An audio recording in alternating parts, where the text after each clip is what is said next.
This audiobook is a non-profit fan adaptation of the web novel Greek mythology, The Spiritual Dominator. All credit goes to the original author. Greek mythology, The Spiritual Dominator. Chapter 1: One Corner of Plenty. Crete is an inconspicuous part of the ocean, but in the epics of later generations, it is destined to be famous throughout the ages.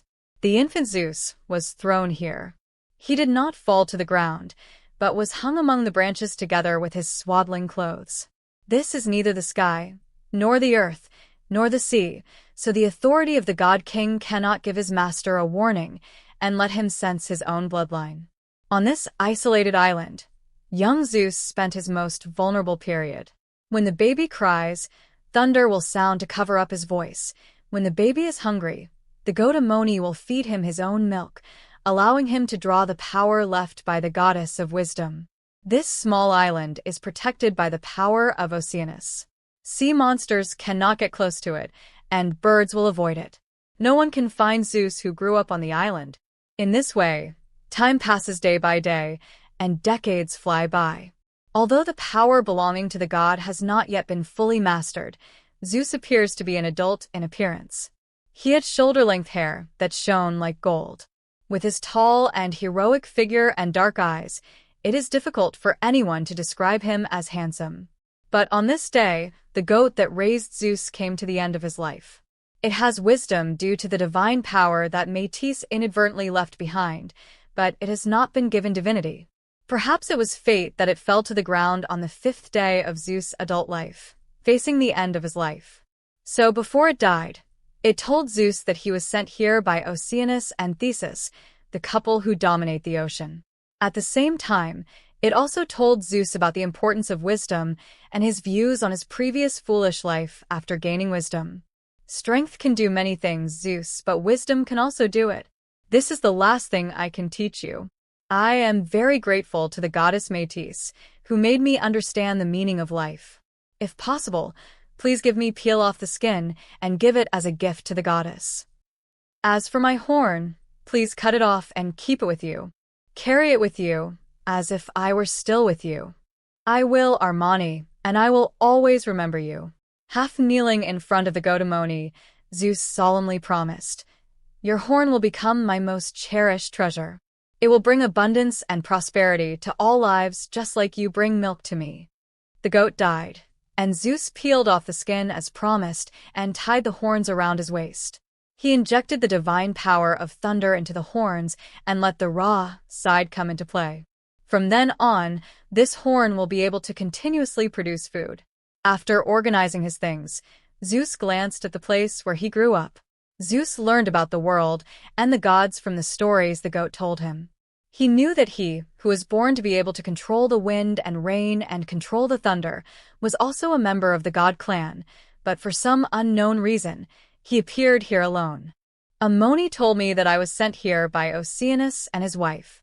Since they put me here, they must know my origin. Although I don't know where they are, their daughter must know. The ocean goddess Métis, the goddess who bestowed wisdom on Amoni. As long as I can find her, I think all the doubts will be solved. Making a decision, Zeus decided to leave the island. The young man was confident and brave, and decided to find out his life experience, so he flew into the sky and flew towards the west of the island. Amoni said that golden humans once lived on this island, and Zeus had seen the traces they left over the years. It is a life similar to the gods, but without divine power. Thousands of years ago, when humans were still alive, Métis, the goddess of wisdom, taught them hydrology, taught them knowledge, and lived with them here. Amoni was also contaminated by the goddess's divine power. In its memory, every time Métis came to Crete, it was from the west. When she left, she also headed west. So without knowing where to find her, Zeus decided to go all the way west and ask every living being he saw about Métis. The young god set out, but unknown to him, when he stepped out of the island, more than one being looked at him. The behavior of the white oak goddess could be hidden from the king of gods, who did not pursue it, but she could not hide it from the other gods. In other words, Rhea didn't expect her maid to be able to hide it from them. It's just that the Queen of Gods expected Mother Earth, but she didn't expect that even another primitive god would lower her gaze. On the earth, Uriah, the god of the mountains, stood beside Mother Earth and stared with her in the direction of the East China Sea.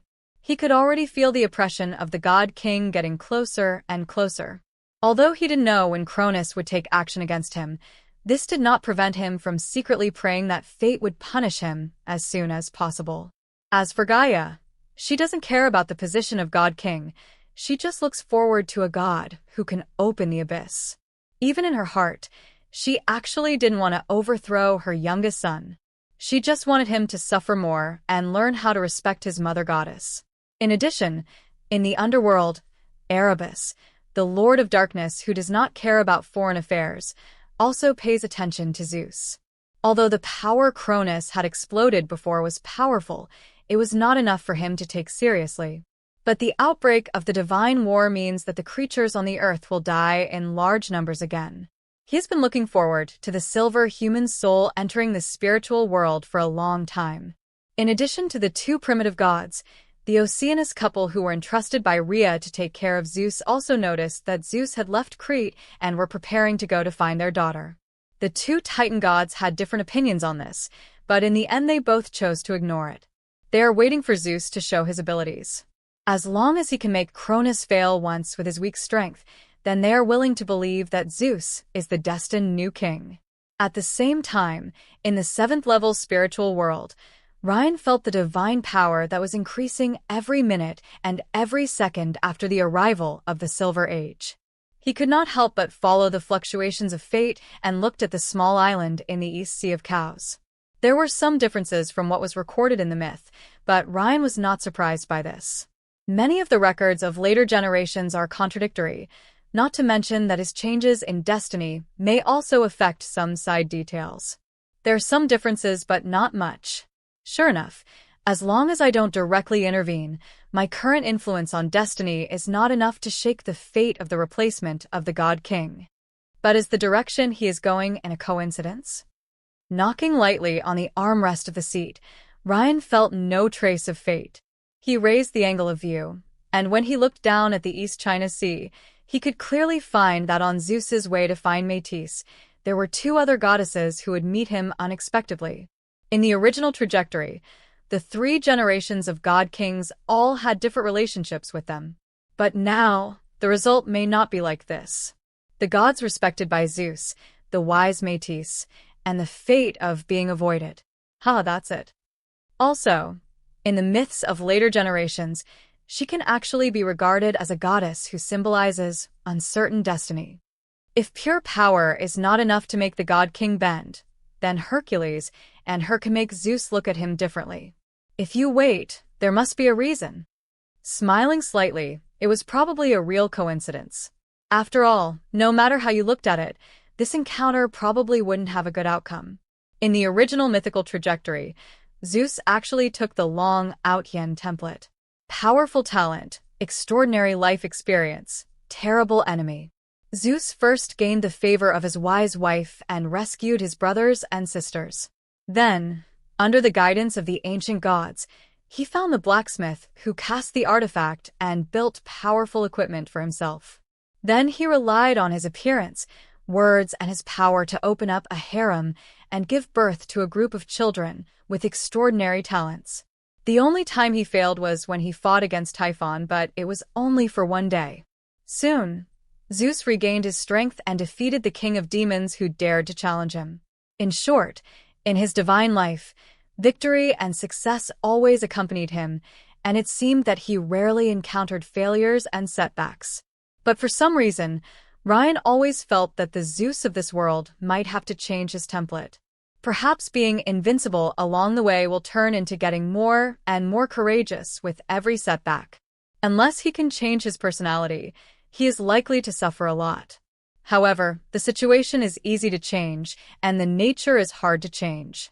Ryan, who is watching from the sidelines, does not have any expectations. All credit goes to the original author. If you are the author and wish for this video to be removed or modified, please reach out at fableversodio@gmail.com. Greek mythology, the spiritual dominator. Chapter 102 Encounter. Thousands of years have passed since Hyperion was sealed in the sun, and Helios ran the sun in place of his father. The situation in the starry sky stabilized, and many gods took control of one side.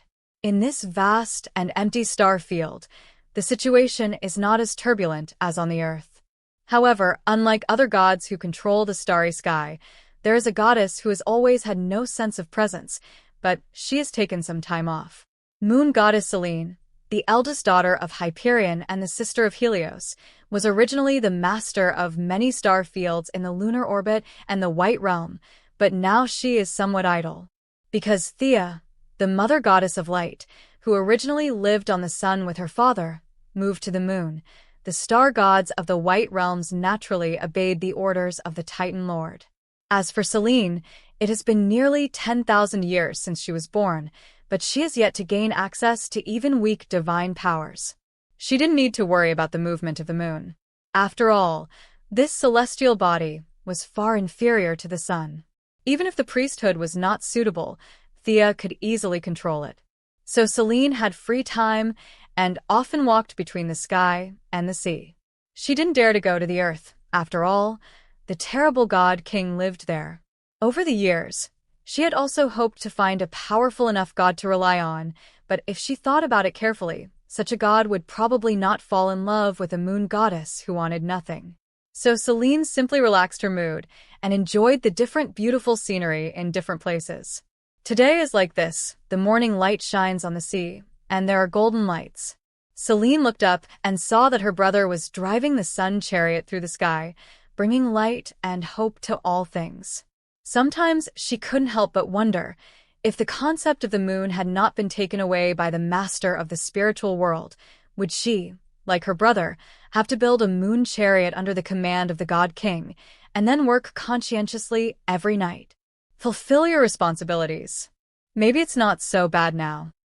In a happy mood, Selene made an appointment with a friend today, and she didn't want to keep the other party waiting. Excuse me, this beautiful goddess, have you ever heard of Métis, the goddess of the ocean and goddess of wisdom? Ah. The sudden sound startled the moon goddess. She followed the sound, and not far away, a strange, blonde-haired, and heroic god was standing there. Perhaps because she was so absorbed before, Selene didn't even notice his approach. However, after being awakened by the other party's voice, the moon goddess observed the uninvited guest.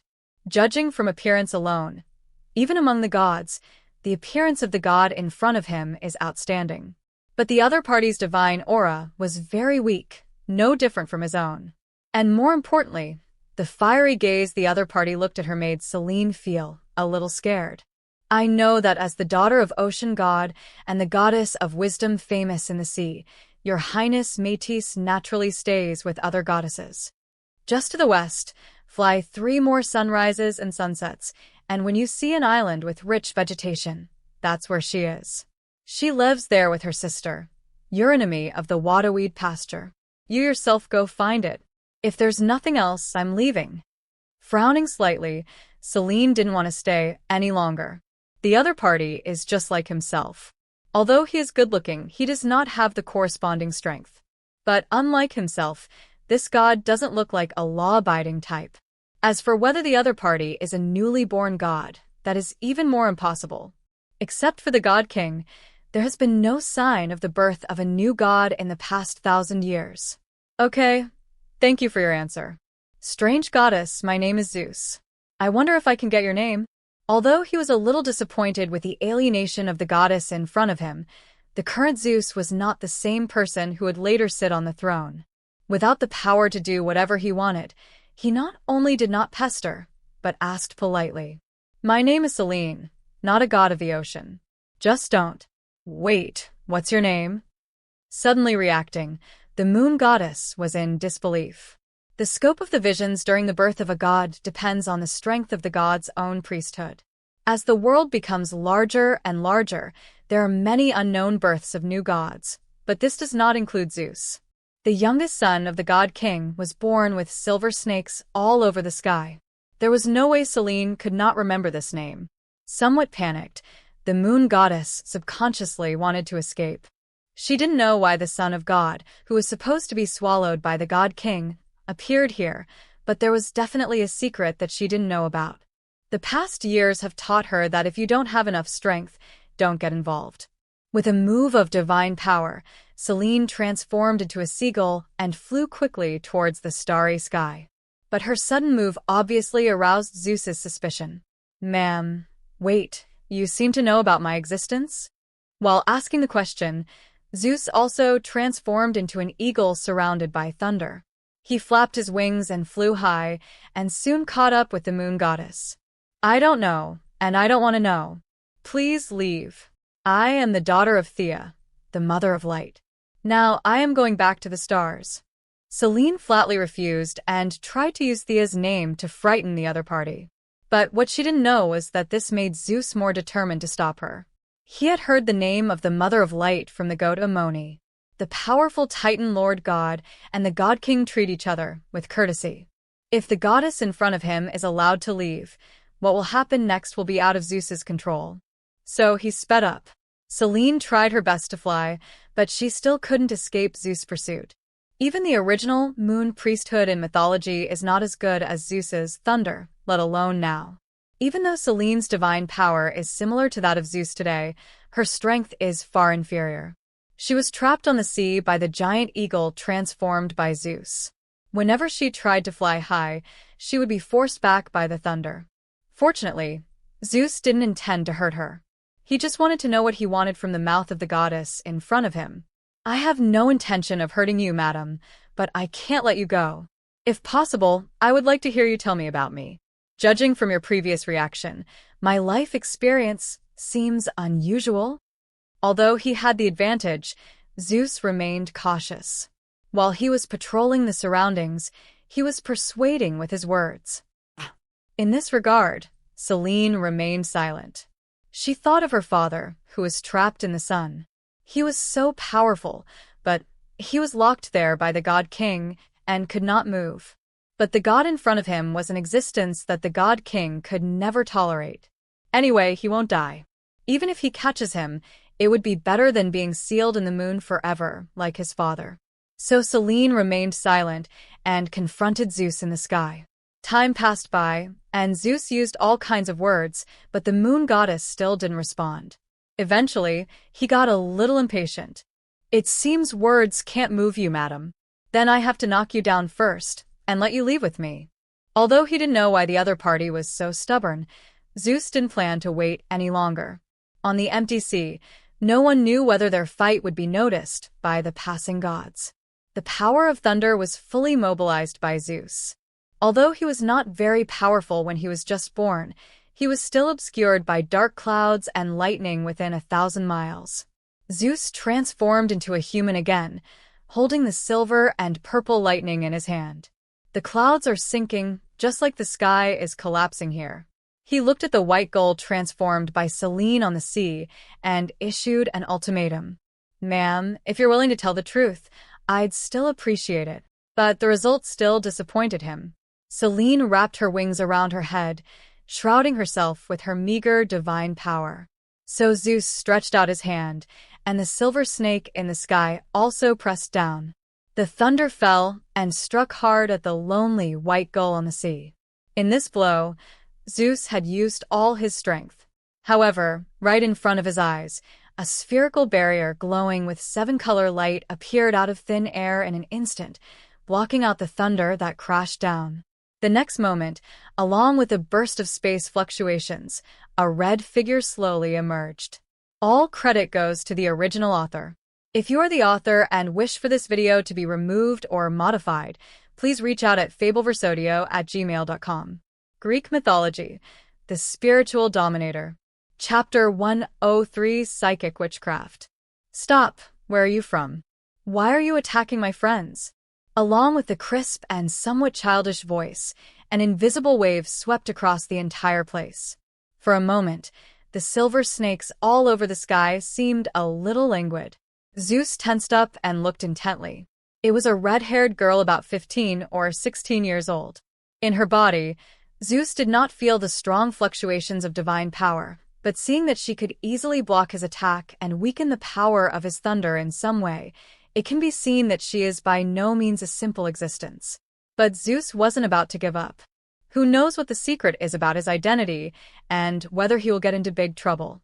Who are you, and why do you want to interfere in the affairs between me and this goddess? Heart alert. Zeus secretly gathered strength. If it is difficult to defeat the opponent head-on, sneak attacks may not be a bad option.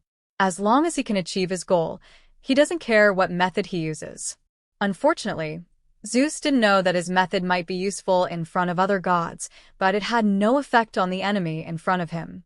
I am the great wizard Hecate, and I am also a friend of Selene. If you attack my friend, I will naturally stop you.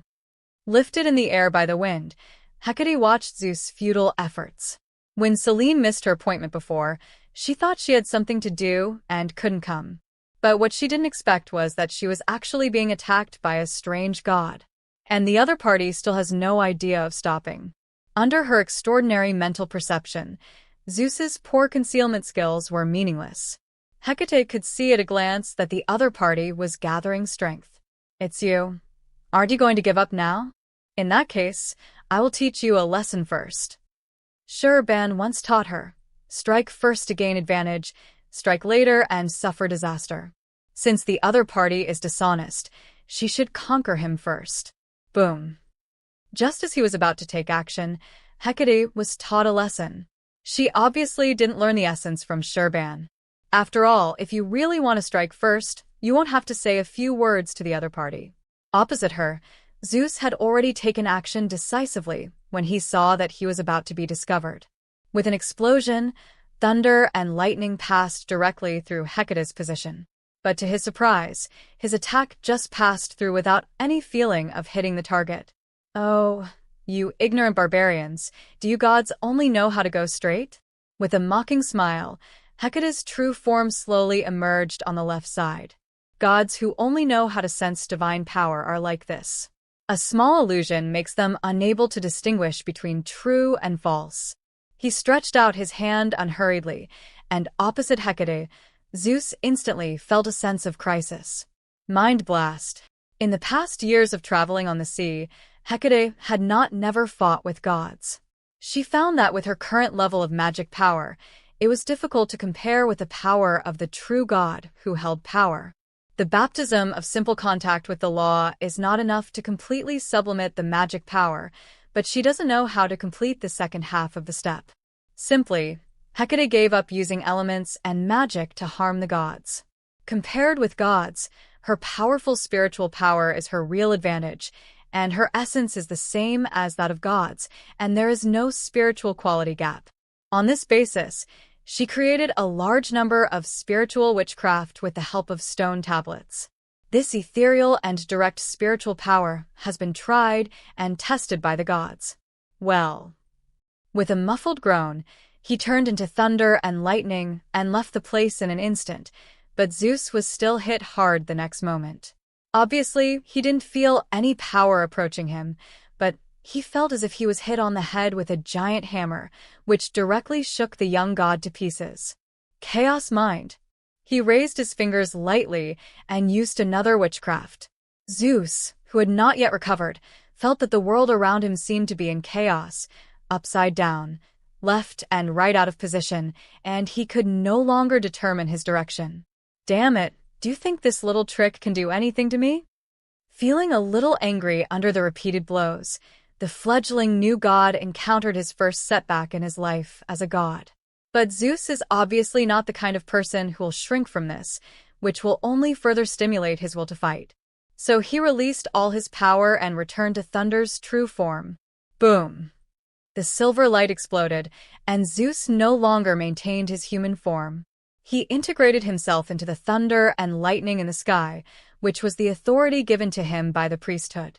Although this will greatly consume his little divine power, in this state, even if the opponent continues to interfere with him with that kind of strange attack, it will inevitably be weakened by thunder and lightning. It's really troublesome. Frowning slightly, Hecate was in a bit of trouble when faced with this situation. Although the existence of psychic witchcraft gave her the ability to fight against the weak true gods, it only went so far. Fortunately, she has relied on more than just her own personal strength to walk the sea over the years. Rather than relying on the individual's own strength, how to better borrow power from the outside, whether it is the nature of heaven and earth or high-level existences, is the real source of the wizard's power. So these gods are really annoying, especially gods with such powerful clergy. But then again, with such a powerful clergy, why is his divine power so weak? He curled his lips, a little confused. Hecate gently opened the book she had been holding in her left hand, and opened to a page with a picture of the starry sky and the sun. It was the sun debris she had picked up during her travels. Hecate used the fragment as the core, used rituals to recreate the scene of the past, and then successfully sealed it into the Book of All Laws in her hand. As a result, what should have been a complicated and lengthy ritual turned into a witchcraft that could be used at any time. This was just a small magical effect of the artifact in hand. The pages of the book ignited spontaneously without fire, and the next moment, the sky brightened. As if both suns were rising at the same time, another illusory sun emerged on the sea. Yesterday reappears in the western frontier of the great sun. Opposite Hecate, Zeus in the form of thunder felt an almost unmatchable power, which was the reflection of the power of the former sun god Hyperion. 30% of the power of the sun god at his peak was borrowed from the past by the power of artifacts and rituals. This was simply not something that Zeus, who had just been born a few decades ago, could resist. Nothing can be done. I'm just going to bother you, these irascible gods who take action whenever you disagree. Smiling slightly, Hecate stretched out her hand, and the illusory sun immediately lowered. The gods in front of them kept releasing thunder, but they had no effect in front of the illusory sun. It seems like a long time, but in fact, only a short while has passed since the start of the fight. Just when Hecate was about to smash it down completely, Selene, who finally reacted, said quickly, "Wait, Hecate, he's Zeus." Ah. With a shake of his right hand, the illusory sun fell into the ocean next to Zeus's side. Billions of tons of seawater were instantly evaporated, and a large number of dead sea creatures surfaced, followed by a burning smell. But Hecate couldn't care less about this at this time. She looked at the gods in front of her and asked quickly, "Are you Zeus?" "I am. What's the problem?" Frightened by the sun passing by him, Zeus thought that this trip was destined to be in vain. But now it seems that things are turning around. The powerful woman who came after her didn't seem to be as afraid of his name as the moon goddess. Well, there's no problem, or in other words, it couldn't be better.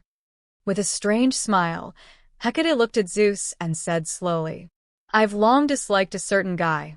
To bump into you here, it seems that my astrology is quite effective. I posted it by mistake before, so I might as well post this chapter together. So sad." All credit goes to the original author. If you are the author and wish for this video to be removed or modified, please reach out at fableversodio@gmail.com. Greek Mythology, the Spiritual Dominator. Chapter 104 Story. So, you were sent to Crete by the ocean god Oceanus, and then you were raised by a goat. In that case, you are considered Oceanus' adopted son. When Zeus's identity was revealed, the battle was interrupted. Awed by Hecate's strength and curious about his own life experience, Zeus and the two goddesses came to an island together. Although the moon goddess seemed reluctant to participate in this matter, she still followed Hecate's pull. The two goddesses met during a chance encounter on the sea. Because Selene's family was at odds with the god king, and the moon goddess herself was not very powerful, she became Hecate's rare godly friend. Unlike Selene, Hecate is not afraid of the grudge between Zeus and the god king at all. Adopted son, maybe, but Oceanus may not value me very much. Sitting on a large rock, young Zeus did not hide his emotions. Not long after he went out, the second creature he met beat him up, which made him deeply doubt his own strength. Especially since the other party was a little-known one, and could not match up with any of the powerful gods that the god Amoni told him. Then you are overthinking. If he doesn't pay enough attention to you, he won't risk offending the god king and letting you grow up on the sea. I even wonder if this incarnation of the river that surrounds the world is watching here right now. Hecate laughed at Zeus's self-doubt. Although she had other ideas after knowing the other person's identity, it didn't mean that she liked this guy. On the contrary, she looked at the golden-haired Zeus and always felt that he was not a good person. What? Zeus didn't react yet, but Selene panicked. Being in the same place with the son that the God King would never let go already made her a little worried. She didn't expect that someone else might be watching here. Don't panic, I'm still here. The corners of her mouth were slightly raised, and Hecate waved her hand carelessly. My encyclopedia of all laws is no joke. Unless it is the legendary primitive god, no one can observe our movements from a distance. That's good. Breathing a sigh of relief, Selene hugged her legs again and became silent. She had heard the story of Hecate and the God King mentioned by the other party in the past. Being abandoned by her parents, expelled from the God clan by the God King, and then determined to make them pay for it, this was something Selene could not even imagine. But if you really want to talk about it, the moon goddess is actually a little envious of him. Hecate could do what she wanted to do and work toward that direction step by step, but she couldn't. She has always been this weak since she was born and has never changed. Moreover, her past experience told her that God's power is innate, and no matter how hard she works the day after tomorrow, it cannot change it at all. Selene fell silent, but Zeus on the side heard clues from her previous words. The reason why the moon goddess was unwilling to communicate with him was related to the God King. Although he didn't know what he had done, the other party obviously didn't intend to let him go. So, Miss Hecate, he said carefully, since you called me here, you probably have something to tell me.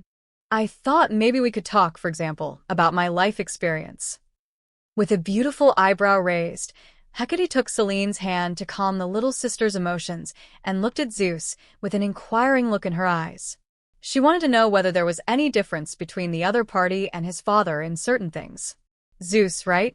Before talking about your life experience, I want to ask you first, she said, if you own a vast island, but the life on the island is not willing to obey your orders, they will do their own thing and regard you as if there is nothing. What will you do? After thinking for a while, although Zeus didn't know why Hecate asked this question, he still answered cautiously. How is my strength compared to them? You are strong, but not the strongest.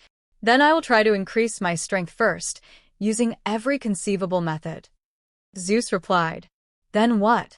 Then when I am confident, I will find an opponent who is neither very strong nor very weak to establish my authority. It would be great if I can get a helper. Nodding at this point, Zeus and the God King had the same idea.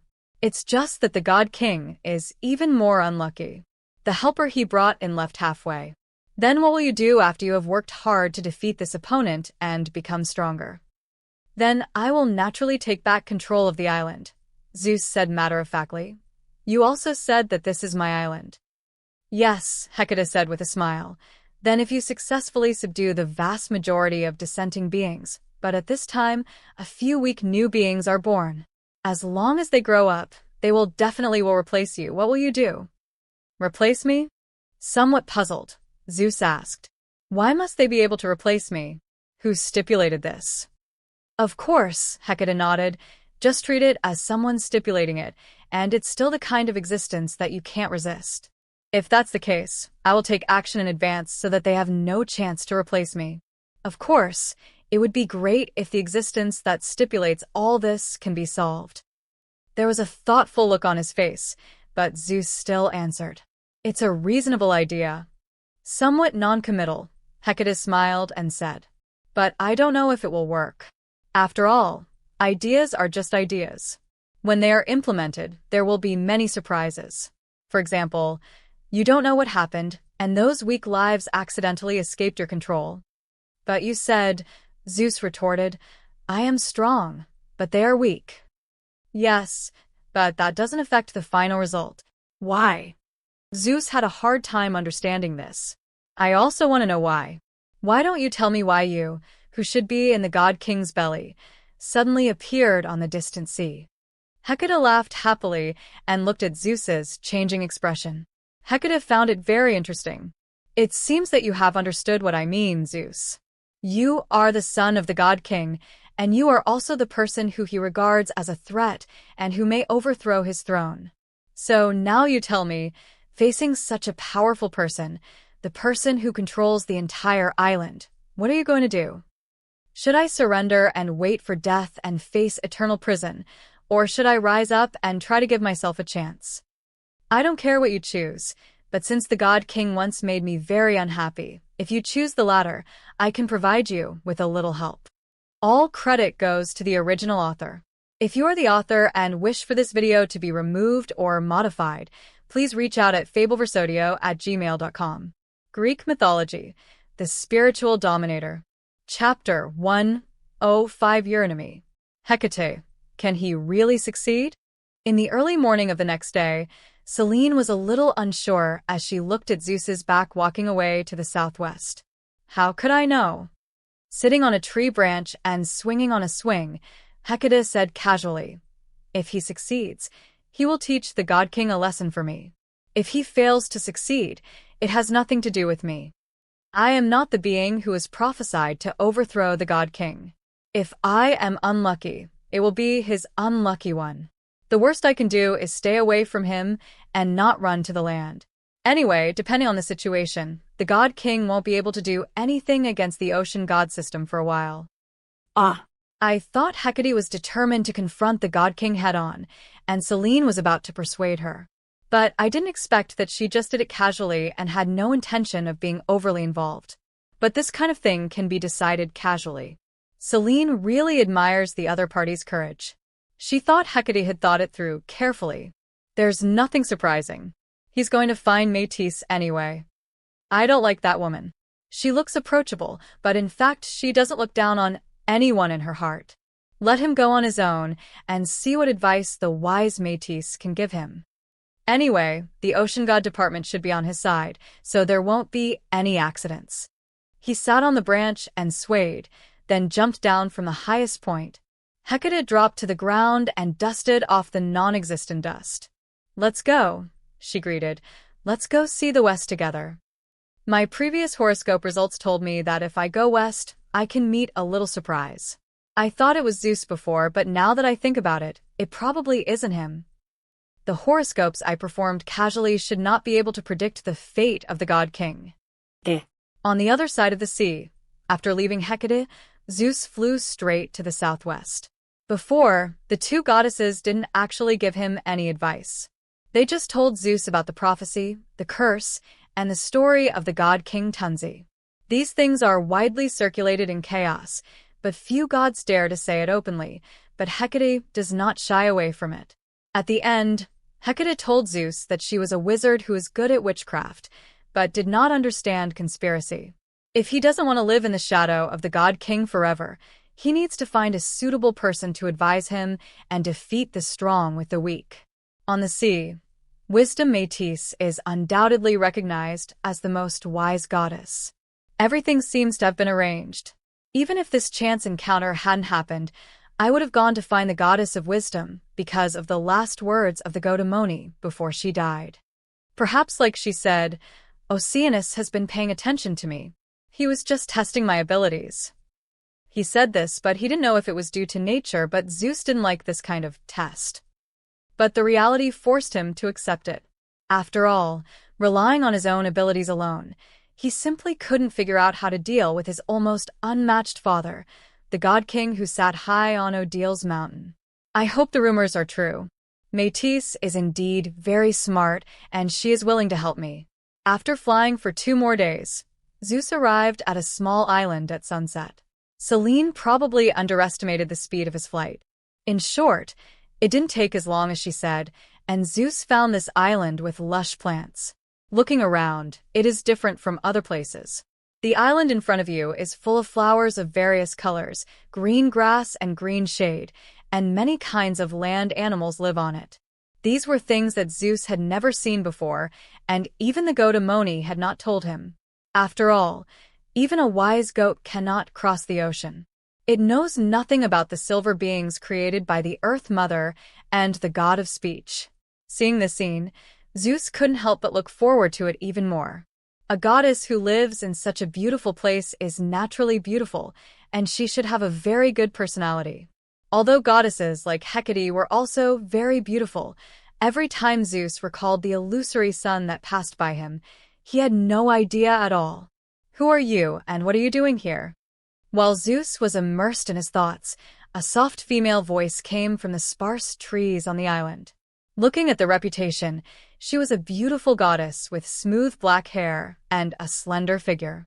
She wore a flower crown on her head and a long skirt made of plants. Although the scene of Father God being chased by the black mist and being seriously injured and walking away still echoed in her mind, now that it was confirmed, the desire in Selene's heart finally defeated her fear. So, facing Hecate's gaze, the moon goddess nodded heavily. All credit goes to the original author. If you are the author and wish for this video to be removed or modified, please reach out at fableversodio@gmail.com. Greek Mythology, the Spiritual Dominator. Chapter 109, The End of Gods and Wizards.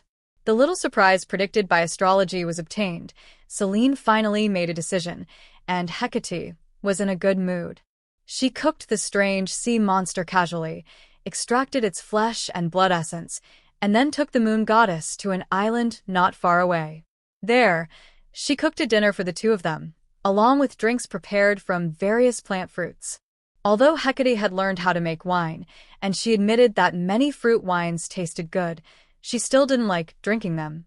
Gods who rely on instinct and authority may like this drink that can slow down thinking and throw away worries, but Hecate avoids it. In comparison, the thing called tea is a bit more interesting. After enjoying the sumptuous dinner, Hecate casually turned the branches into a set of tables and chairs, and Hecate happily began to take up the role of mentor. In the past, she had always been the one being taught, and it was only in recent years that she began to have discussions with baby Slate. But now, it's her turn to teach others. So, Selene, before I officially start learning witchcraft, let me ask you first, what is witchcraft in your understanding? Knocking on the table, recalling what the Slate taught her at the beginning, Hecate followed suit. Simply instilling knowledge is not necessarily effective. Only by allowing the listeners to think while learning can we achieve better results. Well, it's a method of using mental power to combine with the particles that exist in all things to form a power you call magic, or to directly use the spirit itself to harm others.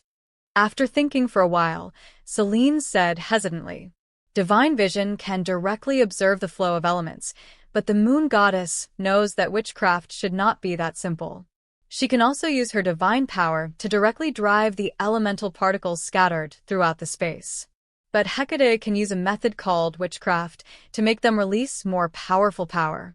The wonderful trajectories outlined by those spirits seem to contain some deeper secrets. This is just an appearance, Selene.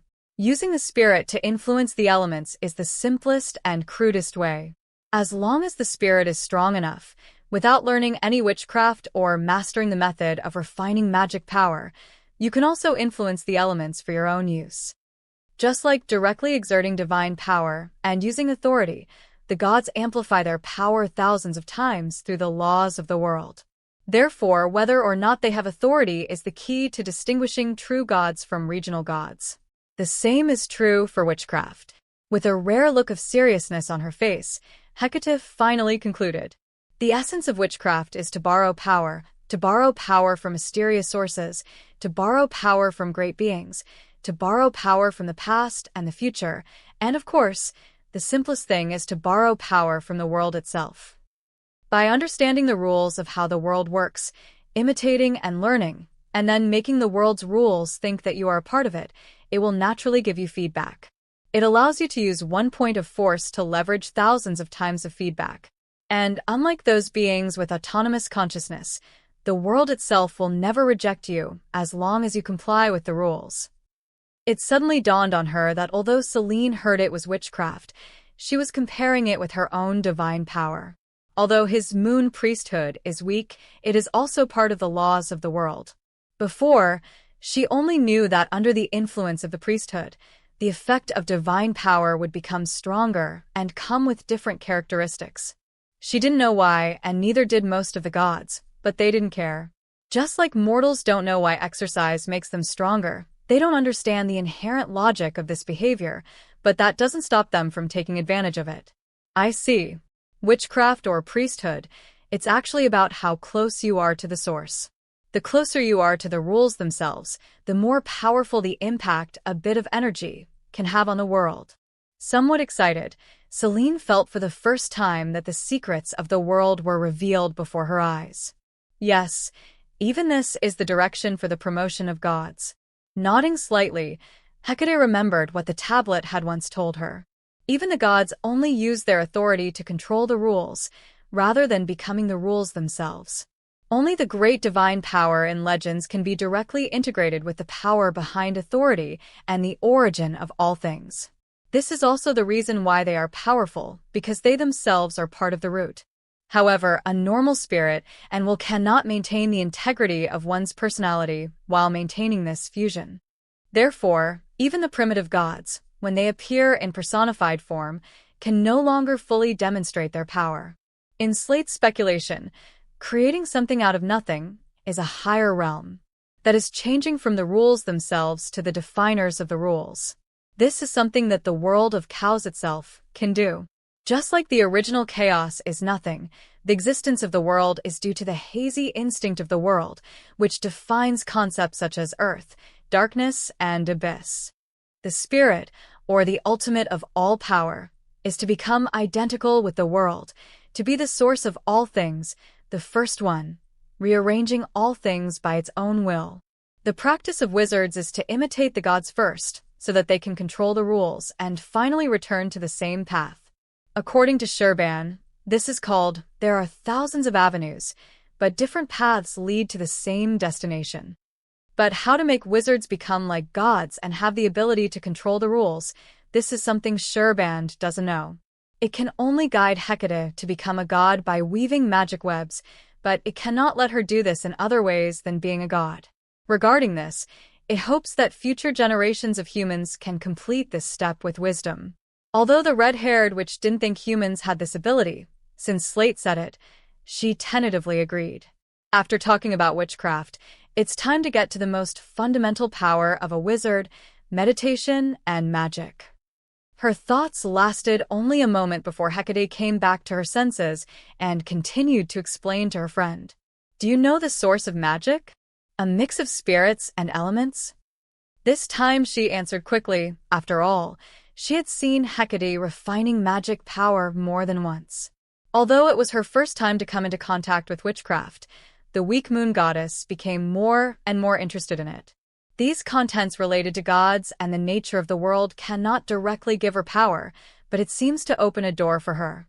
In the past, the power of gods was inherently constant, and only a few beings like Poseidon could increase their power by expanding their domain area, so that Celine was not interested in many things. Finding a powerful guy and living happily under his protection is her only wish. But now, she suddenly felt that if possible, she also wanted to be like Hecate, hanging up and beating a guy as rude as the golden retriever last time. You are right, but in fact, the key to magic lies in the special sublimation of the combination of spirit and elements. Just like witchcraft, magic is also an imitation of divine power. Perhaps the end of its continuous sublimation is an alternative divine power. She didn't realize what her friend was thinking, but Hecate felt the other party's enthusiasm to some extent, which gave her a little more motivation. As a god, you should know that divine power is actually an omnipotent force. However, if there is no corresponding authority, the god will consume tens of millions of times more power to reach the point where the person with authority can do whatever he wants.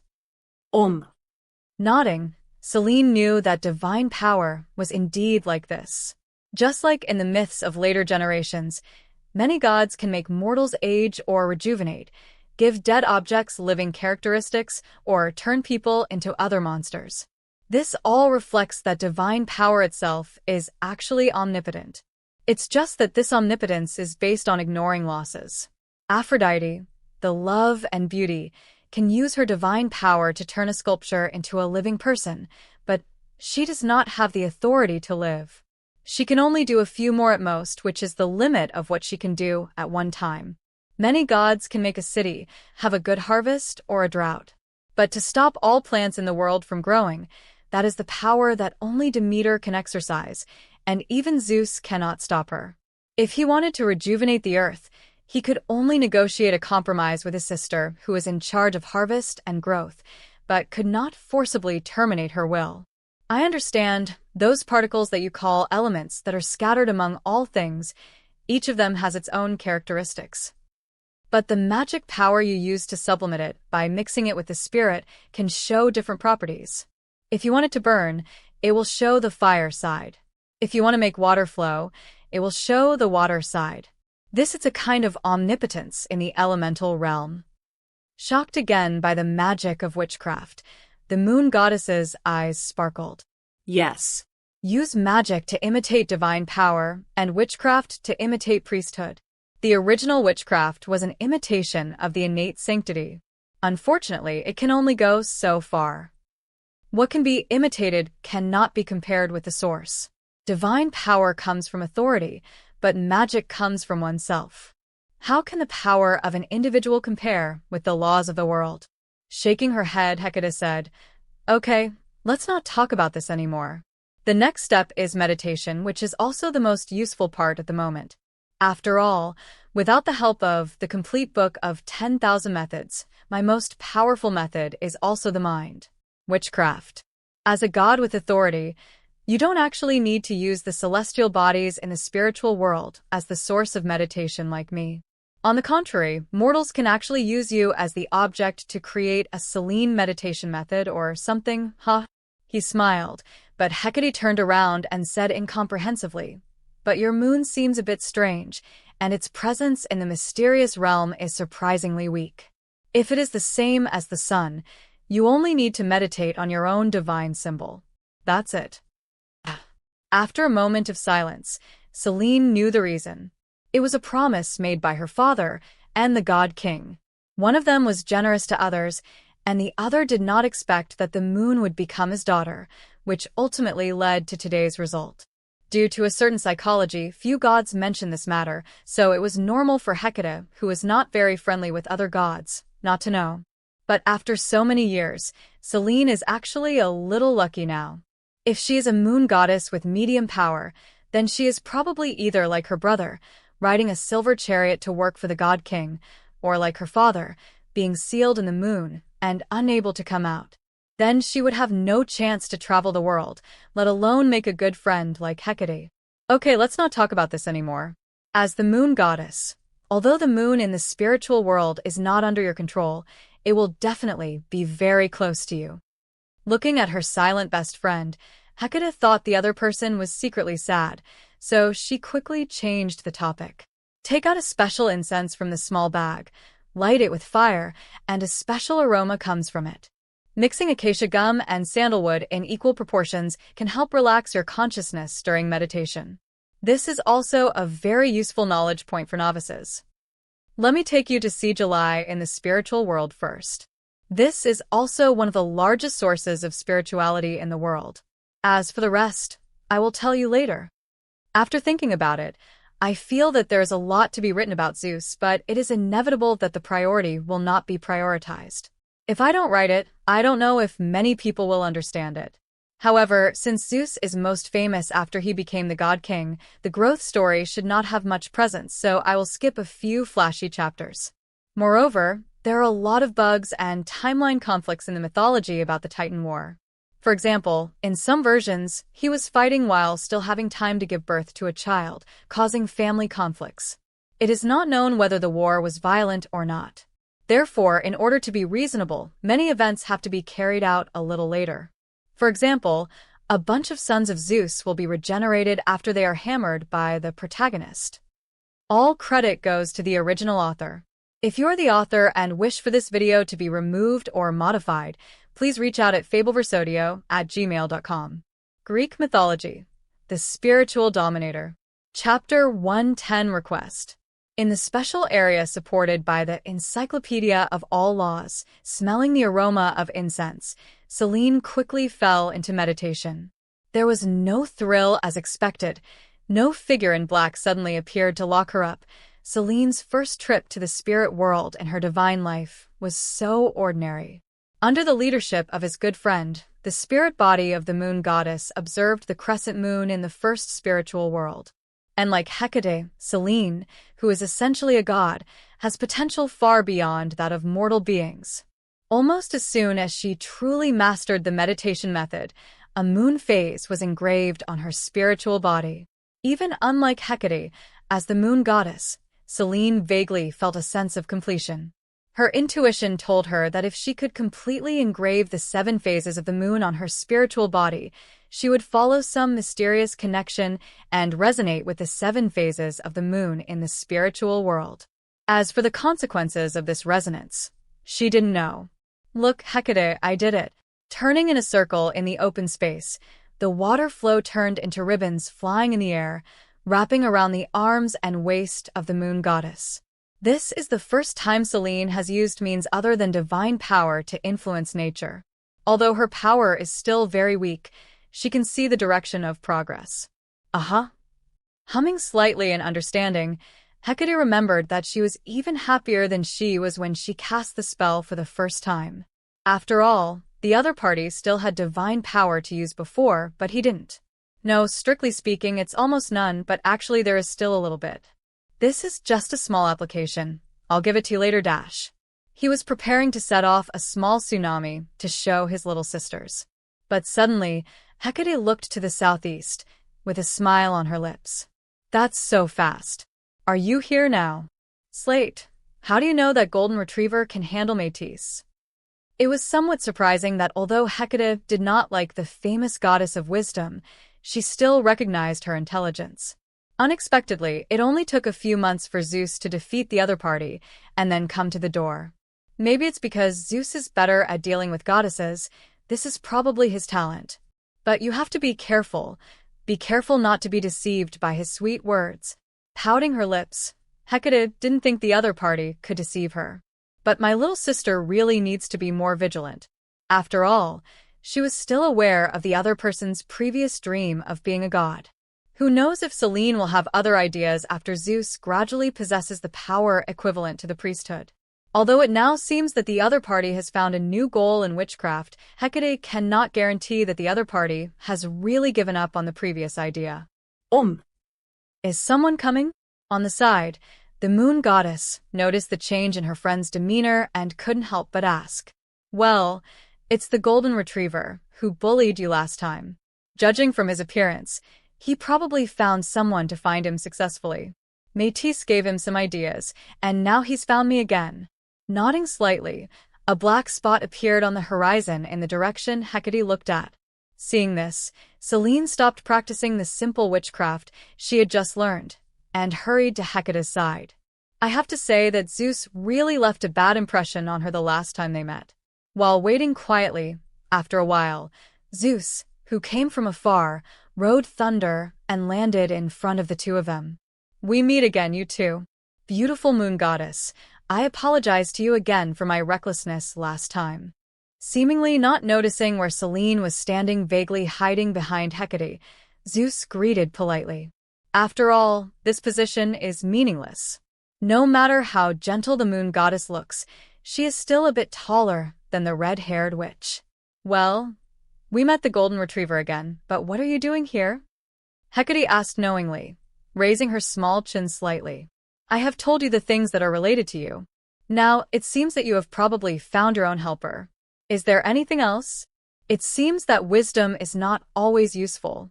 There are always some things that cannot be solved by relying on your brain alone, such as witchcraft, magic potions, and prophecies. Not surprisingly, the other party is here for this. The corner of his mouth twitched. Zeus didn't quite accept the title of Golden Retriever. But considering that he had something to ask for and couldn't beat the other person, he just endured it for the time being. Your Excellency Hecate, since you have known my origin for a long time, you also understand the responsibility I bear. My brothers and sisters were still imprisoned by my cruel father, and although I escaped, there has never been a moment since the day I learned the truth that I did not desire to rescue them. I need your help. Zeus looked at the red-haired witch in front of him and said with a sincere face, If I can rescue my brother and overthrow my cruel father, I am willing to swear to the river Styx to give you what you deserve. That's right. However, Hecate was apparently not swayed by Zeus' words. She doesn't care about rights, because she won't allow any rights to constrain her. The moment she was abandoned by the current god king, she was destined not to be with the mainstream gods. What's more, Zeus is not the king of gods yet, and his current promises are just drawing on cake. Painting cake is a very interesting word, but the current attitude of Zeus makes Hecate feel that it is very suitable. Take the future as a promise, but you may not be the person predicted, Zeus. She waved her hands indifferently, but Hecate was indeed very interested in causing trouble for the god king. However, if you can promise me one thing, I can indeed help you once, provided that you don't plan to let me attack the god king with you.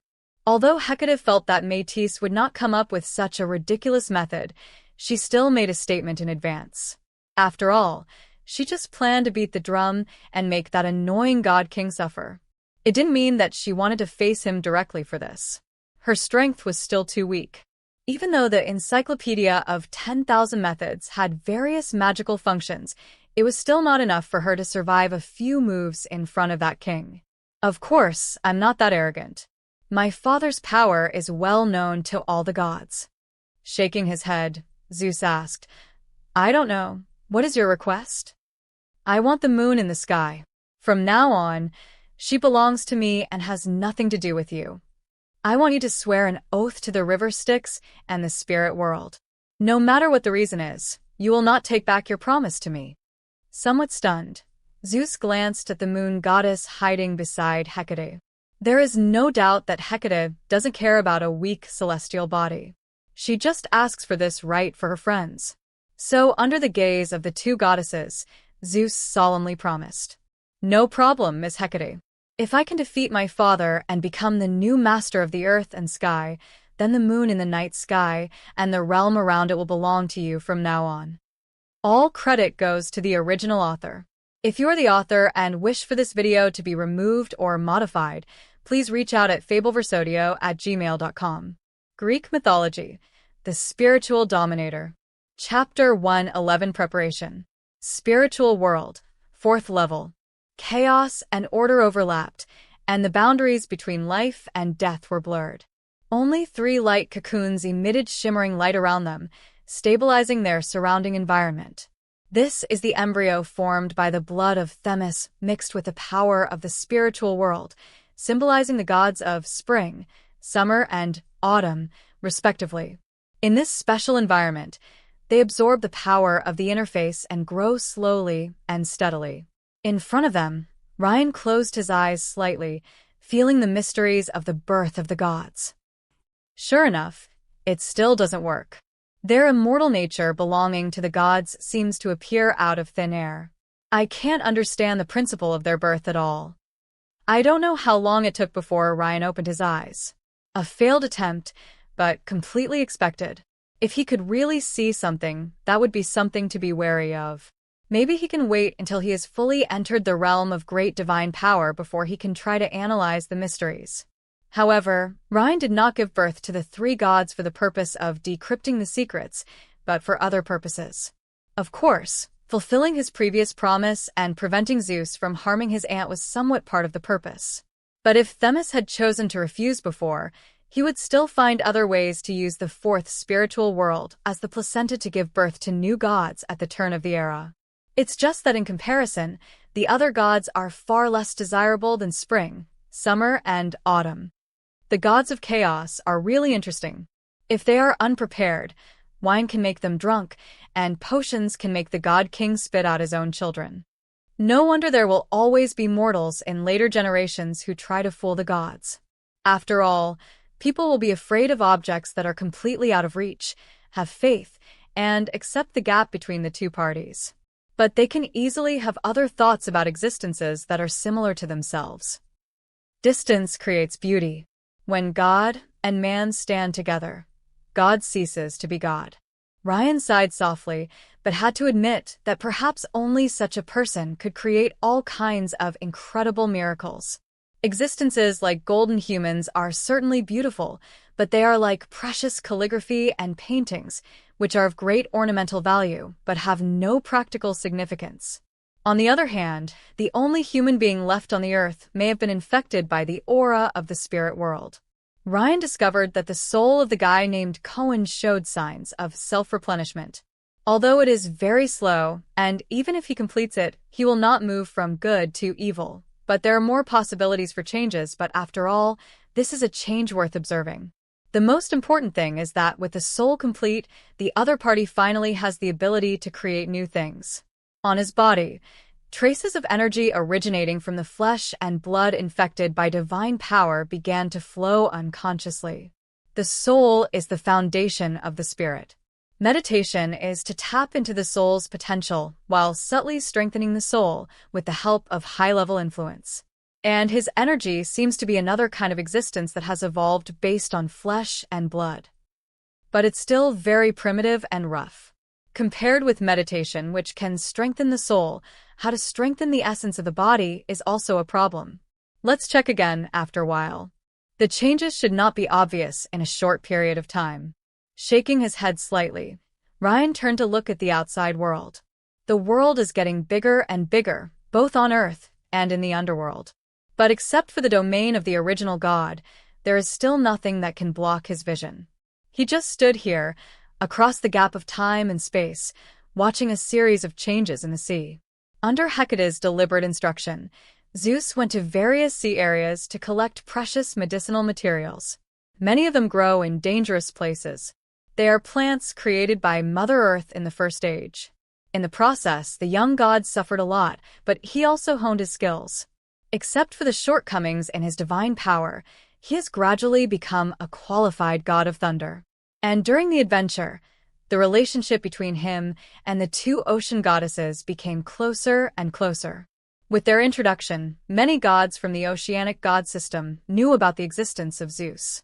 Finally, when all the medicinal materials were gathered, on a starless and moonless night, Hecate placed the encyclopedia of all laws and the brewed potion in the center, and asked Zeus to personally perform the blessing ceremony. The content of the blessing is to let him communicate the curse left by his grandfather. The Heavenly Father declared that Cronus's children would also overthrow his rule. Naturally, this curse could be used by Zeus to enhance the effect of the potion itself. This process can even give Zeus a sense of legitimacy. If Uranus had not lost his throne when the curse was made, then the curse of the previous god-king alone could shake Cronus's power. Kingship. But now, this is just a weak introduction. Its only use is to allow Zeus to do some things that require a special identity. When everything was over, Zeus took hold of the potion and said goodbye to all the gods. He found traces of Rhea's maid, the white oak goddess, through the river gods all over the land in the oceanic pantheon. Everything was ready, but he still needed a chance to get close to his father and feed him the potion. As for how to leave the holy mountain after rescuing the brothers, he believed that when that time came, someone would take the initiative to come forward. The sun car gradually came to the west, and the sky became dim. In a dense forest, an eagle flapped its wings in the sky, looking down at the earth beneath its feet. Until a certain moment, when approaching a hill, it seemed to see something and fell straight down. Landing in front of the cave, the eagle rolled and transformed into a tall, blonde human form. This is the place they agreed on before, a natural cave far away from the sacred mountain. Nodding to the oak goddess at the door, Zeus took a few steps forward. After 100 years, he looked at the unfamiliar figure in front of him and lowered his head slightly. Mother Goddess, thank you for everything you have done for me. Well, maybe it was because they hadn't seen each other for... One type is called the 100-armed giants. They are extremely powerful, but have slightly low intelligence. They inherited the power-related part of the earth. Except for Atlas, the real god of power, few gods can compete with them in this aspect. If they can be brought over, they will undoubtedly be a very useful thug. And another kind called Cyclops, they were Cyclops.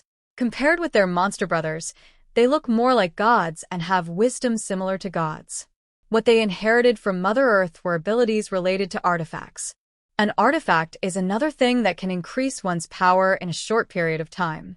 Although truly powerful artifacts require more demanding materials, Zeus is ready. His own priesthood is the best material for forging artifacts. Even if this will lead to a decrease in the power of his own priesthood, as long as he has the artifact in hand, his combat power will actually increase. He would not be like the rumored sun god, who would create an artifact to serve others. If so, then he needs a weapon that only he can use, and that can help him destroy all enemies. Ignoring that little episode, the three gods walked in silence. I don't know how long it took. Maybe it was a minute, an hour, or a day, or a month. In short, at a certain moment, the chaotic scene in front of me became orderly. Zeus's eyes lit up. This was the power that belonged to the first generation of god-kings. His unparalleled divine power anchored the laws around this prison, making their attributes closer to the real world. Who's there? There was a heavy and loud sound, and there was a vague dryness that had not been communicated with life for a long time. Seeing this, Zeus quickly responded loudly. I am Zeus, son of Cronus, master of all thunder in the world. I have been invited by Gaia, the Earth Mother, to free you from the abyss. The sound passed through, and soon, with a vibration coming from far away, the three Zeus saw the legendary giants. Although he was already prepared, Zeus couldn't help but frown. Cyclops was better, but the other three were simply challenging his aesthetics. 50 heads and 100 hands, that's not the most important thing. No matter how beautiful a woman is, when you look at her 10 times magnified, it is difficult to give the same evaluation. The mythical goddess may not have such troubles, but these 100-armed giants have no divine power to keep things clean and orderly. The corners of his eyes twitched, but Zeus still forced a smile. He also enlarged his body and looked at these giants. Come with me. I can take you out of here, and you will be free from now on. Looking at each other, unlike the 100-armed giants who have no wisdom, the Cyclops understands the value of freedom more clearly. Although the gods in front of them claimed to be entrusted by Mother Earth, they still spoke one after another. My name is Ray. I'm calling for electricity. My name is Pili. We are grateful for your righteous deeds. Even if we are entrusted by the Mother Goddess, if we can leave here, we will definitely give you corresponding rewards. Okay. Unexpectedly, the other party made a commitment before he took the initiative. The ferocious and ugly monsters in front of him all became amiable in Zeus's eyes. He laughed and welcomed his new friend. That would be perfect, my friends. I do need you to do me a small favor, if it is possible. I need an artifact. He turned to look at his two brothers. I think they need it too. Of course, but we also need good enough materials. The Cyclops responded in unison. Of course, just use my priesthood. Please hide the vitality side and magnify the destruction side. I will make it my most powerful assistant. After saying the answer he had already thought of, Zeus asked his two brothers again. What about you, my brothers? What kind of artifact do you need?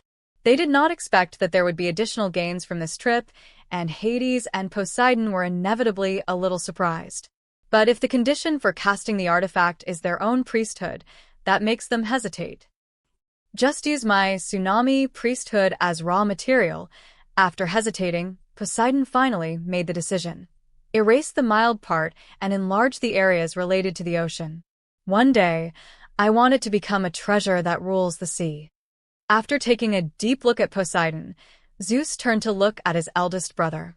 As expected, Hades' choice was unremarkable, like a random decision. I don't have high requirements for artifacts. I just take out the part of my priesthood that was influenced by the two ancient gods of the dark night and make it into a hidden treasure. No problem. We won't let you down. The requirements of the three gods seemed to represent their different demands. But the Cyclops didn't care about this. They agreed immediately. As long as they could escape from the abyss, they would do their best to build artifacts for the three brothers. Okay, let's get out of here quickly. Although he was a little concerned about Poseidon's choice, Zeus remained calm. The sea is a place with the most complicated forces. If someone can add trouble to his adoptive father, that might not be a bad thing. So, following the connection between the weak power of the God King and the real world, Zeus and the others began to return. I was very careful when I came here, but it was much faster when I came back. But when the group of people came to the entrance of the abyss, Zeus suddenly stopped. Glancing back, he looked at the unchanged abyss. For some reason, he had a hunch that there should be something related to him here. "What's wrong, Zeus? Do you like it here?" Beside, a somewhat impatient Poseidon said loudly. The portal was right in front of him, and he didn't want to stay any longer. "Nothing. Let's go out." He shook his head. Maybe it was just an illusion. Zeus ignored it and stepped through the portal dividing the two worlds. All credit goes to the original author. If you are the author and wish for this video to be removed or modified, please reach out at fableversodio@gmail.com. Greek Mythology, the Spiritual Dominator. Chapter 116, The Upcoming Magic Network, Monthly Ticket 1. Chapter 116, The Upcoming Magic Network, Monthly Ticket +1. The three gods and the giants stepped out of the abyss. Almost immediately, they were swept up by the yellow light and returned to the earth. That is the power of Gaia. Perhaps after being separated for many years, she couldn't wait to see her children. Standing in the spirit world and watching this scene happen, Ryan was a little disappointed. From them, he could not tell what was in Tartarus. But this is to be expected. Although the giants have remained in the abyss for tens of thousands of years, they have probably never attempted to explore there. The speed is quite fast. It seems that they did not go deep into the abyss. Except for a little chaotic atmosphere, they didn't bring out anything else at all. Forget it. I still have to rely on myself.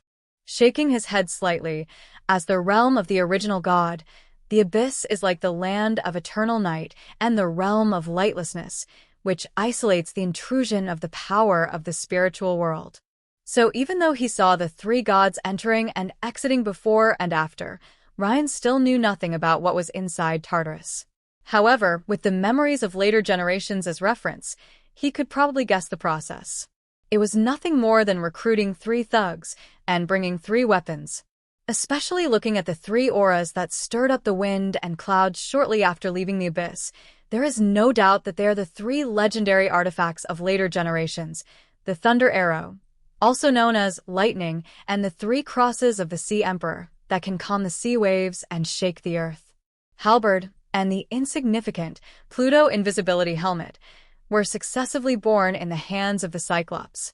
Lightning is an extremely rare high-level artifact specialized in combat, while the Trident and the Invisibility Helmet are far behind. The former is better, and its power can increase with the scope of its maritime territory. And the latter is not even as good as the robe on Ryan. At least this is an artifact made of the same material as Ms. Ye's black skirt, and contains a little, secret, power, while the Invisibility Helmet is more like a poor imitation. Sure enough, as I thought before, ordinary high-level artifacts have minimal effect on the great divine power. I don't know if Thunder Arrow will become more powerful after becoming the God King. After a brief induction, he thought he would feel a threat, but Ryan suddenly discovered that he had no reaction at all to the breath of the new artifact. Although this is because he is in the spirit world, at this point, even if he goes out, there will be no difference. He can briefly mobilize the power of the spiritual world itself, just like the original god briefly mobilizes the power of his body. I still underestimated the power of the original god. No wonder I had this strange premonition before. Feeling the divine power flowing in his body, Ryan felt a little emotional. Before, he definitely underestimated the power of the 2 gods of the Dark Night. Because his current strength alone is as different as the 2 ancient gods he once expected. This power does not come from divine power itself. In fact, based on divine power alone, he still has a long way to go. But when facing enemies other than primitive gods, higher or lower is no longer important. Previously, when he was still a medium-level god, excluding the assistance of artifacts, his power was not much different from other true gods of the same level. That's not because there is no sense of existence in the spiritual world, but because he is one level away from the great divine power. One level removed, and you can't borrow that power unless you pay a price. But now, even though it is still far from the peak of powerful divine power, the barrier between the two no longer exists. That being said, the previous plan was still conservative. He tapped his fingertips lightly on the table, secretly adjusted his plan, and looked at the entrance of the abyss again. Tartarus, a place that has almost no records in later generations. What exactly is there? It doesn't matter. It won't be long before I figure this out. Standing up, in one step, Ryan had disappeared on the sacred mountain of Sinai. Since Zeus released the giants, the atmosphere on the land of Khaos instantly became tense. The last factor that caused the Earth Mother to interfere in the replacement of the God King was eliminated, and what was left was the matter of the God King's family. The gods all lined up, but most of them just stood aside and watched. In the starry sky, several gods who participated in carving up the star field refused Cronus's solicitation. There is no inseparable connection between them and the God King, so naturally they will not interfere in the war. On the sea, for unknown reasons, although the ancient Poseidon himself did not take action, several of his children joined Zeus's camp. Among the 12 Titans, the position of the Oceanus couple is obvious. Faced with the conflict between Zeus and Poseidon, the god of weather can only remain on the side of the God King. The other Titans have become neutral, and the strangest one is Queen Rhea. She clearly betrayed her husband, but she still stayed on the mountain and did not stand with her children. No one knew what she was thinking, but the gods on both sides seemed to have forgotten her existence and had no intention of disturbing the goddess. In such an atmosphere, perhaps because he thought he was fully fledged, Zeus led his brothers and sisters to the peak where the ancient mountain god was transformed. He named the mountain Olympus. On the top of the mountain, he looked at his father across the sky, his aura becoming more and more solemn. However, the war is between the God King and his son. It is about the earth, not the sea, nor is it about Hecate, who also participated in the replacement of the God King behind the scenes. She was still moving around the world as if she was not affected at all. More than 10 years ago, Selene was recalled to the moon by her mother goddess, so Hecate continued her journey on the sea alone. In the past, she measured the earth, explored the underworld, and at the invitation of the moon goddess, she also traveled to the stars. The sea was the first place she came, and the last place she came. Now, she has a very good understanding of the distribution of elements in this world. On the surface of her spiritual body, the 7 moon phases shine brightly.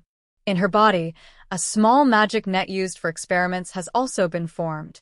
It is a silver net. There are 9 floors in the front and 3 floors in the back, for a total of 12 distinct levels. The 9th level marks the boundary between the mortal world and the supernatural, where elements and magic are conducted. However, although it is essentially a net, from the outside it looks like a burning silver fire. On the one hand, it is rooted in this world, and on the other hand, it connects to the spiritual world, becoming a bridge between the two. It's coming soon. When the magic network is completely formed, all the elements in the world will be bound by it, and mortal objects can use it to connect to the power of the elements more easily. Priesthood. Will I have this thing soon?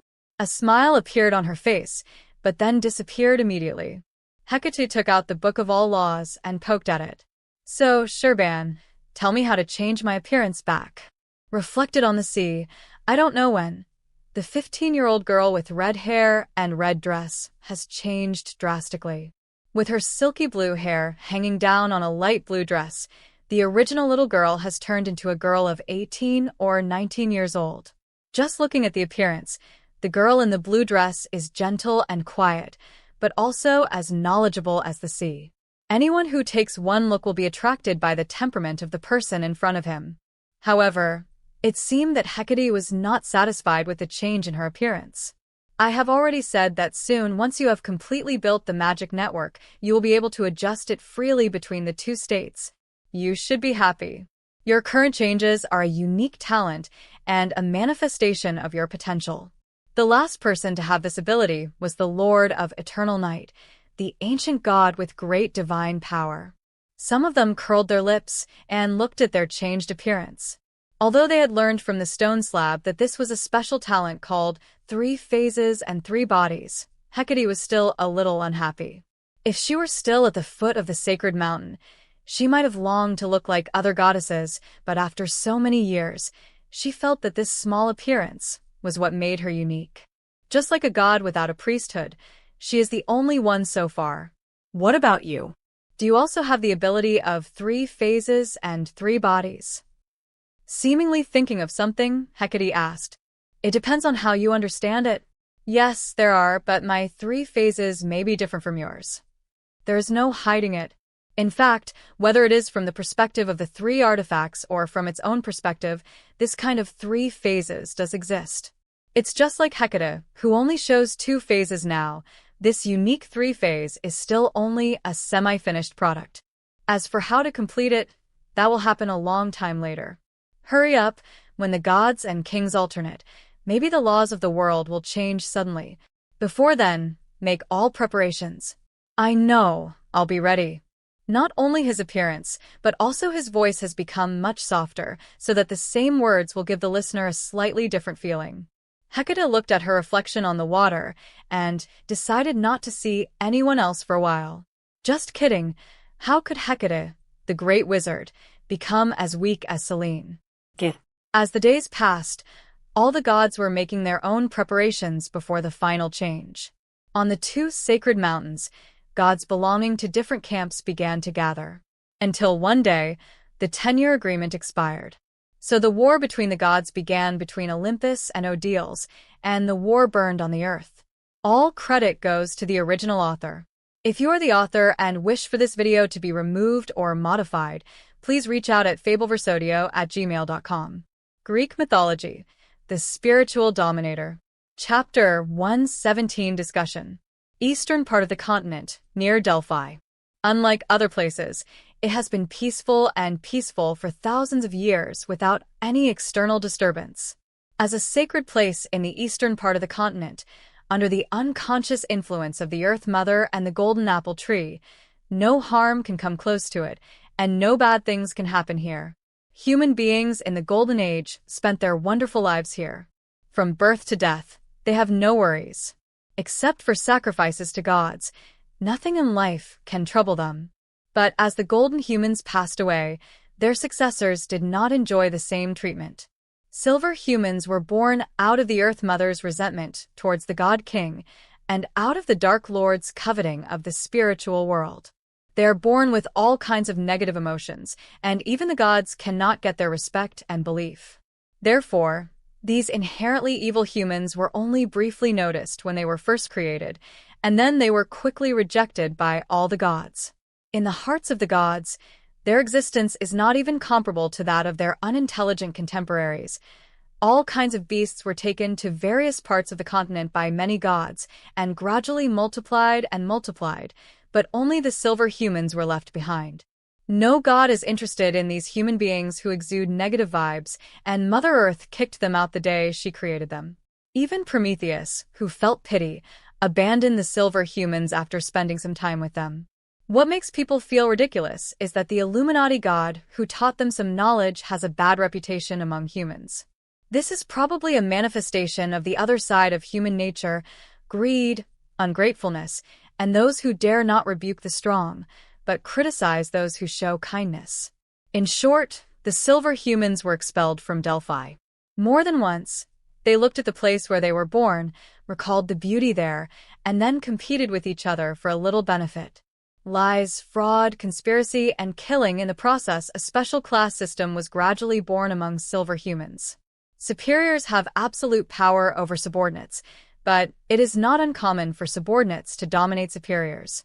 However, with the outbreak of the God War, humans were forced to put aside their struggle with each other even for survival.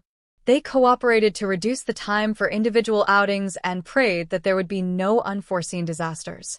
Of course, fighting has not been eliminated, it has just changed into another form. These gods. Thousands of miles away from Delphi, at the foot of a mountain, Asmodeus looked at the stream of light across the sky with fear. Over the years, the gods fought across the land. In the beginning, they were restrained, but in recent years, even the area near the Earth Mother's residence has gradually turned into a battlefield. They did not dare to step into the Great Plains, but they were not afraid to fight around them. Nearly half of the silver humans were affected and died, and even so, Asmodeus only dared to say those disrespectful words in his heart when he saw the gods. This is not a special case among silver humans, but because Asmodeus witnessed with his own eyes how his superiors were crushed into powder. Of course, his rise to power also depends on this. Awe of power but not moral. This aspect is clearly demonstrated by silver humanity. So from now on, at least the gods' force made Asmodeus learn to shut up. I don't know if the people who went out to look for food this time can return safely. If not, I'll have to find a way to get some from others. Silently thinking, as one of the leaders of this group of silver humans, even though this position may be overthrown at any time, Asmodeus can temporarily avoid the hard work of finding food and work. Unlike gold humans, for silver humans, working is one of the last things they want to do. If possible, they just want to sit back and enjoy the results. Of course, if this is not possible, then it is not a bad idea to obtain things through deception and plunder. It's been 8 years, Asmodeus. I don't know when the end will be. Can't these gods stop for a while? There was no respect at all. Not far from Asmode, another silver human was also a little annoyed. I thought so too, but it's a pity that they won't listen to me. With a sneer, Asmode taunted. How about you give it a try? Mephistopheles, maybe you can persuade a few gods to do things for you. Forget it. Although I am very confident in my language, the prerequisite is that they give me a chance to speak. Shrugging, the man known as Mephistopheles said calmly. Although it was a refusal, judging from the meaning behind his words, if he was given a chance to talk, he really wanted to try and see if he could convince 1 or 2 gods. I don't know whether this is out of confidence or arrogance. In other words, success is self-confidence, failure is arrogance. Speaking of which, although I don't know what these gods are called and where they come from, they should be divided into 2 parties. In the beginning, those gods closer to the west had the upper hand. But now, it seems that those in the east have the advantage. Perhaps when one side wins completely, we no longer need to worry about disasters from heaven. Looking at the direction where the stream of light disappeared, Mephistopheles guessed. Sometimes he could hear conversations between gods. From the words, he learned that the 2 gods were fighting for the position of the God King.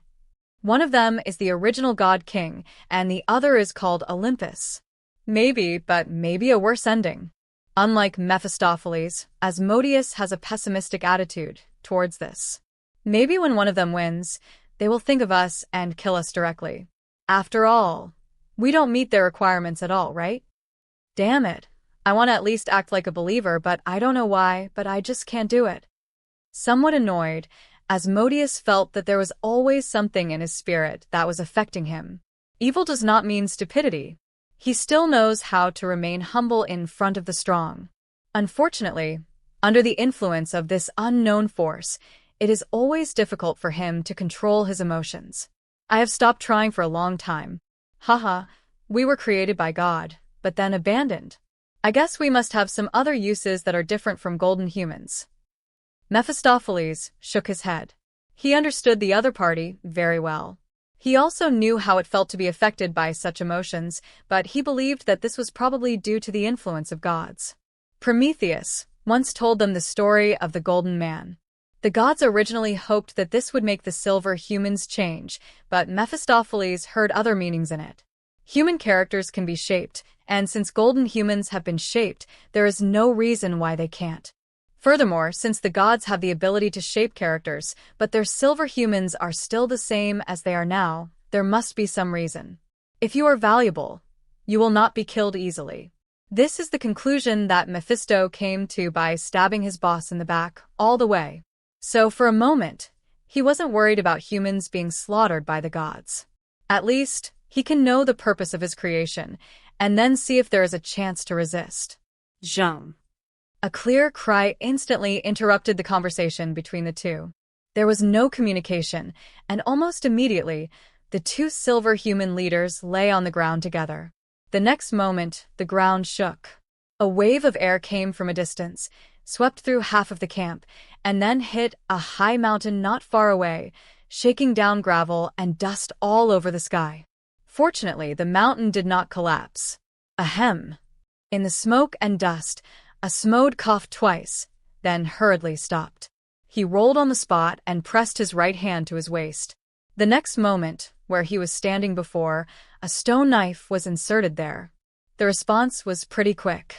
With a casual compliment, Mephistopheles acted as if nothing had happened. He stepped forward and picked up the stone knife, then looked at the chaotic camp in the distance. Ahem, of course. Otherwise I wouldn't be alive today. With another cough, Asmodeus got up from the ground, as if nothing had happened. Maybe the earth is not suitable for us. Maybe silver humans are born unable to coexist with the life on the earth. No need to coexist.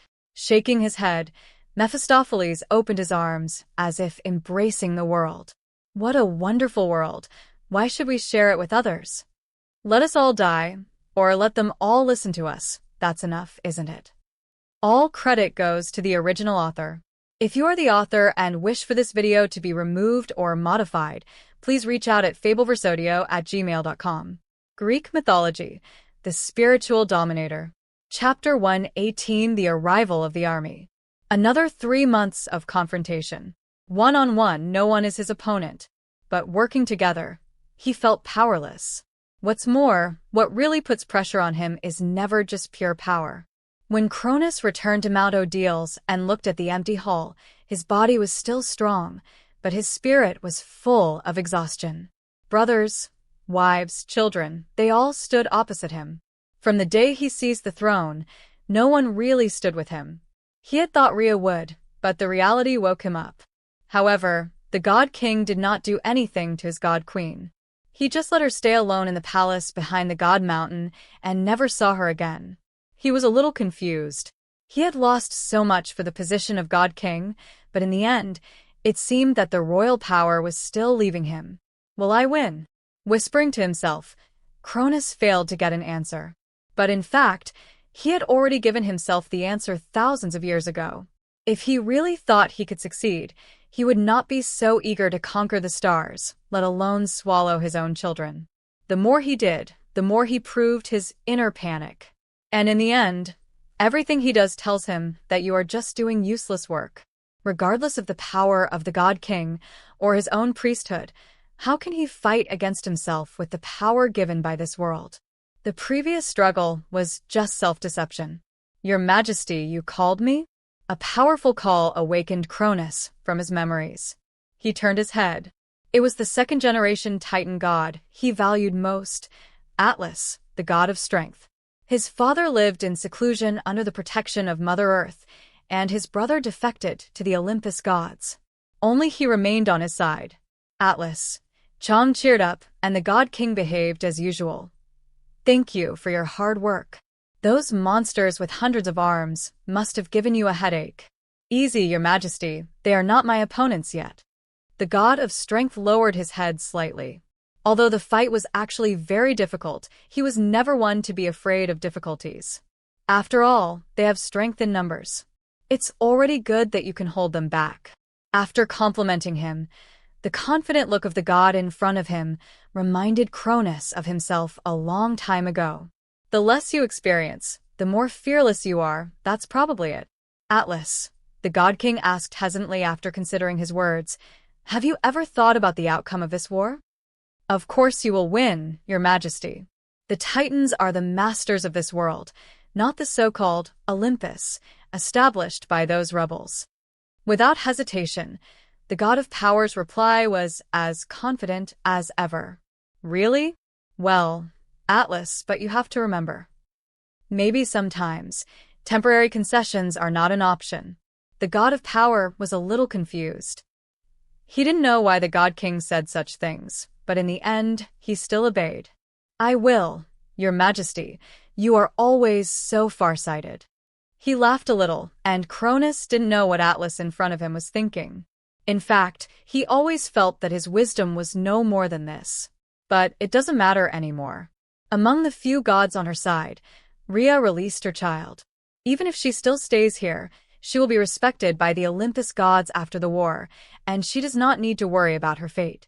Although the god of weather and his family are on his side, they are not actually loyal to him. If it weren't for the difficulty of coexisting with Zeus, I might have left long ago and just sat back and watched my failure. As for the sun god Helios in the sky, who still obeyed him on the surface, but in fact kept making small moves, he thought he didn't know what he had done. But Cronus knew very well that he secretly traveled to Olympus and had a secret affair with Perseus, the daughter of Oceanus and the goddess of boiling water. But before the war started, the god king had already prepared a gift for him. But this may not be a good thing. After all, being taken away by Ryan may not necessarily end well, but the humans left on the earth will definitely be liquidated by the new king. Some souls can be used to give you a preview and verify the feasibility of my idea. If I can succeed in the end, I will simply leave these sinful souls to you. I think you can make them obey you, right? Smiling slightly, Ryan had no idea of using the power of the spiritual world to break down and digest the souls of 2 generations of humans, gold and silver. As he said before, simply harvesting souls as seeds is too rough. A continuous cycle is the right path. But given that the first 2 generations of humans cannot reproduce, the cycle of things should fall on their successors. Of course, I will keep some mortal souls honest. Some have bad intentions. Although these humans have no direct enmity with themselves, they are symbols of the hostility between Mother Earth and themselves. Moreover, the sinful aura in their souls is clearly visible in the special environment of the spiritual world. Cronus promised that no matter how rebellious these guys are, he has many ways to teach them what obedience is. Then let's go. To be honest, I'm still looking forward to it.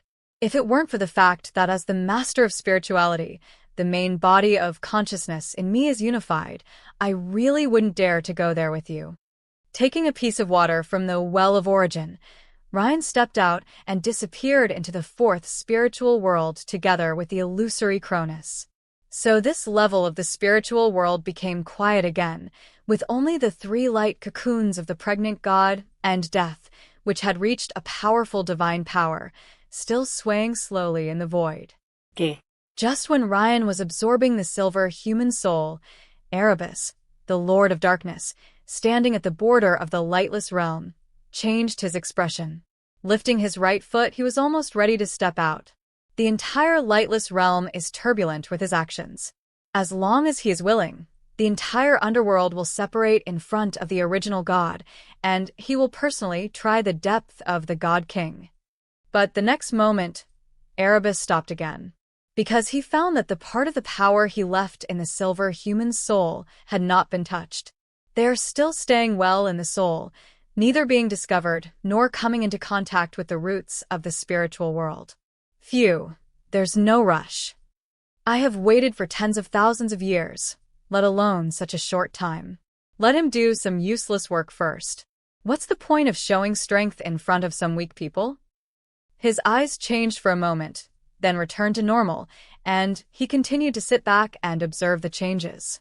Erebus could actually see that the confrontation between the figure and the gods was just a facade. In fact, he was testing the tolerance of the rules of the world in some form. But this does not prevent the Lord of Darkness from secretly mocking him. After all, he knows that the other party will soon discover that there is no tolerance for the rigid world. In other words, his tolerance is zero tolerance. My sister still doesn't understand this truth. Even though Gaia itself is one of the cornerstones of the present world, when she walks in the world as half a great person, she is still constantly divided and weakened. Even if he couldn't see the trajectory of his destiny, Erebus could guess that this weakening would not end until Gaia was completely dispelled from the great divine power or returned to its true form. If my dear sister is like this, what about you? Of course, you're not under his control, so he can't influence you directly, but he can reject you, just like he rejected me. He smiled lightly, but the Lord of Darkness knew that the magical uses of the God King's authority were actually more than that. Otherwise, he would not have been so impressed by it before. It's just that this effect is more aimed at the spiritual world, rather than an individual. But now Erebus doesn't have a world of his own, so he doesn't envy this role very much. Continuing to stand at the edge of the realm, feeling the darkness that separated him, Erebus waited quietly, until he sensed that they appeared in a familiar yet unfamiliar place not far from him. Tartarus, I am actually quite curious about what is inside my ignorant brother. Let me see what you are going to do. Frowning slightly, that part of the soul was brought into the abyss, which was undoubtedly beyond the expectation of the Lord of Darkness. Inside, although he could still feel his own power, it was more passive. He can still know what they have experienced, but most likely after it happens, and there may be a small delay. But how Silver Human's soul will be dealt with is beyond his control. So Erebus had no unnecessary reaction. He just put his hands behind his back and waited silently. At the same time, on the earth, the power of the God King is a manifestation of the blessings of this world. Others may not see the problem, but the world itself is difficult to be deceived. Therefore, in Cronus, this power is passing away every minute and every second. Even if you do nothing, it will last up to 7 days. So, in order to let the power of the God King, which was intertwined with the order of the world and was constantly declining, be able to persist for a while longer, Kronos moved his heart and unlocked a distant blockade. For a moment, the power to maintain the seal returned, and the aura around him immediately stabilized. Nodding with satisfaction, Kronos looked in front of him. He gently exerted force with his right hand, and the gods, who were still struggling to support themselves, were suddenly pressed to the ground inch by inch. The thunder and lightning transformed by the divine power, and the ocean hit the giant hand, but could not shake it at all. Gaia, we are such an old friend. Looking up, in the east of the earth, yellow light illuminates the sky, which is a sign that Mother Earth is coming. Compared with Zeus, who is far from reaching his peak, this primitive god who has also not declined to the limit is an opponent worthy of facing up to. That's interesting. The current Zeus is nothing more than that. If you want to make the world feel the threat from the gods, he alone is not enough. With a slight snort, Kronos' figure swayed. The next moment, as the power of time and space surged, a virtual phase connecting heaven and earth rose up. The sky is above your head, and the earth is your feet. The sacred mountains are just the weeds beside our legs, and the mountains and rivers are just the ants in front of us. After adapting to the new perspective, the huge virtual phase energy moved, facing the Earth Mother from a distance. Who are you? Seeing this scene from a distance, Gaia clenched her teeth, and she once again confirmed her guess. Cronus was replaced by someone else, and in the induction of the Earth, the breath of his youngest son could not be found anywhere else. Lion or Erebus, the only two people who could possibly do such a thing. At this moment, Gaia began to regret again why she believed her brother's lies. What is aimed at the silver humans in the spiritual world may be just like the prophecy said, this is completely poison aimed at the God King. But in front of her, Cronus didn't care what she was thinking. He just bent down slightly, and the sea of clouds was pushed away one by one. Looking at his nominal mother goddess at the moment, Cronus said lightly, "Who am I? Don't you see clearly enough, Gaia? I am the God King, the supreme ruler who rules the sky, the earth, and the sea. Of course, if you are willing to call me by my first name, it doesn't matter." The giant phantom raised his head and looked in the direction of the starry sky. It seemed that as he unlocked the seal, some unexpected changes occurred there. But that doesn't make sense. In the past, the owner of the sun was still a rival, but now, the sun itself is just a toy. So he looked at Mother Earth, at the gods, and at all the beings who were supposed to be loyal to the God King. Since he is now the God King, he should say what a God King should say. "Praise my name, my foolish subjects." The supreme power gathered together and spread to the world along with his voice. "I am Cronus, the Lord of time and space." The power condensed to the extreme is swirling around the huge virtual phase, like a silver-white light belt. The next moment, Cronus clenched his hands and hammered hard towards the earth. There is nothing fancy. This is the collision between personality and power. The vast and endless earth yellow halo was firmly blocked in front of him. Facing this overwhelming blow, Gaia and the earth became one, and the authority of the original god was undoubtedly revealed. The world seemed to be silent for a moment. When two forces beyond the powerful divine power bombarded each other, the void began to collapse, and the aftermath pushed the gods back. After all, Gaia was a little behind, so using her position as the midpoint, the earth sunk down, forming a huge basin. Countless mountain gods and river gods turned to dust in an instant, but it was not over yet. In the horrified eyes of the gods, the illusory figure that had just created all this took a step back under the force of the backlash and collided with the towering sacred mountain. The next moment, Mount Odil's, the tallest mountain in the world and the land closest to the sky, slowly collapsed towards the northwest after a violent tremor. I saw backstage that people didn't like the part about the fight between the sun god and others. Maybe it's because I'm not very good at it, but fighting is not the focus, so I'll just write a little bit of it here and there. It's also the reason why I skipped the Titan War before. Finally, don't ask me where the second chapter is. The two chapters are combined. These chapters at the end of the era are not suitable for splitting. All credit goes to the original author. If you are the author and wish for this video to be removed or modified, please reach out at fableversodio@gmail.com. Greek Mythology, the Spiritual Dominator. Chapter 121 Tartarus, 2-in-1. Time goes back to a while ago. The collision on the earth has just begun. Mother Earth has not yet arrived. The sacred mountain is still intact, and the sky and earth have not yet shaken. But in the underworld, Ryan's incarnation carried the things prepared in advance and stepped out of the spiritual world together with the essence left by Cronus. In fact, as early as half a day ago, when the burning flames of Death of the God King burned down the part of Cronus that belonged to the royal power, the change of the era had already begun. As for the remaining parts of the former God King after the burning, it has little to do with the changes in the era. It is just a personal matter of Cronus as the god of time and space. Using the past to fight the present, using the God King to fight the God King, this is the value of Death of the God King, not just a picture of an artifact. If Ryan just wanted a few artifact-level paintings, he could actually create several at will.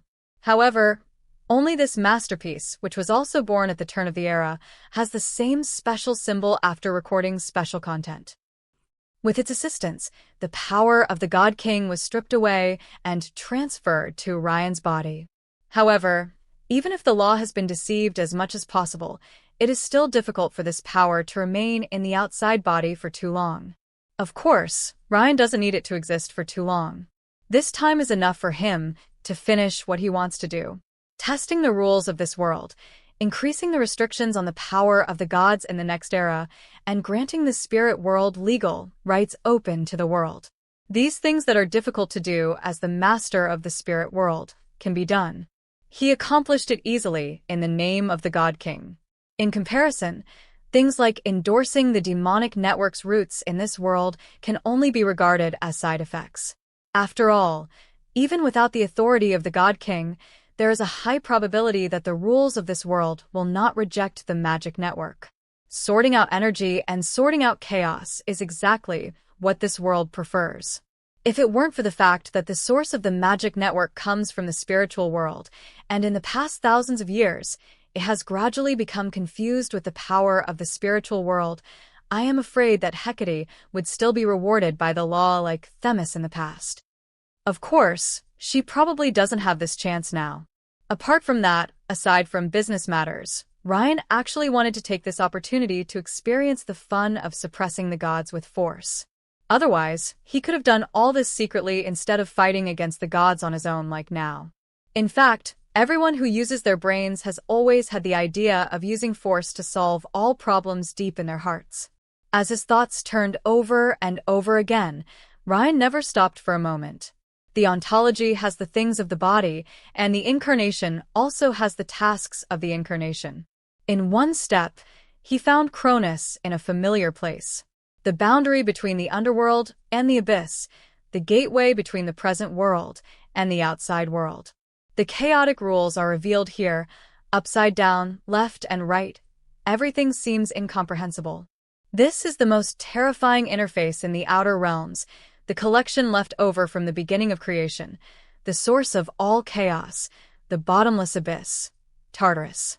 Ryan had just witnessed Zeus and his two brothers coming in and out of here not long ago, and Cronus actually knew something about it.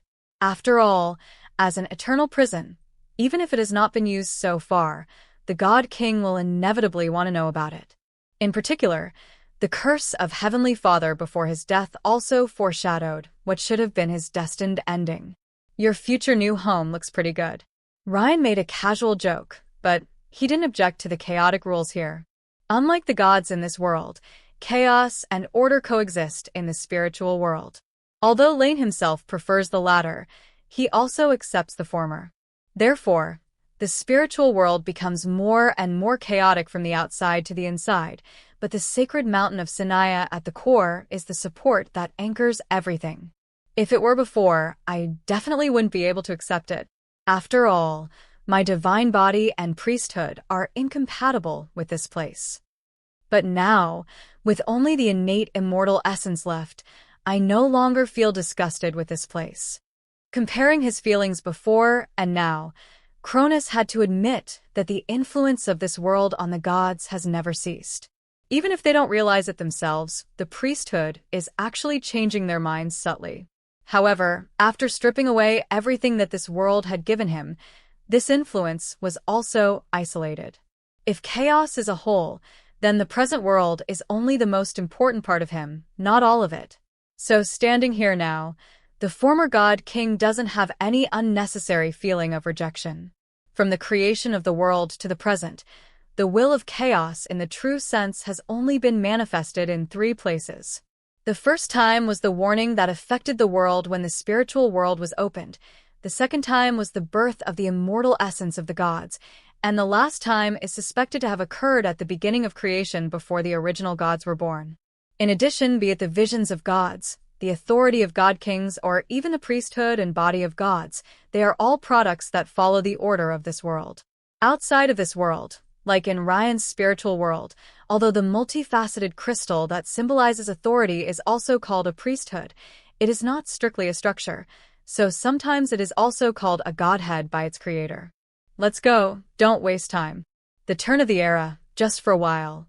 Smiling, Ryan walked into the boundary between the abyss and the underworld first. Since you think you don't have enough time, can't you stay up there for a while longer? He said so, but Cronus followed closely behind. Although he also wanted his rebellious son to receive more severe beatings, he knew very well that the battle between gods on the earth at the moment was only superficial. Hidden behind it is what kind of sanctions will be incurred after half a great person expresses his power in this world. The Earth Mother itself is a part of the real world, and she rarely shows her power directly, so she is just cut with a dull knife. But whether other beings will cause a more direct reaction if they do this is the focus of this test. Now, with the cover of the God King's authority that has not yet dissipated, all the consequences of the test can be paid for by the God King's authority. The faster it subsides, the more intense the reaction in this world is.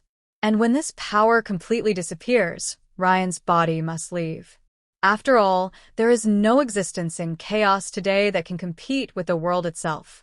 There was a distortion of time and space, and the next moment, Ryan and Cronus arrived in this weird world one after another. After crossing this portal, the connection with the underworld is cut off. Even if the two of them were treated the same way they came, they would not be able to go back to where they came from. Now, Ryan can still rely on the connection between the incarnation and the spirit world to find the right path, just like Zeus relies on the weak power of the God King to travel back and forth to the prison of the giants. But once you get deeper into it, it's uncertain whether this connection can be maintained. However, the connection may be broken, but the synchronization of thoughts will not. Even Tartarus cannot stop the spiritual master from exercising his authority. Let's go further in. The power on the outside is too weak. If we really choose this place for transformation, I'm afraid it won't be over for thousands of years. After observing the environment, Ryan spoke. The power here is a little thinner, but in Tartarus, how do you distinguish between inside and outside? He was a little confused. After all, Cronus had actually been here before, so he asked directly. There may be a gap between his and Ryan's original bodies, but they are not inferior to one incarnation. What he couldn't detect, the other parties shouldn't be able to detect either. Do you still remember the source of chaos that I took away when Themis legislated? Stretching out his hand, a snake-shaped mist appeared in his palm. Cronus recognized it at a glance. It was the manifestation of the source of chaos. I have some understanding of chaos.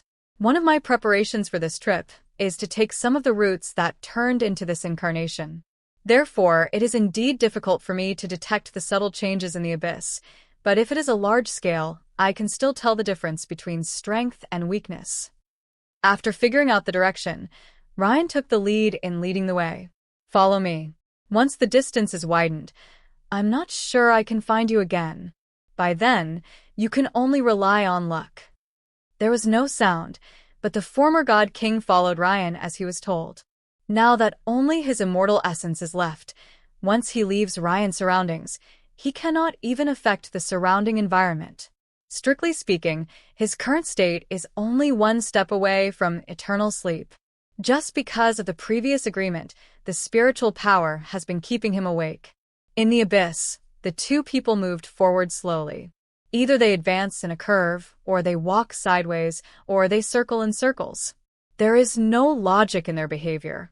But as time passed, even if there was only a little essence left, Cronus could still feel that the aura around him was getting thicker. However, as the two of them went deeper, at a certain moment, Ryan suddenly stopped.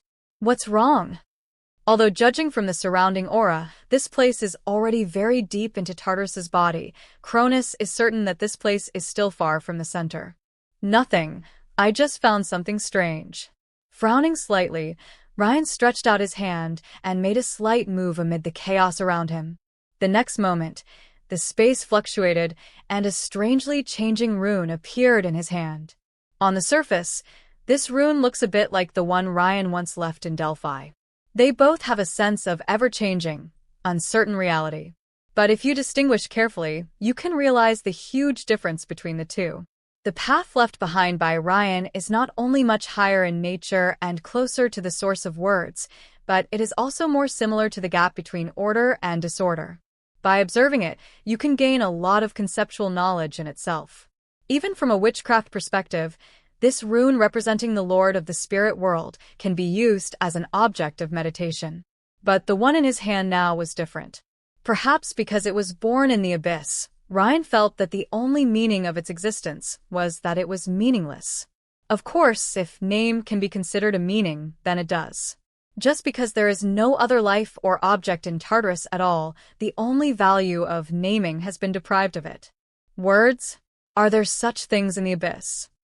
Seeing this, Cronus couldn't help but be surprised. There are innate divine scripts in the world, there are original spiritual scripts created by Ryan, there are hydrologic scripts created by Métis, and there are ordinary scripts taught to humans that do not contain extraordinary power, but that only requires someone to use them. There were gods first, and then there were innate divine texts. First there was the Lord of the spiritual world and spiritual life, and then there was the original spiritual text. There were many ocean goddesses before hydrology came into being. And if there were no human beings, there would be no ordinary writing. But there was nothing in the abyss, no sign of any life. The only ones that ever existed were 3 giants who were prisoners. Cronus really couldn't imagine the significance of the birth of words here. It couldn't be that the abyss showed it to him, but Tartarus was the only non-personalized primitive god, and he didn't have the ability to see at all. Who knows? The abyss is one of the few places I know nothing about. I won't be surprised by what happens here. This is why I use the word adventure to describe this trip. After all, I am even prepared for the sudden activation of the abyss. After studying the text in his hand for a while, Ryan called in a few more for comparison. But in the end, he still couldn't see anything. Keep moving forward, hoping to find the answer inside. This trip to the abyss is really rewarding. Putting them aside, Ryan didn't want to dwell on it anymore. At the core of the abyss, it is possible to get results. Even if it is not there, Cronus will be able to tell himself the answer when he completes the transformation, if he has not been confused by the power of chaos at that time. Good. Nodding, Cronus was also very interested in this matter. After all, Ryan's foundation lies in the spiritual world, and he only pays attention to the abyss for the purpose of exploration and prevention.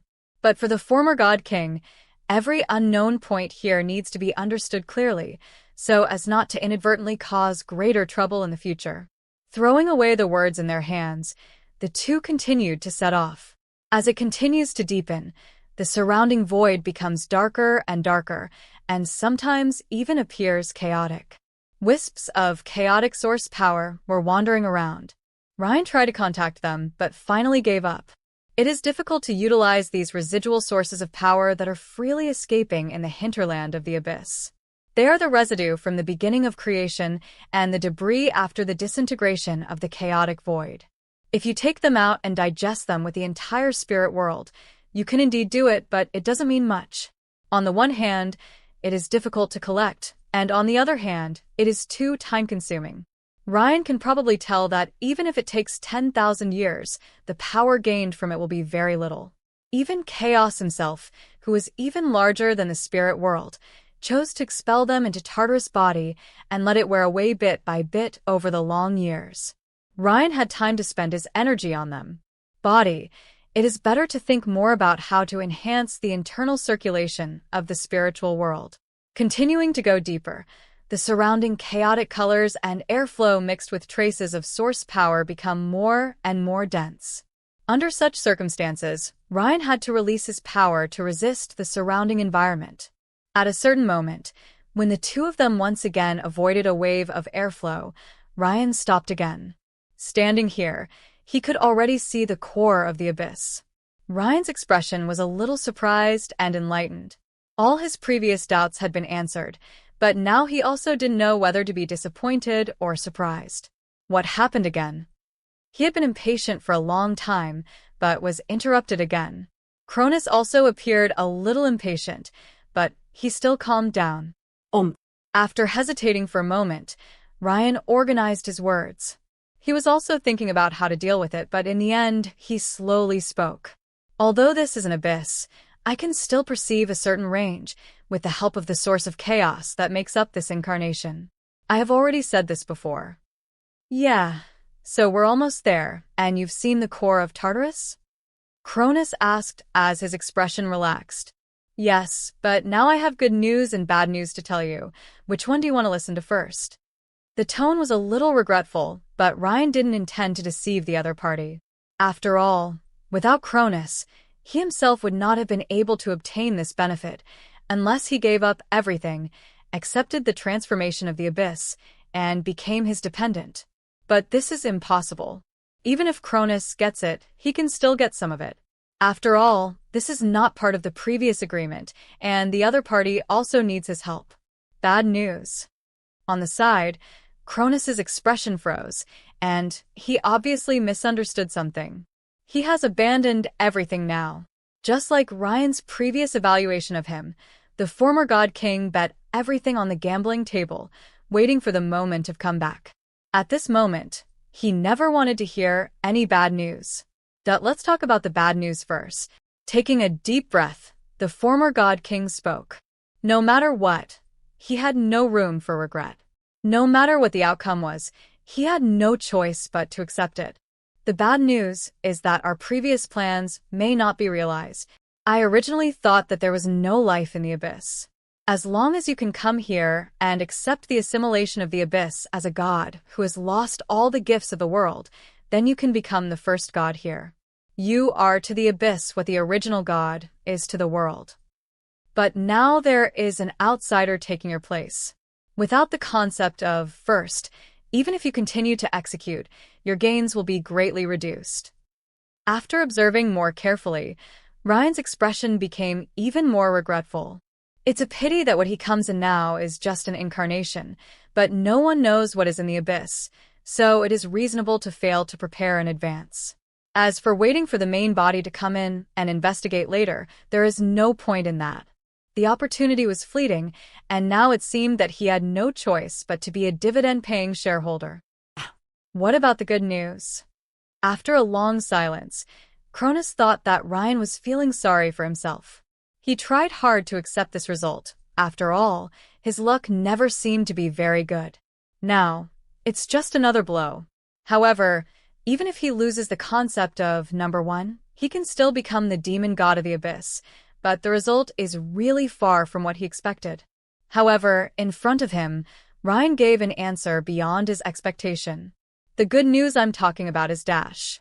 Shaking his head slightly, Ryan looked at the former god king beside him. I have to say that maybe as time has come, the other party will get an advantage this time.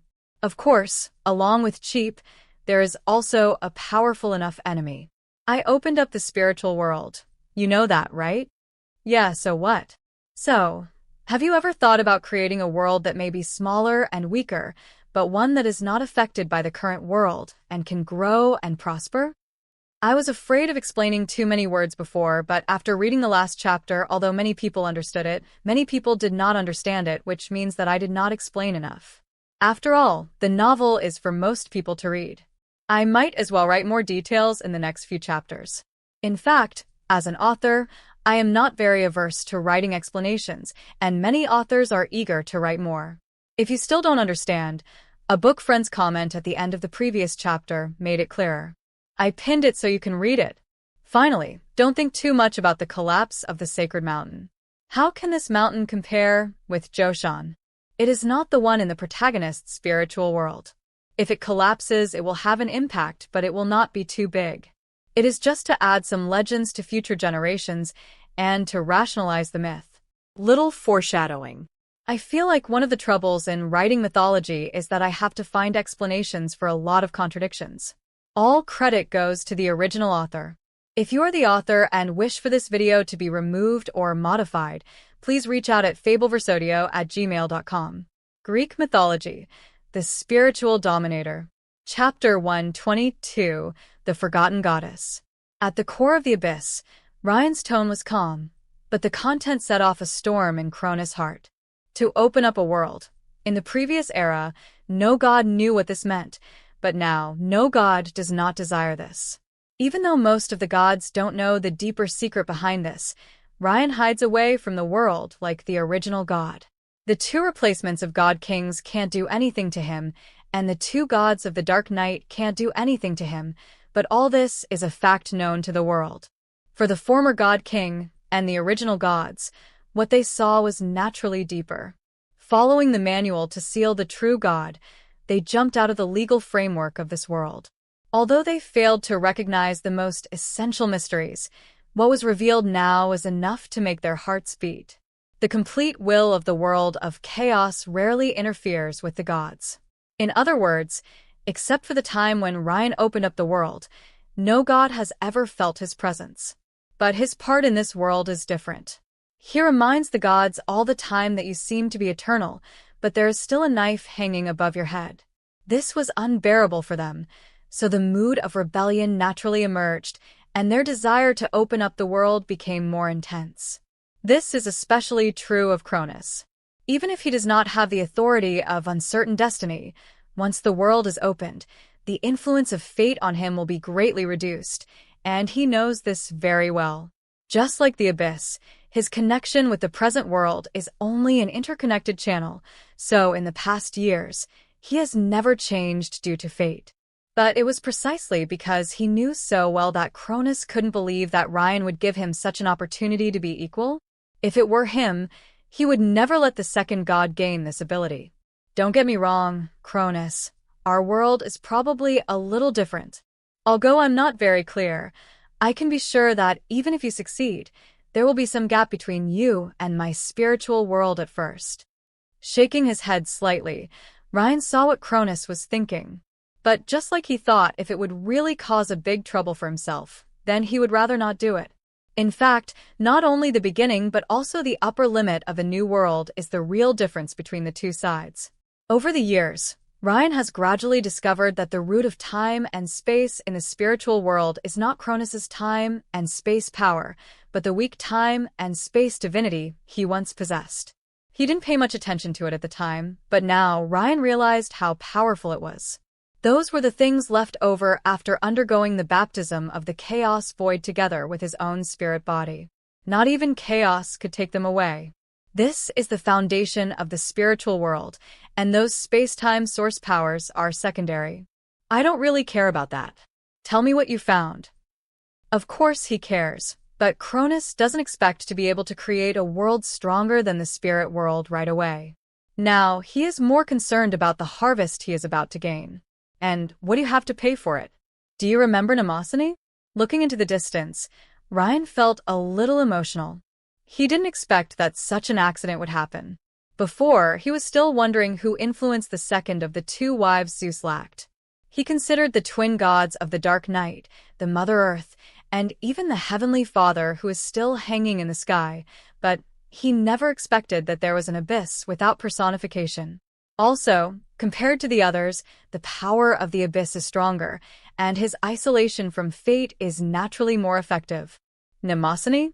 Thousands of years ago, before attacking the stars, I mentioned her to Rhea. With a look on his face, Cronus also thought of his sister. Shortly after I overthrew my father, she was dissatisfied with you because of the memory priesthood. There are rumors that she first tried to visit Lady Yi, but was turned away and then wandered at the door of the abyss after a long time. I finally didn't dare to step in. Later, it was said that she was taught a lesson by Atlas, the god of strength, who was just born and then disappeared. Looking back on the past, Cronus still remembered that at that time, Rhea still stood by him without hesitation.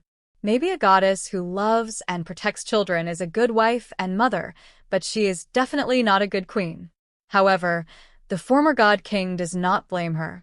In any case, let the relationship between the two disappear into the dust with the death of Kronos. After that, she was revered on the new Olympus, and he became the new king in the abyss. So, Mnemosyne finally made up her mind and entered Tartarus after that?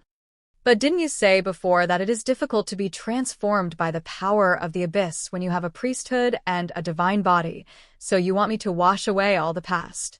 Seemingly discovering the problem, Cronus couldn't help but ask. It is very difficult, so she has not been able to complete it after nearly 10,000 years. This is still based on the premise that Mnemosyne is only a weak divine power. Otherwise, even if it takes several epochs, it will be difficult to cleanse her body. The imprint of this world. Faced with Cronus questioning, Ryan patiently explained.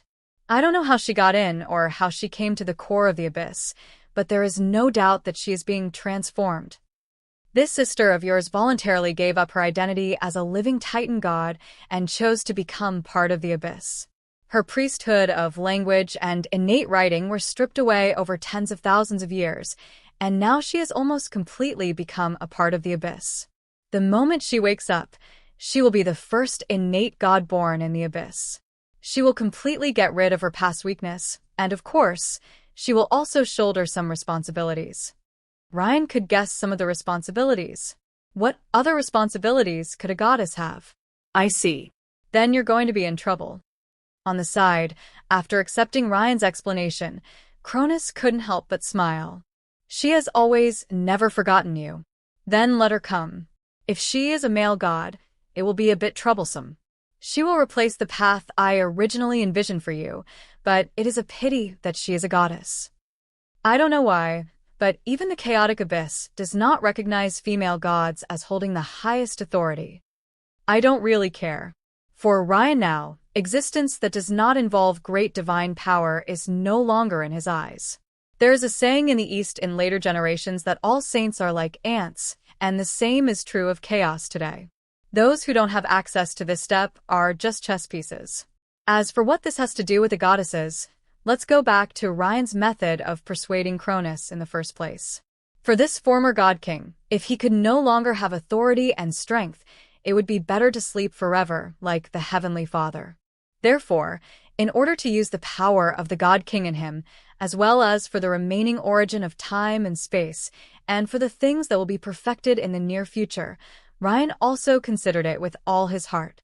The so-called authority of a divine king is not something like a priesthood, but an additional authority granted by the laws of this world.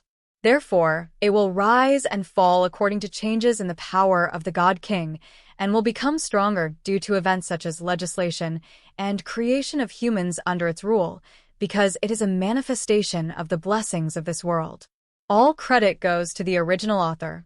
If you are the author and wish for this video to be removed or modified, please reach out at fableversodio@gmail.com. Greek Mythology, the Spiritual Dominator. Chapter 123 All Three. Therefore, after understanding the nature of the God King's power, Ryan boldly made a prediction. The present world has only instinct but no wisdom, so it will select beings who have merit for it or are recognized by the gods to become God Kings.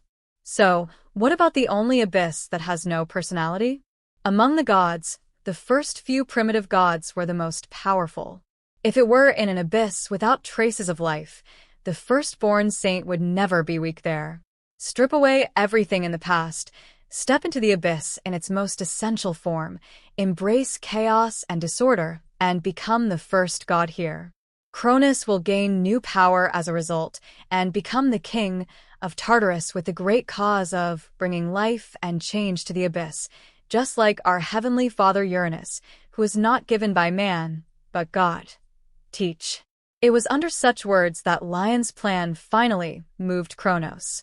Compared with the constraints of this world, becoming the first god and eternal king in the abyss is a better choice. Therefore, under the joint witness of the spirit world and the power of the God King, the two parties reached this agreement, and then everything happened today. Even to this day, Cronus still remembers what Ryan said to him at that time, the fateful sentence. 3 gestations, 3 rebirths. At the juncture of 2 eras, spanning 3 eras, you will come to this world again. The abyss is the destination of your destiny, just like the earth is the destination of your brothers. But when you wash away the past, everything can be done again. This time, you will rule the world in the name of the Lord of the Abyss, and with the protection of Tartarus, fate will no longer be able to easily influence you. Revenge the world. Take revenge on your children, of course. You can also choose to take revenge on me. At that time, Ryan's plain words were filled with deep confusion. The former God King had to believe again that language is indeed magical, so in the end, he let go of the past and chose to appear here. However, at this moment, the original plan had an accident, but the results seemed to be better. So, what exactly is your good news, and what does it have to do with opening up the world? No one can stay calm at such an important moment. Ryan's prediction had already made him extremely satisfied, but now there seemed to be a better outcome, which made Cronus almost unbearable. Smiling slightly, Ryan had no intention of showing off at this stall. The specific explanation is more complicated. To put it simply, do you still remember what happened when Themis legislated? Remember, Cronus nodded thoughtfully. She reordered the world, and then squeezed out the remaining chaos among the laws, so you are saying? That's right, Ryan confirmed from the side. Just as the purest chaos is mixed in the present world, there is also pure order remaining in the abyss. Because of the conception of the first god, the laws in Tartarus were extremely active. The order part was instinctively squeezed out and mixed with some of the remaining primitive power from the beginning of creation. This is what I mean. Information. First let the abyss assimilate you, and then take over the power rejected by it as one of your own. At that time, you can not only open up an interface with this, but you can even establish a connection with the abyss, a kind of connections that devour each other. It's a pity, he finally sighed. This opportunity is fleeting, and it is impossible for me to give up everything and throw myself into the embrace of the abyss in the most essential form like you. Otherwise, facing this temptation, I will be more or less unable to do so. I'm a little excited. Call. Then I'm pretty lucky, ha ha ha. Finally, I couldn't help but laugh. Maybe it was the ups and downs during this period that caused a lot of psychological burden on the former god king. Uncontrollable joy surged in Cronus' heart. He didn't expect that he would have such an opportunity. Opening up a world and becoming the master of the world is the true way to reach great divine power. For a moment, he felt that the price he paid before was worth it. Well, you're lucky, so do you have experience in opening up the world? And after being assimilated by the abyss, if you want to stab him in the back after getting the order, I'm afraid it will be difficult to do it on your own. Glancing at Cronus, who reacted next to him, Ryan didn't show off anymore. Although he does intend to get a share of the new world, he will not focus too much energy on it in the future. More of his energy is still in the spirit world, and this new world in the abyss must be managed by Cronus himself on the one hand, and on the other hand, Lai Yen is also ready to let other beings do the work. I can pay for this power for you, so that you have the ability to resist him after being transformed by the abyss, using the origin of my incarnation. The patterns are used to create each other, and the patterns are used to create Dash. After gathering her thoughts and holding the artifact high, Hecate seemed to have been spiritually baptized, but she immediately returned to her eyes. At this moment, she could feel that all the places covered by the spiritual world were clearly visible in her heart. So she raised a smile on her lips and once again announced her arrival to the world. I would like to bear witness from the great ancient spiritual world that I am the master of the demonic network and the source of all laws. In the starry sky, a special star shines brightly, illuminating the surrounding areas. In the world, wherever the spiritual world covers, endless threads are woven into a web. The silver fire filled the sky. In almost an instant, it started from a small cluster and burned across the sky, ocean, and earth along the invisible track built by the power of the spiritual world. At the same time, with the pouring of spiritual power, new divinity and laws descended on Hecate. The present world also responded. Just like the vision of a god, invisible fluctuations swept through the world. All the gods knew that a new true god was born in the East China Sea. But only a few people know that this is definitely not the birth of a god, because this god has already been born once. The lord of the demonic network, Hecate. The next moment, the name of the new god shook the source sea, and a bridge between the spiritual world and the real world appeared. At the key to the change of the era, under the faint protection of the power of the God King, the initial magic network finally took shape. All credit goes to the original author. If you're the author and wish for this video to be removed or modified, please reach out at fableversodio@gmail.com. Greek Mythology, the Spiritual Dominator. Chapter 126 Insight into the Mystery of Authority, Monthly Pass 3. Chapter 126 Insight into the Secret of Authority, Monthly Ticket Plus 3. The magic network is a network that restrains elements and regulates order. The latter is not obvious today, because there are still very few concepts relying on the magic network, but the influence of the former is immediate. When the magic network takes shape, the originally chaotic elements instantly find their own carrier. After all, the magic network itself contains part of the divine power belonging to the elements. From then on, except for a few areas not covered by the magic network, any creature needs the permission of the magic network to mobilize the power of the elements. Of course, the current magic network is equally open to all life. It doesn't care whether you are good or evil, as long as you follow its rules, it will serve you. Is this the world in the eyes of the true God? It's so amazing. Under the influence of authority, even if I have a partial understanding of the origin of the law, it still obeys my will, just like ordinary things do not know the mystery of the birth of life, but it does not affect their survival in the world.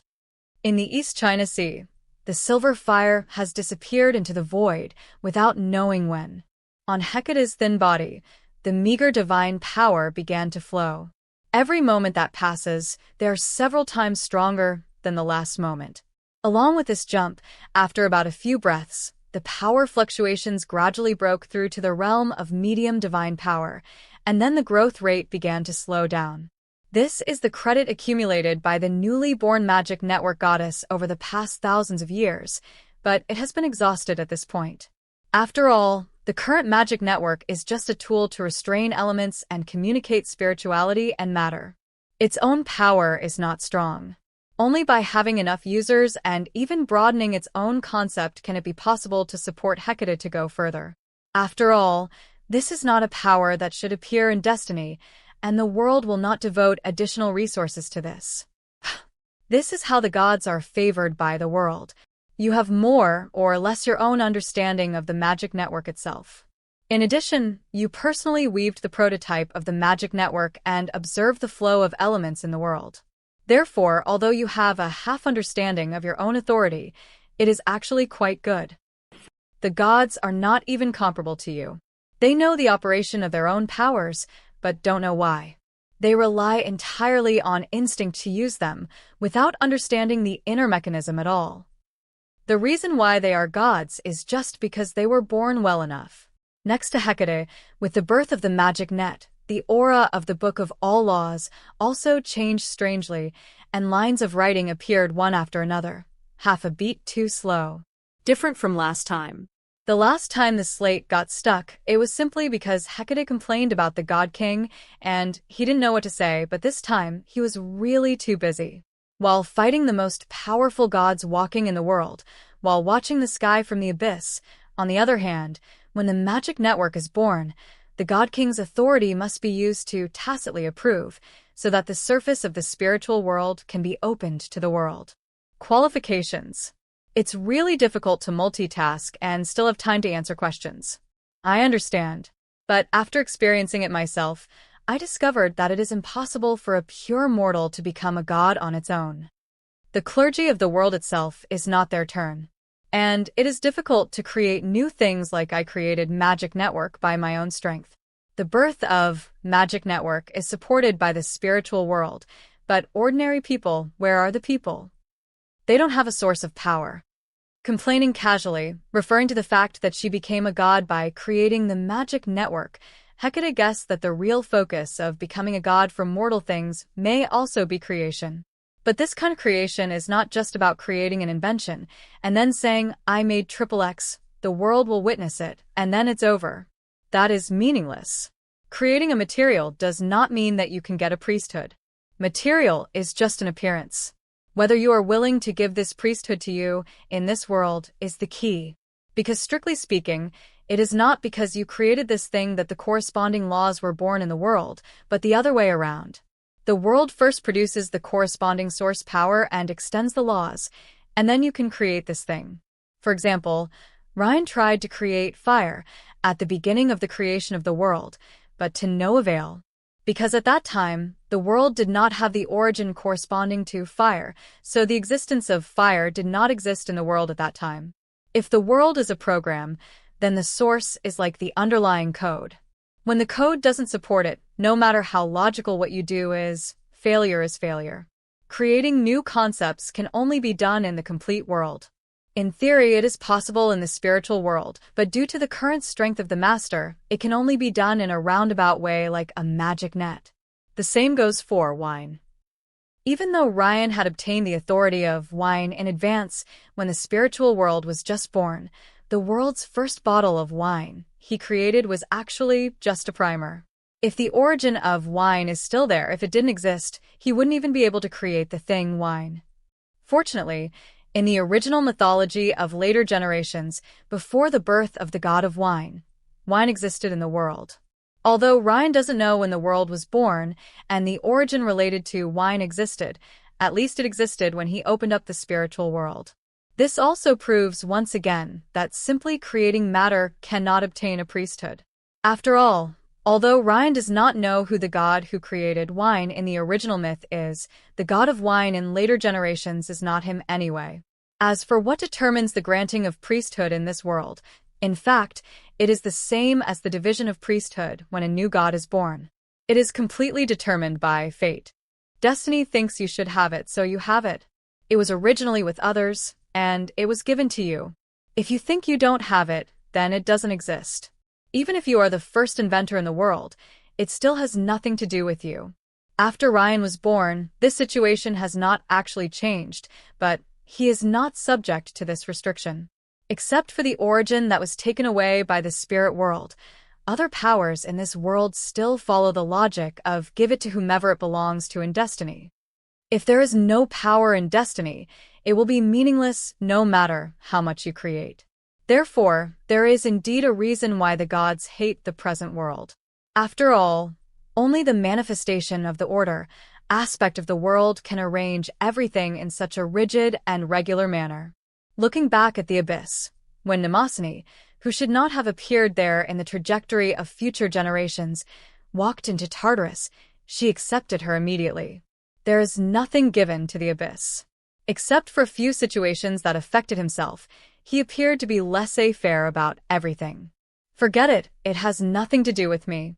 Shaking her head, Hecate didn't care that much about this, and she didn't have any urgent thoughts about making mortal things become gods. Anyway, Shurban said that she can trust the wisdom of future generations of humans, so let her see what kind of wisdom they can have. But what's going on? With a look on her face, Hecate seemed to notice something. Concentrating slightly, in her divine perception, it seemed that the huge barrier of time and space between the spiritual world and the real world no longer existed. As expected, now even without the assistance of rituals, as long as she has a spiritual level equivalent to the level of the third moon phase she is engraved on, she can explore the first level of the spiritual world with her spirit body. This was unimaginable before. The original barrier that was a mixture of time and space and uncertain fate, even when it was just born, made the two ancient creation gods helpless. Normal changes, nothing to worry about. Since you created the magic network, you naturally need users. Although the object of meditation does not necessarily have to be the moon in the spiritual world, the environment there is indeed the most suitable for spiritual growth. I just found an excuse. The opening of the spiritual world has been prepared for a long time, but it can only be implemented now. In the past, the real world and the spiritual world were separated by time and space, and only a few entities could enter and exit. If this blockade is unlocked at that time, not to mention the possibility of being locked by other gods, the conflict between the worlds alone will be a big trouble. When the spiritual world, an interface originally independent of the real world, comes into direct contact with it, the confrontation between the two worlds is almost foreseeable. Undoubtedly, although today's spiritual world is far better than before, it has not reached the level that can overwhelm the real world, but it is different now. On the one hand, there is the magic network between the two worlds as lubrication. The element, a special existence that can be influenced by the spirit and change the material, has successfully eased the conflict between the two. On the other hand, the authority of the God King has given the spirit world issued a certificate of legal admission. As a result, the power of the God King suddenly declined, but the spiritual world itself was accepted by the real world. Just like the abyss, although Tartarus is excluded from the present world as a major part of the outside world, there will be no conflict due to contact itself. His portal in the underworld is the node of contact between the two parties. There are at most more nodes in the spiritual world. He is present in every corner of the world. I see. That would be interesting. If you say that, the gods should also be able to enter the spiritual world. Aren't you afraid of them wreaking havoc? Not knowing the secrets behind it, Hecate just raised her eyebrows and asked in a meaningful way. Past experiences told her that Shurban had some scruples about the gods before.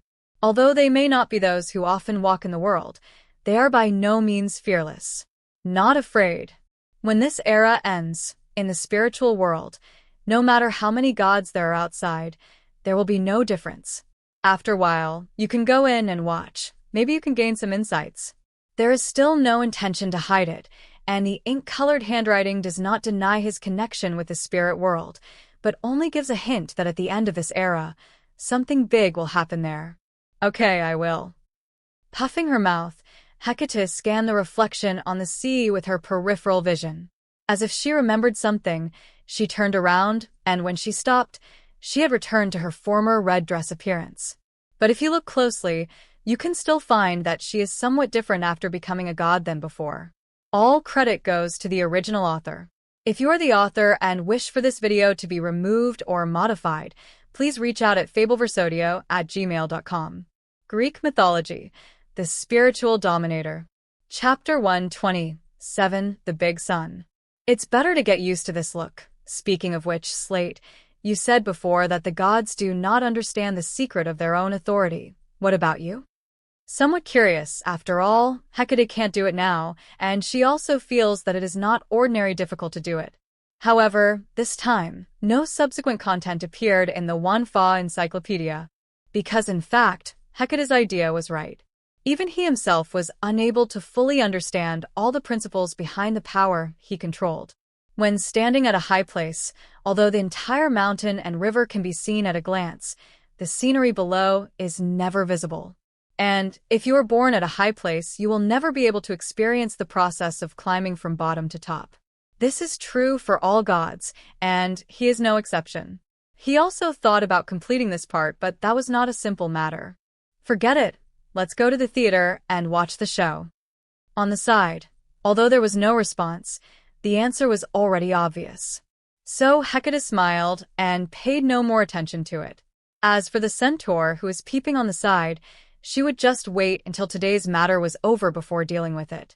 She had no time to pay attention to him now. Looking at the continent in the distance, the battle is still going on over there, not affected at all by the scene of silver fire that just flashed away. The birth of the demonic network is of vital importance to Hecate and is equally significant to the spiritual world and the real world. But for the gods at this time, it has no more meaning than proving that there is an extra god in the world. Even the slowly falling sky in the west was not of concern to the gods at this time, let alone the small changes in the East China Sea. The god king is fighting against the Earth Mother, but the latter is obviously at a disadvantage. Except for the Oceanus couple and Zeus who joined forces and could barely intervene, the other true gods could only protect themselves in the aftermath of the collision and were unable to affect the situation of the battle. But in the starry sky, the sun, which had lost control because Helios was hiding in the East China Sea, changed quietly. Click. In the great sun, nothing exists except matter that flows like liquid. In other words, even if there was, it would have been burned to ashes long ago. Here, nothing other than the sun can exist, except for its own owner and the chains that have existed for thousands of years. His limbs were bound, and his body was twisting unconsciously. Hyperion was a little tired. Hearing the voice of Cronus before, the sun god who had been imprisoned for thousands of years struggled and became furious. But in the end, he was unable to break free from the constraints of the sealing chain. When the anger gradually dissipated, Hyperion lay on his back at the core of the sun, no longer wasting his energy in vain.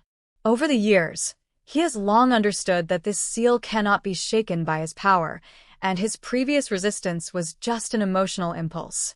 Of course, he didn't give up. The sun god was just waiting for the opportunity. He knew that unless Cronus could really become the eternal god king, the seal he left behind would sooner or later be weakened when the god king replaced him. The second-generation god king is not their father. Only divine authority that is completely derived from heaven can still take effect after the master loses authority. The royal power that was gained due to the situation will naturally lose its power due to the loss of power. As long as he waits for that opportunity, when the seal begins to fail, Hyperion may be able to escape. He didn't know how long it would be, but he could only choose to wait. Click. Another voice came from the originally quiet core of the sun. At first, the sun god didn't pay attention. He thought it was the noise produced by the sun as it moved in its orbit. Although it was a bit strange, it was nothing to worry about. But the second time, this unknown tone finally caught his attention. He has been here for thousands of years, and he knows every bit of the core of the sun. Now there are unexpected changes that are naturally hard for him to ignore. Listening attentively, the sun god needs to determine where the source of the sound is. After a while, which was shorter than the last time, he heard another sound as he wished. Click. The third strange sound came. This time, Hyperion finally noticed the source of the sound. He looked for it and saw that it was the sealing chain tied to his hand. At some point, the chains tied to his wrists had fine lines all over them. The sound just now was the sound of those small cracks expanding. This is... At first, the sun god didn't react yet. But soon, the sealing chain, which had long lost its steady influx of power, began to be gradually eroded by the power of the sun itself. From a little crack to melting inch by inch, almost at the speed of an avalanche, the chain transformed into a seal cracked at a speed visible to the naked eye. This is... Suddenly waking up, Hyperion finally realized what had happened and stared at the chain that was constantly disintegrating. He didn't know what happened to the outside world, why his seal began to disintegrate just after he heard Cronus' voice. But he didn't care about that. Thousands of years of imprisonment not only failed to extinguish the flame in the sun god's chest, but instead grew stronger. Perhaps because he had stayed in the core of the sun for too long, even the influence of the sun priesthood on him seemed to be a little stronger. Hyperion is now more controlled by the will of the sun itself. It is the hazy instinct of the sun to have no scruples and dominate the starry sky. The confinement is weakening, and the familiar sense of power is gradually returning. When the divine power that had been silent for thousands of years gathered again, the sun god looked through the supreme star to the distant earth. He saw the boundless and majestic silhouette at a glance, but at this moment he had no fear at all. Hyperion recognized that existence. Although the temperament was a bit unfamiliar and the other places were different, the most important time and space authority as a god undoubtedly proved to him that it was his old friend, the two who sealed him here. Cronus, the god king. He was fighting, and the object of the fight was their common mother goddess. He looked unbeatable, but the sun god had no fear. Although in terms of strength, he could not see the slightest flaw in the opponent. Just like the god king who left the earth mother with no power to fight back had no problem, he was so invincible. But a seal that breaks away without any reason cannot be faked. If this is really the opponent's true strength, then why should he take back this insignificant power? The only answer is that the other party is just pretending. Maybe he used some method to temporarily increase his strength, but this will never last long. The currently shattered seal is proof of this. All credit goes to the original author.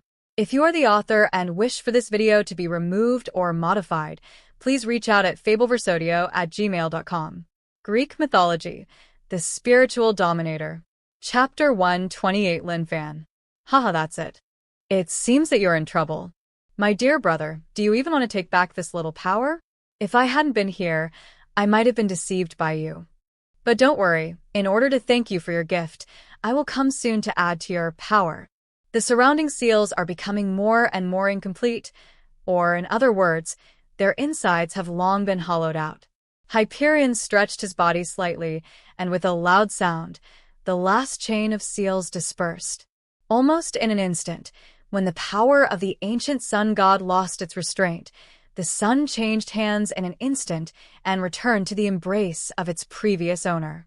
Originally, Hyperion's perverse behavior was disgusting to the sun, but Helios' behavior of using the priesthood to build the sun chariot was even more unacceptable to the supreme planet.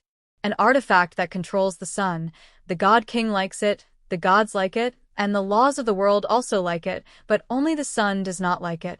How can the sun be placed below people? Ha ha ha ha, that's it. Neither Cronus nor my stupid son understand you, but I do. Whispering softly, accompanied by an arrogant smile, feeling the dissatisfaction accumulated by the sun for thousands of years, Hyperion laughed and extended an invitation to his old friend. Come on, stop caring about the laws of this world. Let us use a grand performance to announce the return of the Lord of the Starry Sky. The starry sky at this moment is uninhabited, especially near the sun. It seems that they have predicted what will happen, and the star gods of the zodiac realm have long been hiding. The stars they represent are still hanging there, but that is only because they are the projection of the stars in the spiritual world to the outside world. Just like the underworld moon, it seems to be hanging on the underworld, but in fact no god can touch it. In addition, among the gods in the starry sky, the Mother of Light avoids the white realms, the god of the lightless celestial body never makes it public, and the god of skylight, and the goddess of day have no competition with the world. Therefore, no one notices in the starry sky, and there is no sound. In the meantime, Dari changed hands again. Only Helios, who had secretly surrendered to the enemy for a long time and was hiding in the palace of his wife, the goddess of boiling water, in the sea, noticed the change of the sun's sovereignty. But at this time he no longer cared about this. The supreme and majestic virtual image on the horizon almost frightened him to death. The young sun god really couldn't believe how the god king who had shown decline in recent years could suddenly burst out with such strength. If I had known that you were so ridiculously strong, I would definitely be your most loyal subordinate. However, no one cares about what he thinks, or in other words, many gods now have the same idea as him. They had surrounded the holy mountain with full confidence and had even privately begun to discuss the division of interests after the war and how to limit the power of the new god king. However, no one thought that everything they did would affect the supreme lord on Mount Otis. It was always a joke in his eyes. During the meeting, there was obviously no powerful fluctuation of divine power, but the god king still subdued the gods with one hand. Such unrivaled power could not help but remind the Titans present that the same was true of the father Uranus. Even at the last moment of this world, he still suppressed the gods and made it difficult for them to breathe. Thousands of years passed, and they became more powerful. The Titans thought that even if they faced their heavenly father again, they would still have the power to fight, but reality told them that nothing had changed. The God King is still the supreme king of the world. Think of a way. Zeus, you are the king of gods chosen by fate. Think of a way. The mother goddess is no match for him. Only you can change the outcome now. His body was trembling a little, and God Lord Daong no longer had the majesty of the past. His voice was a little out of sorts, not at all like the majestic and steady person he used to be. At this moment, Oceanus remembered his past. Just with a look from his father, he knelt in front of the Heavenly Father, proving that he would never dare to fight against him. Now he is more powerful, but facing the new God King, he seems to be no different from before. Even if he had known that the other party would not accept his surrender, he would have given up resistance long ago.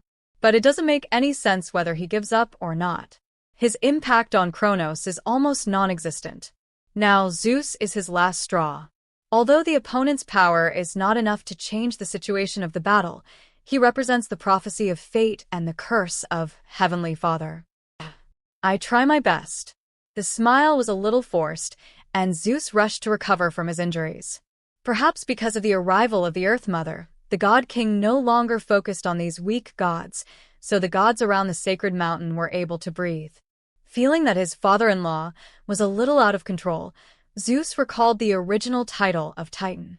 If the Titans of the past were like this in front of the Heavenly Father, it is no wonder that the other side gave them the title of Titan, with contempt. But when I think about it, the other party now is my help after all. But when Zeus wanted to try to comfort the other person, he searched his mind, but he couldn't say a word. After all, faced with this situation, he really couldn't think of any variables. In the past, except for one loss at the hands of the red-haired witch, Zeus had everything going smoothly. Married to the wisest goddess and got entangled with her sister. He was forced into the abyss, but the fighting power of the 100-armed giants in the 10 Years' War made him feel that everything was worth it until now. He couldn't understand why Cronus had to confront them for so long if he had this power before, instead of overthrowing Olympus with invincibility on the first day of the war. Let them understand that the authority of the God King cannot be questioned. Don't even have to wait until then. As early as when he rescued his 5 brothers and sisters, the God King could use his absolute power to tell Gaia, "What giants? Those are not my brothers, they are just a group of monsters. It doesn't matter what you think they are, what matters is that they are what I say they are. I don't want the giants to leave the abyss, so they have to stay there. I want these traitors to stay in my belly, and no one can let them out." Maybe this is just a way for him to satisfy his own pleasure. He never cared about me. My struggles and efforts were just a joke in his eyes. A little weak, but Zeus still held the thunder arrow tightly. He would never give up until the last moment. Wait, what is that? Suddenly, a voice of confusion mixed with surprise sounded. Looking for a sound, beside his father-in-law, the original water goddess was looking up at the sky. All credit goes to the original author. If you're the author and wish for this video to be removed or modified, please reach out at fableversodio@gmail.com. Greek Mythology, the Spiritual Dominator. Chapter 1, 29 Sense of Ceremony. Zeus looked back and saw that it was his mother-in-law, Thetis, the original water goddess. She was looking in the direction of the starry sky, where the sun that was originally hanging in the sky suddenly began to grow bigger. From the perspective of a god, she could clearly tell that the sun itself was sinking towards the center of the continent. This kind of behavior that violates the rules of this world cannot be spontaneous. Behind the scenes, there must be a sun god controlling it. How could it be? Isn't Helios still at sea? And if he had the courage to face the god king directly, he wouldn't find excuses to stay in the ocean. Wait a minute. This is not Helios. This is Hyperion. Where did the seal go? It was a little incomprehensible at first, but the next moment, ocean god on the side also realized something. The sun cannot be derailed for no reason, and Hyperion will never break free of the seal for no reason. If there must be a reason, it would be that the seal was lifted either actively or passively. So, under what circumstances will Cronus lift the seal he once set? Ha ha ha ha, I knew that he couldn't suddenly become so strong. He must have used some means. It must be like this. But now, his power has begun to decline. Zeus, do it. He is just holding on. After the ups and downs of his mood, Oceanus finally regained his confidence. His divine power began to boil, and in the distant sky, the long river around the world seemed to be aware of the master's passionate emotions. At the end of the ocean, blue light began to float, rising inch by inch. That's because the water level of the long river is rising, so it's rolling back up to the sky. For a time, even the sea level outside the sea seemed to have risen by 3 points. Cronus, just like when you faced Father God, no matter how hard you struggle, failure will be your final fate. When Ocean God's voice spread in all directions, along with the increasingly obvious trajectory of the sun, the gods who had more or less understood the past events in the starry sky also reacted. The seal of the god king disappeared, which swept away the atmosphere of negativity and despair on the field. They looked at Cronus, and their fighting spirit was rekindled again. For innate gods, they exercise authority by instinct rather than skill, so their power often fluctuates due to their mentality. But at this moment, with the sun getting closer, they seem to have regained their confidence. Today's sun is not the one that was just born in ancient times.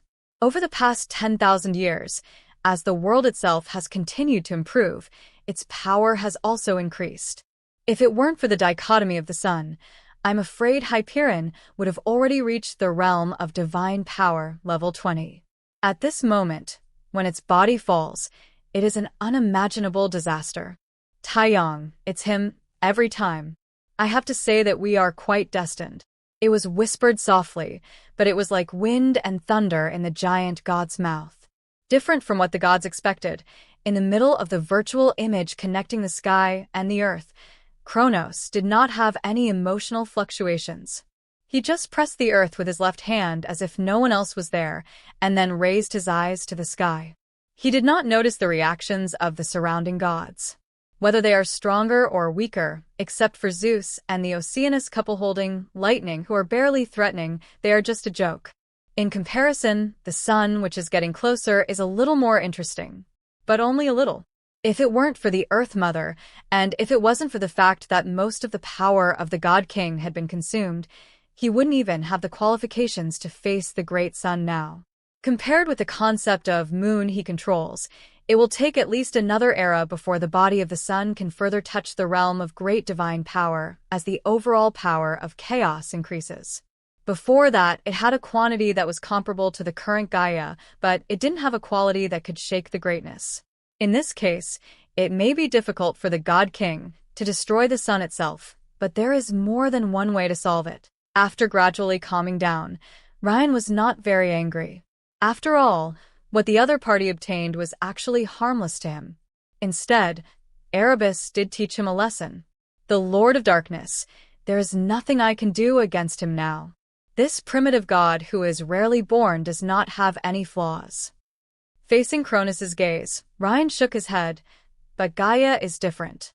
She once gave me a branch of a golden apple tree as a gift, but now I see that the gift is just an appearance, and these in the soul are the real gifts. If this is the case, then I will always return the gift as it is. All credit goes to the original author. If you are the author and wish for this video to be removed or modified, please reach out at fableversodio@gmail.com. Greek Mythology, the Spiritual Dominator. Chapter 133, Ring Court. Ryan's return gift obviously didn't mean sending things back, but Cronus was still curious about what a branch of a golden apple could do. But even though he asked, Ryan obviously had no intention of explaining. Some things cannot be given away randomly, such as the source of time and space, and branches of the golden apple tree. The former thought that the so-called send would eventually come back to her, while the latter had no idea that some phenomena that seemed commonplace to her could actually happen in many places. But that's how the gods are, and they always subconsciously ignore this. But that is in the future. Now, Ryan has to complete the last step. A new life is born, and it's my turn. Looking at the new 9 realms, before coming to the abyss, Ryan originally planned to take back this incarnation, but after seeing the power of order, he changed his mind.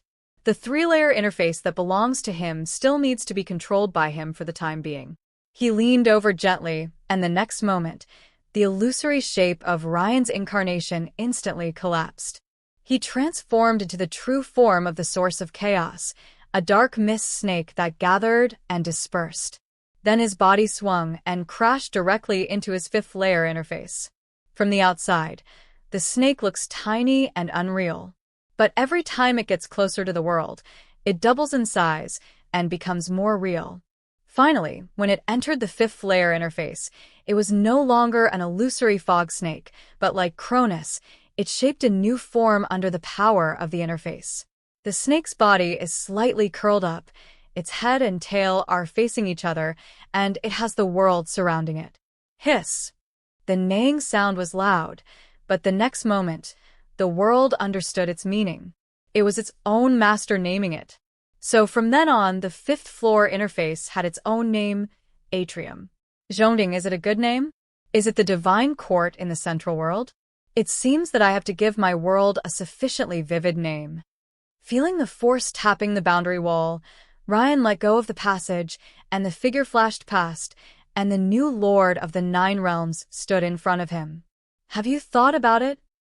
The giant snake raised its head and looked at Cronus with eyes as big as stars. Think about it. This is the underground of the earth, or even the underworld, so it should have the word earth. This was once a prison where sinners were imprisoned. It was a place for those who were not accommodated in this world.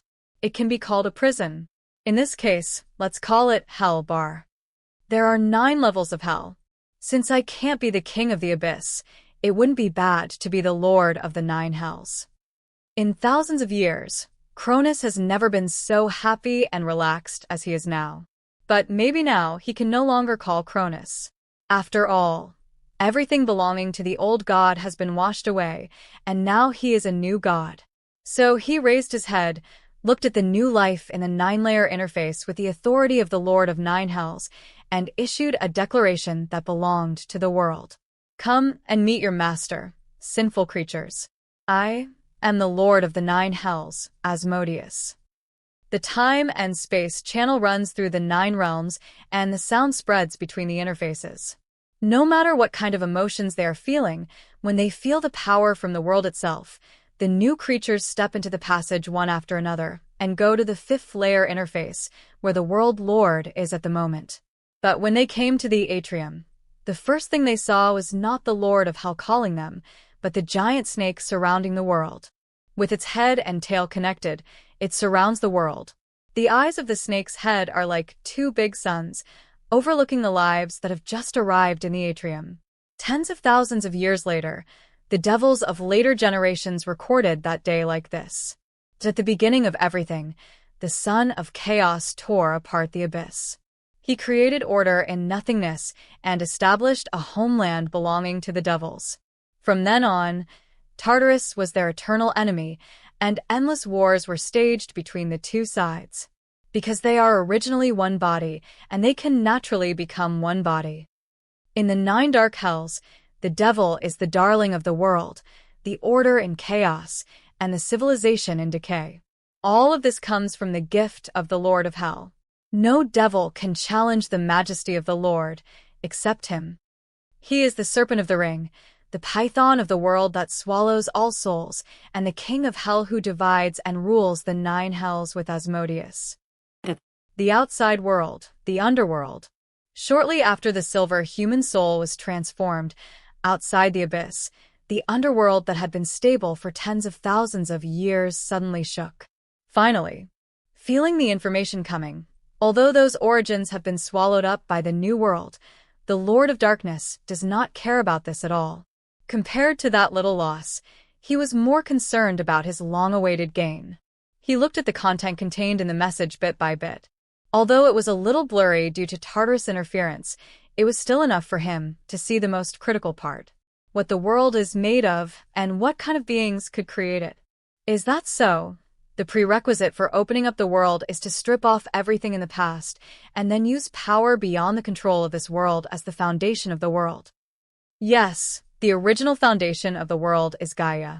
After her, the sky, the ocean, and even the starry sky and the underworld were further differentiated. The reason why Ryan was able to transcend is probably because he was born early enough and he himself weak enough, so he easily washed away the influence of this world on him and then used the power that belonged to him before Gaia was born to open up the spiritual world. He looked a little surprised, although there were still some things he didn't understand, such as how Ryan and Cronus used to wash away the traces of the world, and why they also opened up the world.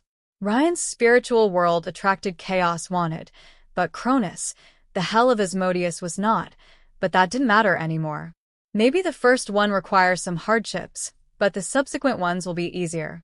In short, the process is already complete. The key question now is how to complete the first step. Strictly speaking, although the lightless realm and the land of eternal night are seriously affected by the real world, they are not completely under the control of the real world. However, at the same time, they are far from the abyss. As a collection of chaos, they are completely independent of the real world. Outside, they were influenced by both parties at the same time, but the aspect of order was deeper. Therefore, there is actually no problem in calling the lightless realm outside the world. Therefore, in this case, the two gods of the dark night neither maintain their true identity and chaotic consciousness like the completely chaotic abyss, nor are they completely personified like Gaia, who is completely ordered. Ryan entered the land of eternal night before and found lives affected by the power of chaos. The same reason is true. Therefore, for Erebus, power beyond this world is actually easy to obtain, and he has it himself. In the lightless realm, there were already many remnants from the beginning of creation scattered around, but he had never cared about them before.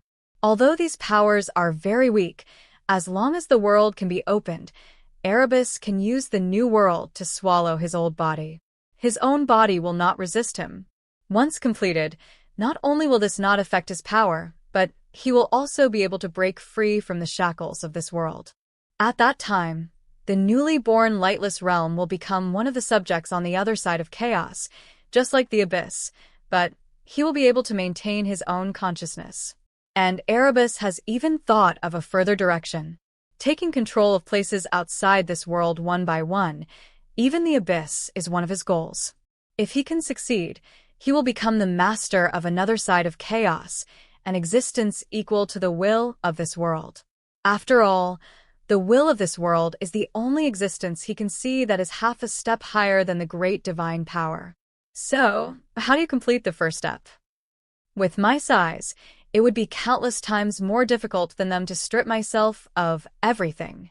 He frowned slightly, although he thought well, but the first step in starting all this, washing away the past, became something that was difficult for the Lord of Darkness to accomplish.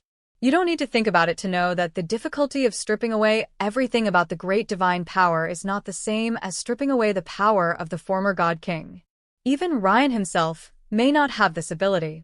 Even if he could, Erebus was not forced to the edge of the cliff like Cronus, so how could he place his hopes on the enemy he had just established, no matter the cost? As for other methods, Erebus really couldn't think of any other methods for a while. Forget it. Let's think about these things later.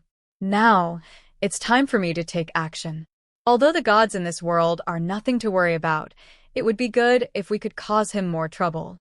Looking up at the ground, Erebus knew very well that at this moment, Ryan had probably noticed his secret hand and would also know the little tricks he made, so from now on, they are enemies. Since he is an enemy, he must oppose what the other party wants to do and support what the other party opposes. Of course, how to distinguish the other party's true attitude instead of being blinded by appearances is the time to test the wisdom of both parties. Come on, let me see the power of the Lord of the spirit world. With a thought, the lightless domain expanded. Almost instantly, it crossed the boundary divided by the light of the dark moon and crossed the division between the world and the outside world. At this moment, the Lord of Darkness could clearly feel the faint resistance of the laws of this world to him, but he had no scruples. It's just once. The price of this level is nothing. All credit goes to the original author. If you are the author and wish for this video to be removed or modified, please reach out at fableversodio@gmail.com.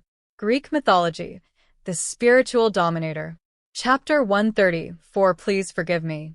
Unlike Gaia, Erebus knows very well how to target his opponents as much as possible while avoiding damage to the world. What's the point of fighting with him? Only by breaking through the skin on his body can we truly pose a threat to him. At that time, one side is the incarnation of the earth, although it is targeted, but at least it is our own people, and the other side is the outsider who is out of control and causes destruction. It is almost self-evident whose side the instinct of this world will be on. Then darkness poured out from the cracks in the earth. It starts out as a trickle, but becomes immeasurable in a breath. It circled and flowed, reaching towards the tall figure standing on the ground, as if it wanted to wrap the giant god inside. As long as he has access to it, Erebus can use his authority to reveal the secret hidden beneath it, exposing it to the world and the gods. However, it is impossible for Ryan to not respond to this. After all, as the master of spirituality, his thinking is synchronized with his incarnation. So, at the next moment, the illusory interface also emerged, firmly blocking the darkness. There was no sound, no vision, and even beings below the great divine power were not aware of it. The two realms collided together like this. The world shook a little, waves appeared in the source sea, and subtle vibrations also occurred in the realm where the two major collisions occurred, but no mortal was aware of this. Everything happened silently, but it also gave birth to stormy waves. It's really troublesome, whispering in his heart. At this moment, Ryan finally felt the pressure, the oppression from the real primitive god. There is no temptation, just use all your strength when taking action. The purpose of the Dark Lord is not to do anything to him. Ryan can feel that the other party is coming for the power of the God King that is almost non-existent around him. So, if you don't want to be uncovered, you can either use the same power to push back, or you can only choose to end it. He was doing the former, but sensing the small cracks that densely covered his body almost instantly, Ryan knew that there was still a gap between him and Erebus. That's it. It's almost done anyway. Looking at Zeus in the distance, his good son, and then at the nearly exhausted power of the God King, Ryan finally had the intention to quit. Now, he seems to be relaxed. He can suppress the earth with one hand and capture the sun with the other. He can even briefly fight against a menacing primitive god. But only he knows how much pressure he is facing now. It's okay to say that the first two are now powerful. Although he lacks strength, the integrity of his personality is far better than Gaia's. 1 ounce of divine power is enough to defeat her, so it is entirely natural to be at an advantage in the confrontation with Mother Earth, but Erebus is different. This primitive god is in perfect condition and has a complete personality. Even with all his strength, he also mobilizes the power of his own body. Ryan's ability to fight against him actually relied on the spirit world itself to fight against him. But after all, he is not a great divine power. This behavior of mobilizing the power of the complete world outside the boundary has caused serious oppression to his divine body. As incarnations, Gaia and Erebus will do the same, but their divine power is stronger, and they will naturally be less affected. The damage caused by this kind of oppression is not a problem in a short period of time, but the longer it lasts, the more serious it will be, and the divine body will collapse faster and faster. In the end, it will even gradually become like an avalanche and get out of hand. Although for Ryan, the collapse of the divine body is not fatal, it will be difficult to recover for a while, and this will inevitably affect some of the final arrangements of this era. The purpose of this trip has been largely accomplished, and only the final finishing touches remain. Rather than spending more useless time here, it's better to stop here. Then, let's end this era now. Once the decision was made, Ryan no longer hesitated. With a soft drink, far away in the East China Sea, an invisible force of absorption acted on the sun. Come trattino.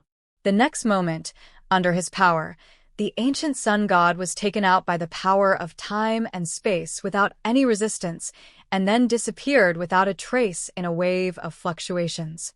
As promised before, if he dares to come out to cause trouble for him again, Ryan will not let him go. Although in Hyperion's eyes, he was just attacking Cronus, the result would not be any different. Luck is also a part of strength, not to mention that in the world of Khaos, fate and cause and effect are real. Perhaps in a sense, the fate of the Titan god's end should be here. For this innocuous fate, Ryan is happy to go along with it. The sun god has been taken down, and there is no need to maintain the suppression of the sun. The power is still withdrawn, and the speed of the cracks on the god's body is slowed down. In the east, the sun that had lost its suppression finally trembled and rose into the sky again, breaking through the clouds and returning to the star field, but its impact was still fermenting. In just half a quarter of an hour, the water in the East China Sea had dropped by 3 points. Thick clouds centered on the hollow where the sun fell, covering half of the ocean. Endless seawater is rushing to the east from the other 3 directions. Ryan can already foresee that the current climate will be extremely bad for a long time to come. Tsunamis as high as 10,000 meters, continuous earthquakes and volcanoes, flooding, and torrential rains that have not stopped for decades. Even some of them will be solidified in the world forever, forming an insurmountable place for future generations of mortals. And in the center of the East China Sea, the huge whirlpool cavity still exists, permanently changing the laws of a place, shaking the climate of the world. There are also collisions of celestial bodies, and the collapse of the sacred mountain should be about the same.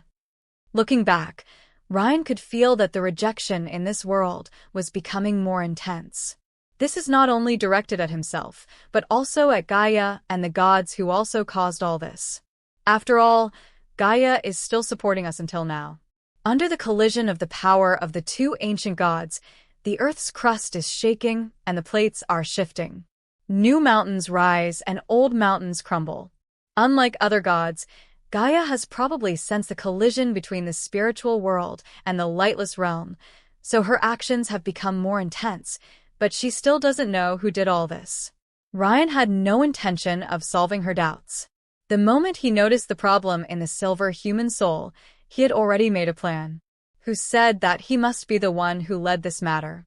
Couldn't it be that Erebus secretly used Cronus as a pathfinder in order to explore the possibilities opened up by the world? Anyway, the real Kronos no longer exists, and even the new Lord of 9 Hells can now only be regarded as a new god who has inherited the memory of the former god king. If you really want to count, that destroyed scroll is more qualified to call himself Cronus than Asmodeus is today. Shaking his head slightly, the next moment, Ryan put away his strength, and the virtual image in the sky and the earth slowly dispersed. In the eyes of the gods, the figure of Cronus slowly emerged. But it is almost visible to the naked eye that at this time, the power of the body of the God King is constantly passing away, and even the body is a little illusory. But this time, although all the gods had their own thoughts, no one dared to step forward. Just now, Oceanus, the god of the ocean, fainted amid painful screams, and that voice is still lingering in his ears. In the last era, Arenas regarded it as a pleasant accompaniment, but in the ears of the gods today, it is a trumpet that urges death. Gods cannot die, but they can be tortured, so no matter what state Cronus is in now, they will never make the first move again. After all, no god would be deceived by the same being 3 times in a row in just one day. What's more, maybe it's because the divine body is carrying the power of the spiritual world. Although the power of the divine king around Cronus is already insignificant at this time, his divine body is also gradually collapsing, but there is invisible oppression. Instead, it got higher and higher.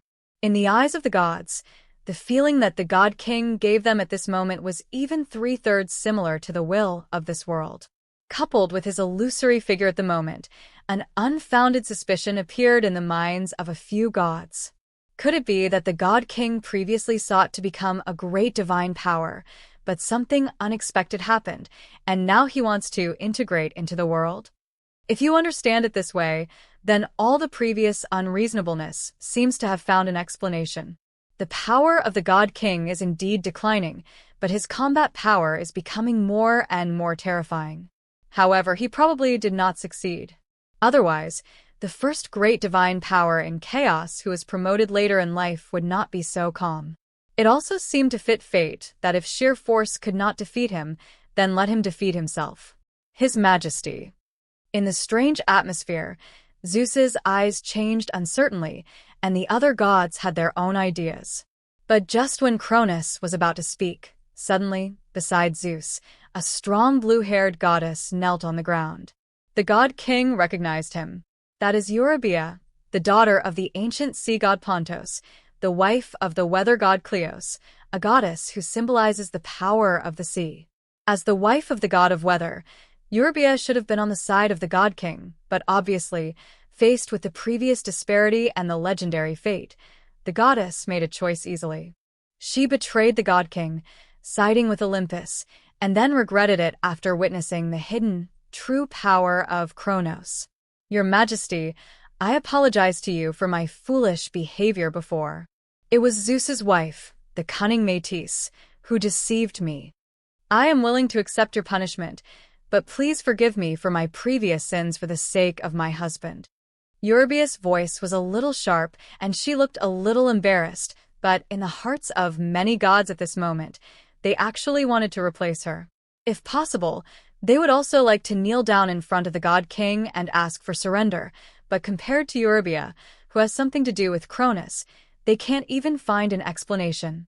But there are also some gods whose expressions remain unchanged on the surface, but they don't know what they are thinking in their hearts. If it is true as they suspected, then I am afraid that this time, Eurybia's decision was made too early. Once the God King changes, because of her behavior today, even in the new god's court in the future, the ancient Poseidon lineage is destined to be ostracized. But that has nothing to do with them, and no one will stand up and speak out. Even Eurybia's brother, Pontus' eldest son, Nereus, the soft sea of the sea, is the same. Guesses are just guesses after all. Before the laws of the world changed with the change of position of the God King, he did not dare to do unnecessary things. After all, the tragic situation of Oceanus happened not long ago. All credit goes to the original author. If you are the author and wish for this video to be removed or modified, please reach out at fableversodio@gmail.com. Greek Mythology, the Spiritual Dominator. Chapter 135 The End. The earth-yellow light was still fluctuating below, and the figure of the God King became more and more illusory. At this moment, looking at the goddess in front of him, Cronus looked a little strange. It can be called an act of surrendering to the enemy in a certain year. I don't know what the other party will think after today. Métis, maybe. Wisdom does have extraordinary power. He knew very well whether Métis had done this or not. Shaking his head slightly, Cronus stood in front of the gods with a smile on his face. But with the surrounding environment at this time and what happened not long ago, it can't help but feel a little inconsistent. The corner of his eye swept over this goddess who was destined to regret again. The god king ignored her and looked at Zeus behind her. His last bit of time would not be spent on her. Standing in the center of the gods, facing the gaze of his father, the blonde god did not dodge, but looked back. In comparison, many other gods were already a little panicked. Good. Nodding, Cronus seemed to agree with this. At least you haven't been scared out of your wits yet. After a moment of silence, Zeus glanced at his two brothers. What made him a little disappointed was that their performance was not bad. Of course, that might be the reason why Cronus hadn't looked at them yet. Everything has a reason, Father God. You have such great power, but you have fought with us for 10 years before.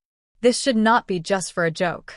As if he had forgotten how he arrogantly said, I call you this for the last time, just half a day ago, Zeus still did not dare to call Cronus by his name.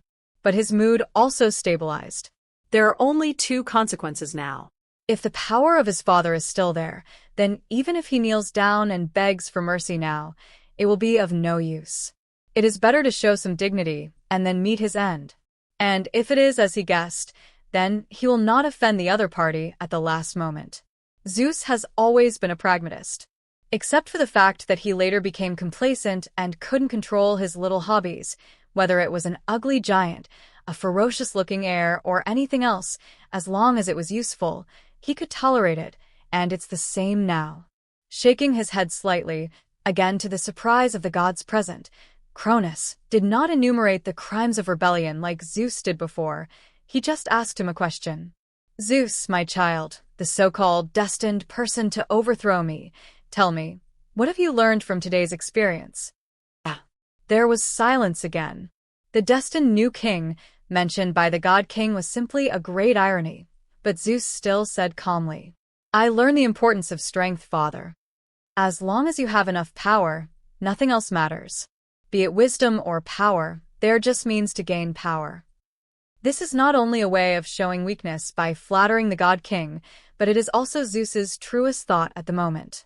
He had the support of half the world's gods and the help of the wisest goddess, but he still failed miserably. But he didn't understand. The power of the gods comes from nature, and the strength of the god king's authority can also be roughly judged. Even if, as he thought, the other party was trying to attack a higher level, what would it be based on? Perhaps there is some special secret contained in it. The reason lies in what Cronus has done over the years. Maybe it has something to do with legislation, maybe it has something to do with the starry sky, maybe it has something to do with creating life. If he can pass this level, he will definitely explore the secrets inside. Is this your answer? It's a bit extreme, but it can't be wrong. Not knowing what the other party was thinking, the god king nodded, non-committal. What about you, Hades, what do you think? Looking at his original eldest son again, Cronus asked calmly. At this time, some of the sharp-thinking gods around seemed to have noticed something. Did I feel that instead of coveting others, it is better to strengthen yourself? Faced with the question of Father God, Hades, who had not performed well in the previous battle, was silent for a moment and then replied. If Cronus' power does not come from the external authority of the God King, then it must be that his own power of time and space has changed, which was also undoubtedly revealed in the previous battle. That level of divine power is definitely not something that the powerful divine power of time and space can achieve. Maybe some methods can really change the priesthood. If there is a chance in the future, he will also learn to make some changes in the dry underworld. His sister, Demeter, is his best choice. Unfortunately, under the influence of the priesthood, the other party instinctively hates the desolate underworld. It suits your character very well, Hades. You are very pragmatic and willing to accept reality. Making his judgment again, Cronus finally looked at his second son. Among the gods present, he was one of the few who not only did not suffer a loss, but actually gained benefits. Earthquakes, tsunamis, storms, these phenomena that coincide with the priesthood of Poseidon are becoming more and more intense in the world, and there is no sign of stopping at all. Tell me, although I have no expectations for you, I should give you a chance. His face flushed a little, even overshadowing his previous nervousness and fear. Poseidon didn't expect that his father god would actually treat him like this. But under the strange looks from other gods, he still responded loudly. The king's power is supreme. That's what I've learned. Unlike the other two brothers, Poseidon believes that although the gods can find many reasons for Cronus's power and can also find many explanations for the power of the previous generation of god kings, they are all processes based on the results. But he felt that maybe the god king should be this strong without so many secrets. If he were the god king, he could do the same. However, when faced with his answer, the god king simply said, "Great ambition but little talent." It's no different from what I thought. For a moment, Poseidon felt that the other gods were looking at him a little strangely. This is a very strange psychology. Even though the god king was their enemy, after he showed such great power, the gods paid great attention to any evaluation he had. What's more, this is the god king evaluating his own male heir. After asking for a while, I don't know if I got the answer I wanted. In short, the final power of the god king was gathered on the already somewhat transparent body of Cronus. The sky in this world is still falling, but an even more depressing atmosphere is spreading among the gods. They didn't know what the god king was going to do, but that didn't stop them from getting nervous. Then right in front of them, Cronus stretched out his hand and pointed lightly, and a familiar yet unfamiliar force condensed in front of him. Its breath came out and wrapped around the three gods in front of it. There are more and less, but all three gods have a share. What are you going to do? Opposite Cronus, the voice was a little dry, and an incredible idea came to Zeus's mind.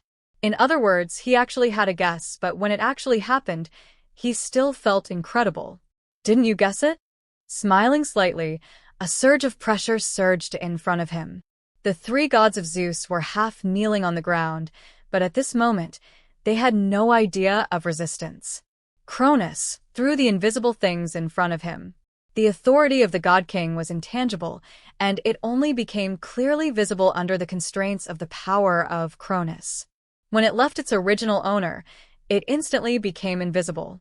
However, under the restraint of its former owner, it formed a wonderful connection with the three gods in front of it. Some have more, some have less, but everyone has it. The world in our eyes is different. What you care about, I actually don't care about. The only one who defeats me is myself. The god king will never lose to others. But Zeus, I want you to remember. His smile remained unchanged. He had lost the power of the god king that had been insignificant for a long time, and the power of kingship bestowed upon him by this world no longer relied on him. But in the end, with this little strength, I couldn't hold on for long. But in the eyes of Zeus at this moment, his father's smile was so meaningful. What has been done will be done again. What has been done will be done again. Kingdom has no eternity, and wisdom and power are by no means distinct. Heaven and earth are separated, and thoughts replace ignorance. Just as it belongs to me now, the era that belongs to you will also come to an end. And by then, I will be standing in the sky, waiting for your ending. Authority departed from its owner, and the final symbol of the second age was removed. Something seems to have changed in the world, but because the new god king has not yet taken his place, this change has been temporarily stopped. Right in front of the gods, the divine body of Kronos was almost invisible, and his voice gradually became smaller. From clear to blurry, accompanied by an undetectable laugh, in one turn, the unrivaled god king seemed to blend into the surrounding environment. Father God? For a while, no other changes occurred. Zeus asked tentatively, but no one responded to him. There was nothing in front of him, and even if he raised his perception to the limit, he could not detect the slightest trace of the other party, as if there had never been any god there. Zeus was not surprised by this. The king of time and space should have this ability. So, that's it, do we win? It's a bit relaxing, but also a bit hard to accept. Everything I experienced before is like a joke and a dream. The boundless black clouds slowly spread from the east, and the sound of the earth had not stopped. For a moment, Zeus was a little confused. He didn't know what his father's last words meant. Was it a curse? A curse that would overthrow him by his own children? But it's not like that. He really seems to be just evaluating his own experience over the past 10,000 years and giving some warnings to those who come after him. Zeus, I dash. On the side, the goddess of raw water supported her unconscious husband. The god-king disappeared like this. She had been lowering her presence before and was about to say something, but the next moment, a yellow stream of light passed by. That's Gaia. As the master left, the power of the stalemate with Mother Earth quickly dissipated. Almost immediately, she rushed to the scene. Glancing at the place where Cronus disappeared, she stared at the gods with her somewhat old face and asked sternly, "Where is the man? Where has he gone?" However, among the gods present, no one could give her an answer. All credit goes to the original author. If you are the author and wish for this video to be removed or modified, please reach out at fableversodio@gmail.com. Greek Mythology, the Spiritual Dominator. Chapter 130, 6 the Fourth Floor. I don't know. Dear Earth Mother, I don't think anyone dares to pry into Father God's whereabouts. Maybe he just left on his own. Maybe he returned to the embrace of the world.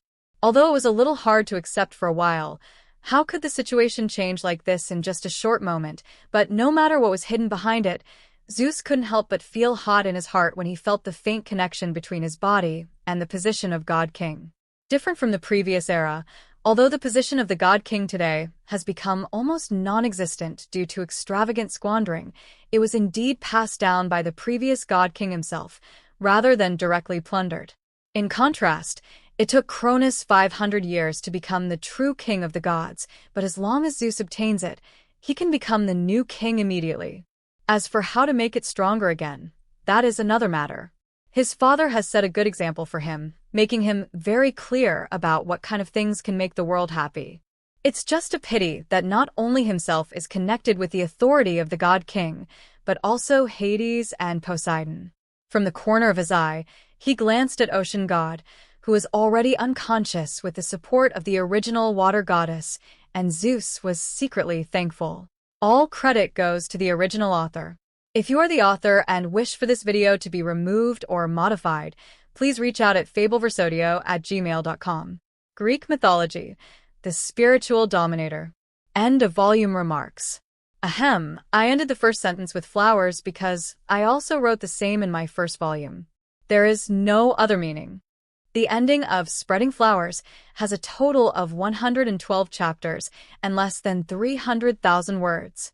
The ending is a bit rushed, but that's the end of the second volume. Strictly speaking, I personally feel that some places I wanted to write have been written, and some places have not been written. It may also be related to the need to have enough words to update. After all, it was promised at the beginning of the month that the first month of release will add 3,000 words to the monthly ticket. It felt like it was a bit late, but it still came out. It's all finished for now. The first month is almost over. It has 200,000 words, which is okay. There shouldn't be any additional updates in the remaining 3 days. After that, you can just go by your feelings depending on the situation. Let's talk about the content. As a newcomer, the first volume was actually more of a test of the waters, so it only had about 50,000 words. The writing was as simple as I wanted, and the starting tone was a bit high. I didn't see any problems at the time, but it was a bit more difficult later on. At the end of the volume, there are only 2 lines, the spiritual world and the God King, but many changes were made in the second volume. It can be regarded as an attempt at writing. I actually made a lot of different plans in the second volume. Some were quite successful, and some felt less successful. For example, in the section at the end of the volume, I experienced a lot of different lines at the same time, so it was inevitable to change the perspective. There will be problems. If you write this kind of content at the end of the volume later, just gathering 2 or 3 events will be enough. Too many branches will not only make the main line unclear, but also easily interrupted emotionally. There is also the battle part. I probably haven't seen much of Zihunfeng's depictions of divine battles, and I may not understand them either, so the writing feels a bit fantasy-like. Fortunately, there won't be too many direct descriptions of divine battles in the next volume. There are still many books you can refer to for low-intensity battles, so just take them and study. As for the issues with more explanations at the end of the volume, some readers said they didn't understand them, but that's about it. There is probably nothing to explain in the follow-up, except for the belief that may need to be explained in detail. Finally, there is the issue of the title of the volume. I succeeded in making everyone forget that there is reincarnation, so that except for a few readers, no one asked me, where is the promised reincarnation? Of course, although the second volume is called Reincarnation, the creation of reincarnation itself is indeed not important. In fact, for the protagonist himself, for the God King who plays a lot of roles, for the world, and even the reincarnation of some other gods are the main subject. At the end, Ryan finally understood the causes and consequences of his reincarnation. Speaking of which, I actually thought someone would raise questions. After all, my setting itself was conflicting. Memory and wisdom were taken away by Ryan, but not those related to emotions.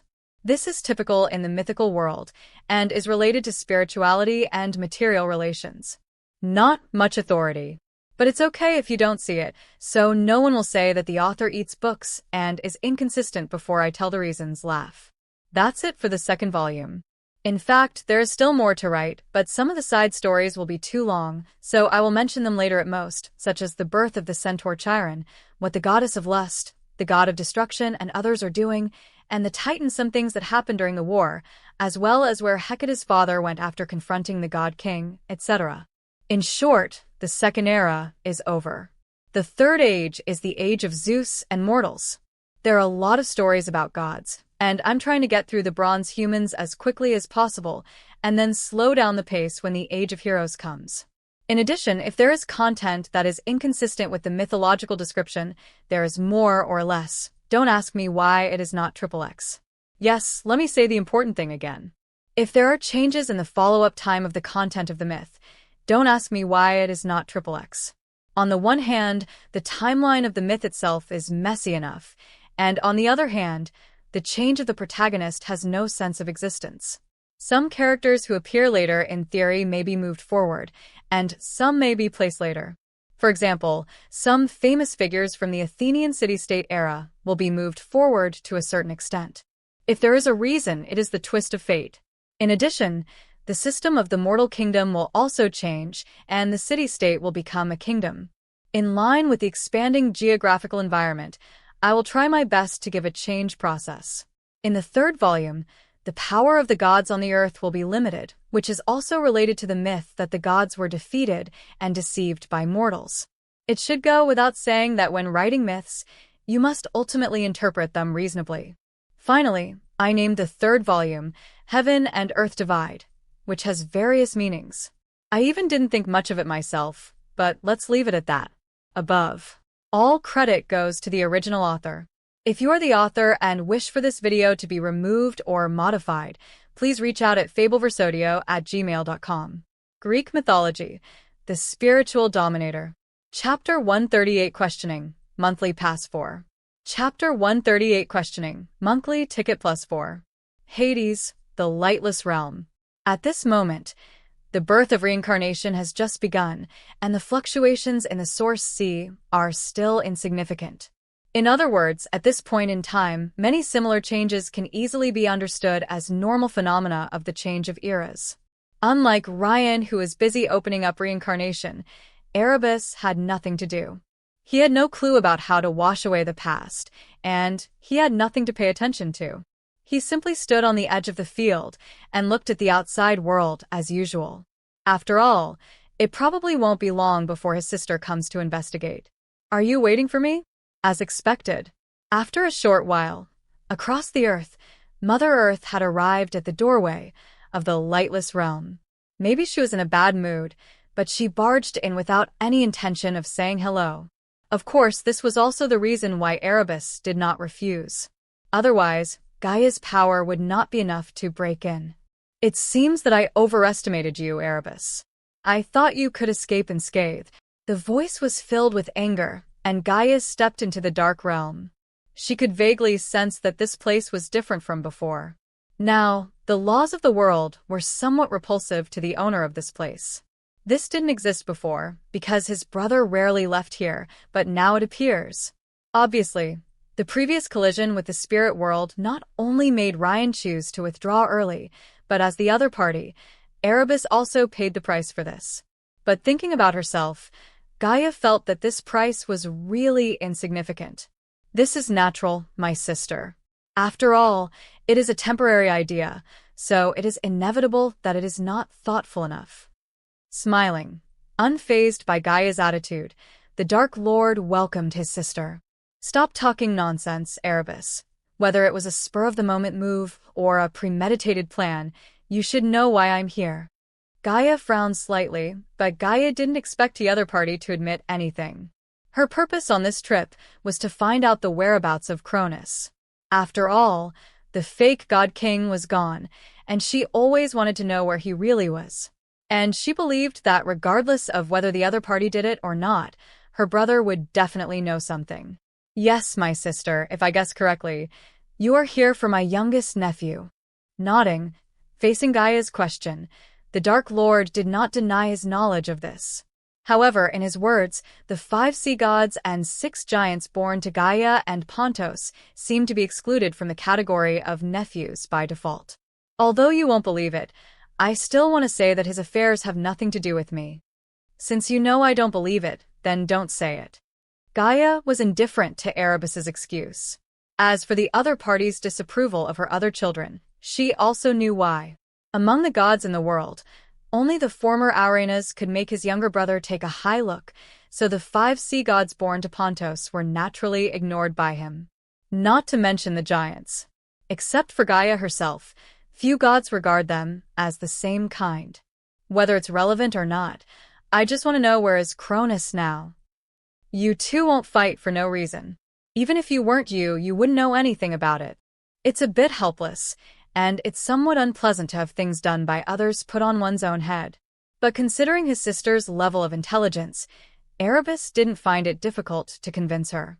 As for Cronus, the Lord of Darkness did have some guesses. A new realm has been opened up in the abyss, and judging from the induction from his own power, it seems that the real master of the realm is someone else. So Erebus just thought about it briefly and settled on the only suspect. In the abyss, but probably living a good life. So good that I want to trade with him. What, you want to go inside and look for him? That's not a good idea. Responding to his sister calmly, the Lord of Darkness looked in the direction of Tartarus. Along with the secrets of the opening of the world, there is actually some information from the abyss. Originally, there was only indistinguishable chaos and no life at all. But maybe in a few years, matter will gradually be born in Tartarus, instinctively learning the general division of levels of the new world that stole its own power. But the abyss is chaotic after all. Even if different levels are born, the harsh environment can be imagined. Perhaps except for a few, more are not suitable for life. Abyss. Another abyss. Thinking of himself, he released the giants, but the cost was that Cronus also entered. No wonder Gaia can't sense the breath of his existence, because the abyss is outside the world. This made her a little angry, but also helpless. Because Tartarus was one of the few places she didn't dare to enter casually. Abyss doesn't care about his sister. Okay, I understand. I hope you didn't lie to me. I will continue to pay attention to this matter. It's best, just like you said, it has nothing to do with you. Gaia responded coldly, digesting the result. Now that she had the answer, she didn't plan to stay any longer. Although she didn't know if what the other party said was true, it was impossible for her to enter Tartarus now. In the previous battle with the God King, the gods were just auxiliaries, and she was the real main force. The impact of the destruction was naturally second only to the former God King. The price for Cronus was paid by the reduced divine power, but not for her. Gaia has already felt the pressure exerted on her by this world, which is a much stronger sense of rejection than Erebus. But perhaps because the earth is one of the core foundations of the world, this rejection did not really affect her. But past experience tells Gaia that although the world cannot directly solve her, the primitive god who walks in the world, there are always other ways to influence her. So now, She has to return to her true form for a short period of time. This is her only way to resist the world. Anyway, the dispute between the God Kings is over, and the rest is a matter between the Zeus brothers. Gaia didn't care what happened between them. Then I won't give it away. But having said that, have you noticed that Ryan is a little unexpectedly quiet during the handover of this era?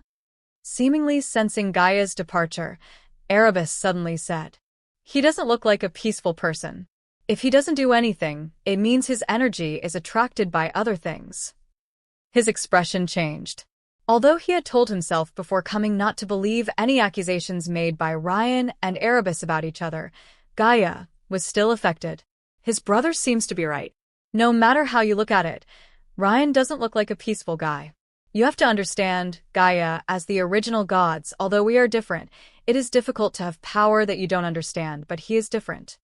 He was earlier than us and more mysterious. He opened up an interface and could even divide the gods at will. So for things like silently replacing the God King, who do you think is more suspicious? It is not difficult to convince the Earth Mother by following the temptations, just like what the Lord of Darkness thought before. However, his purpose is naturally not to simply clear away suspicion, but to find a useful thug for himself. Trying to find a way to wash away the past and slow down Ryan's speed of becoming stronger is the only thing he wants to do at the moment. The former can only rely on himself, but the latter needs to recruit helpers. Gaia is the first, but not the last. That I will think about it. Gaia replied coldly, but Gaia already believed it in her heart. In other words, compared to her brother, the ancient god who had a grudge with her was not trusted by her. But don't think that I will be on your side. I won't care about you, huh? Speaking in unison, the two primitive gods discovered the anomaly at the same moment.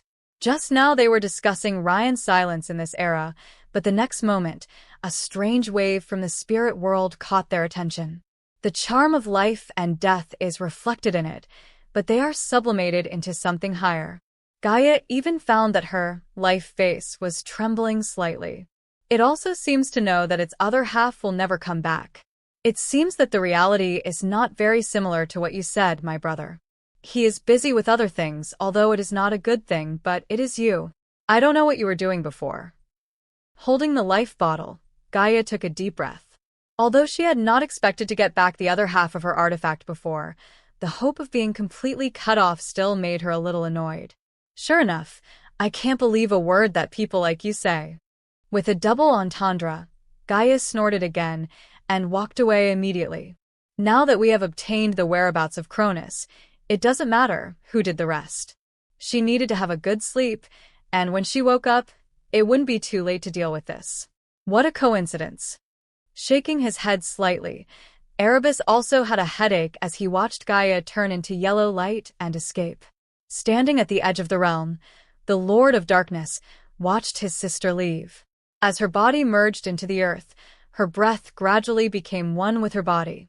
Probably Gaia will not appear again for hundreds of years in the future, but will maintain its original state. He was also a little helpless about the sudden change. After all, the Lord of Darkness never imagined that things would happen by such a coincidence. But having said that, even though I have thought highly of you again and again, it's still far from enough. Is this feeling a circulation? Perhaps Cronus was reborn under the influence of this power? Unfortunately, as a great divine power, its effect on me is probably very limited. Life, death. Maybe I should put down my arrogance and, like you, deal more with those vulnerable gods. Whispering softly to himself, Erebus could sense that a complete great symbol was slowly taking shape. This is the first case since the founding of Khaos. If Heavenly Father had not fallen asleep, Sky would have had a chance to achieve this step in the middle of the Second Era. If there weren't so many gods dividing the sea, it would be just as well for all the oceans and water to gather in one god. Life Aquarius, if there were no 2 points, it would be possible to reach this point, but there is no such thing as reality. The complete great symbol, used on God, means the qualification to advance to greatness. The remaining half step is the same as the current original god. The key lies in how to maintain the form of personality rather than losing the will to step out. that step. And using it on an artifact is the birth of a creation artifact. Having sensed that the spiritual world was suddenly open to the outside world, Erebus was a little confused. After all, the brief collision with the spiritual world gave him a certain understanding of the other party's reality. In terms of size, it is indeed huge due to the many miscellaneous origins. However, the only thing that can truly be considered great is the oracle tablet that integrates all the spiritualities themselves.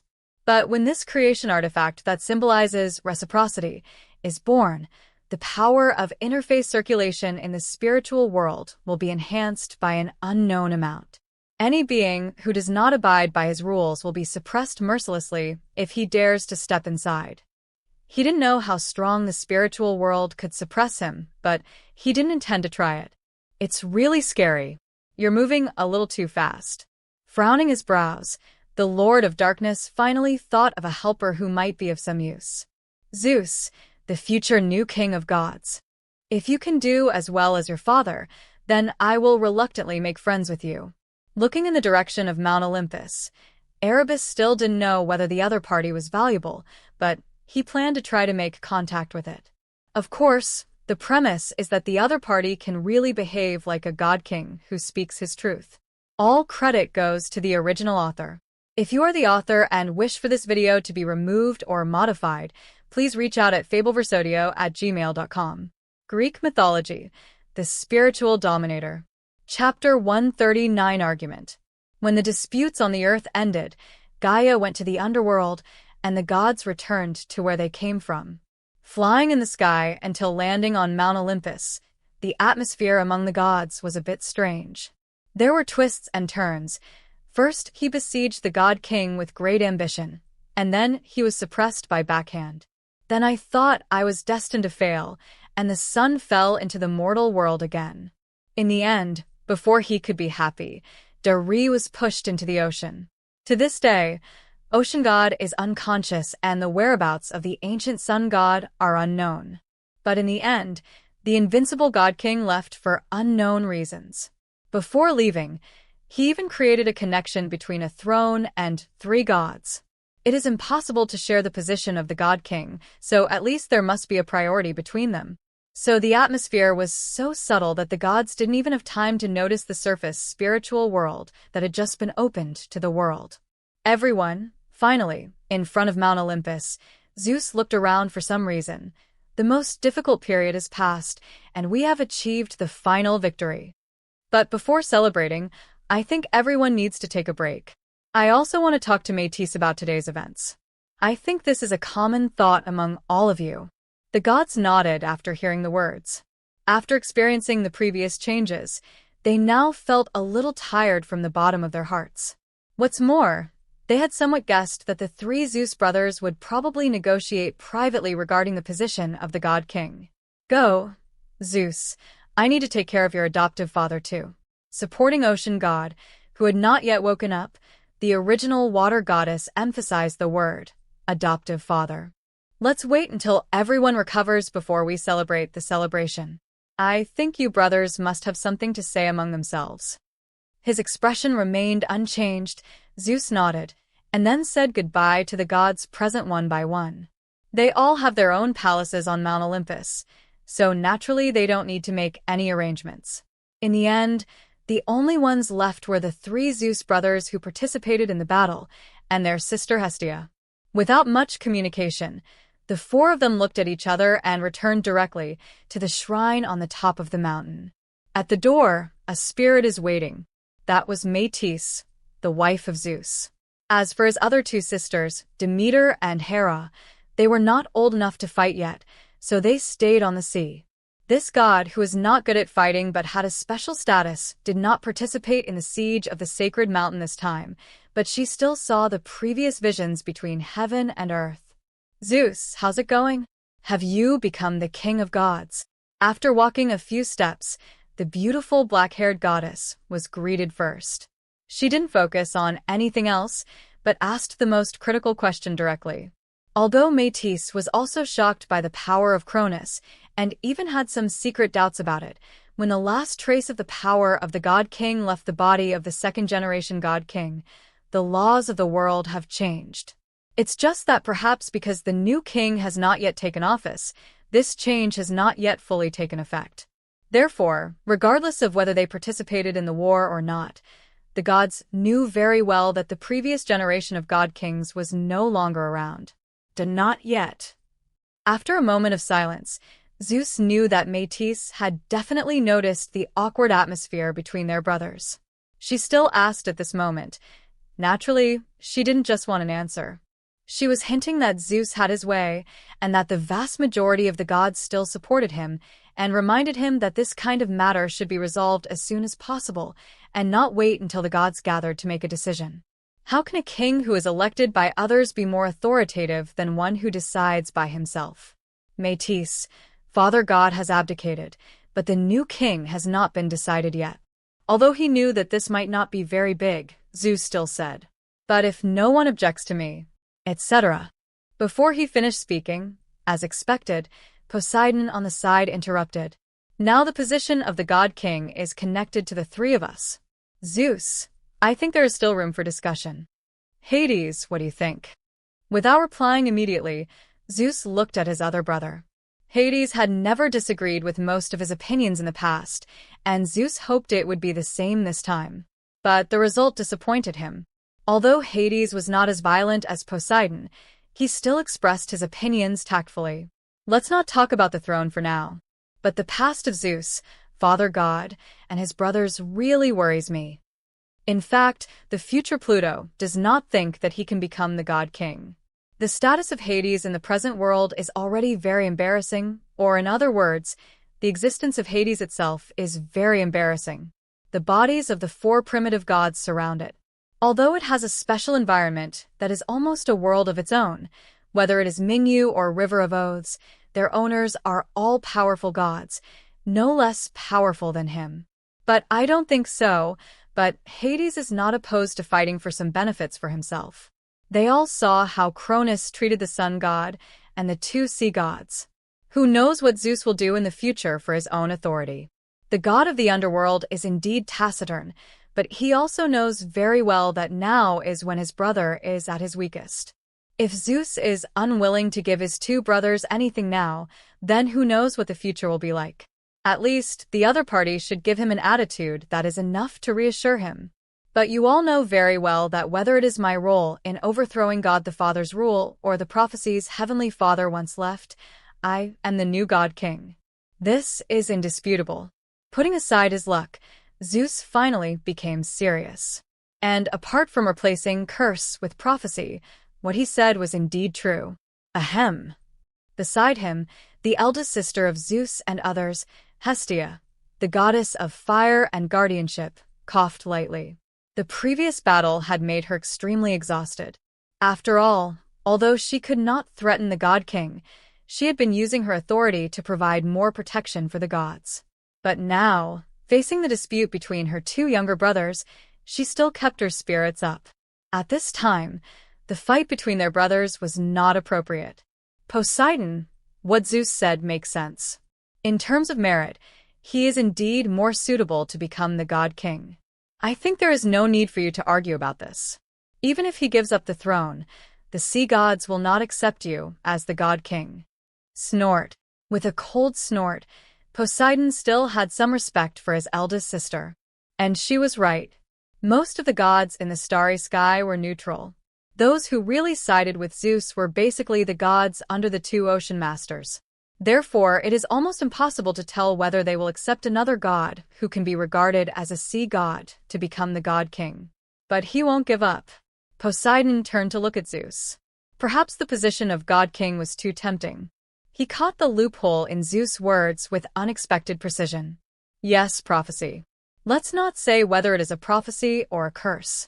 Could it be that the words of the previous generation of God Kings can also be the basis for your succession?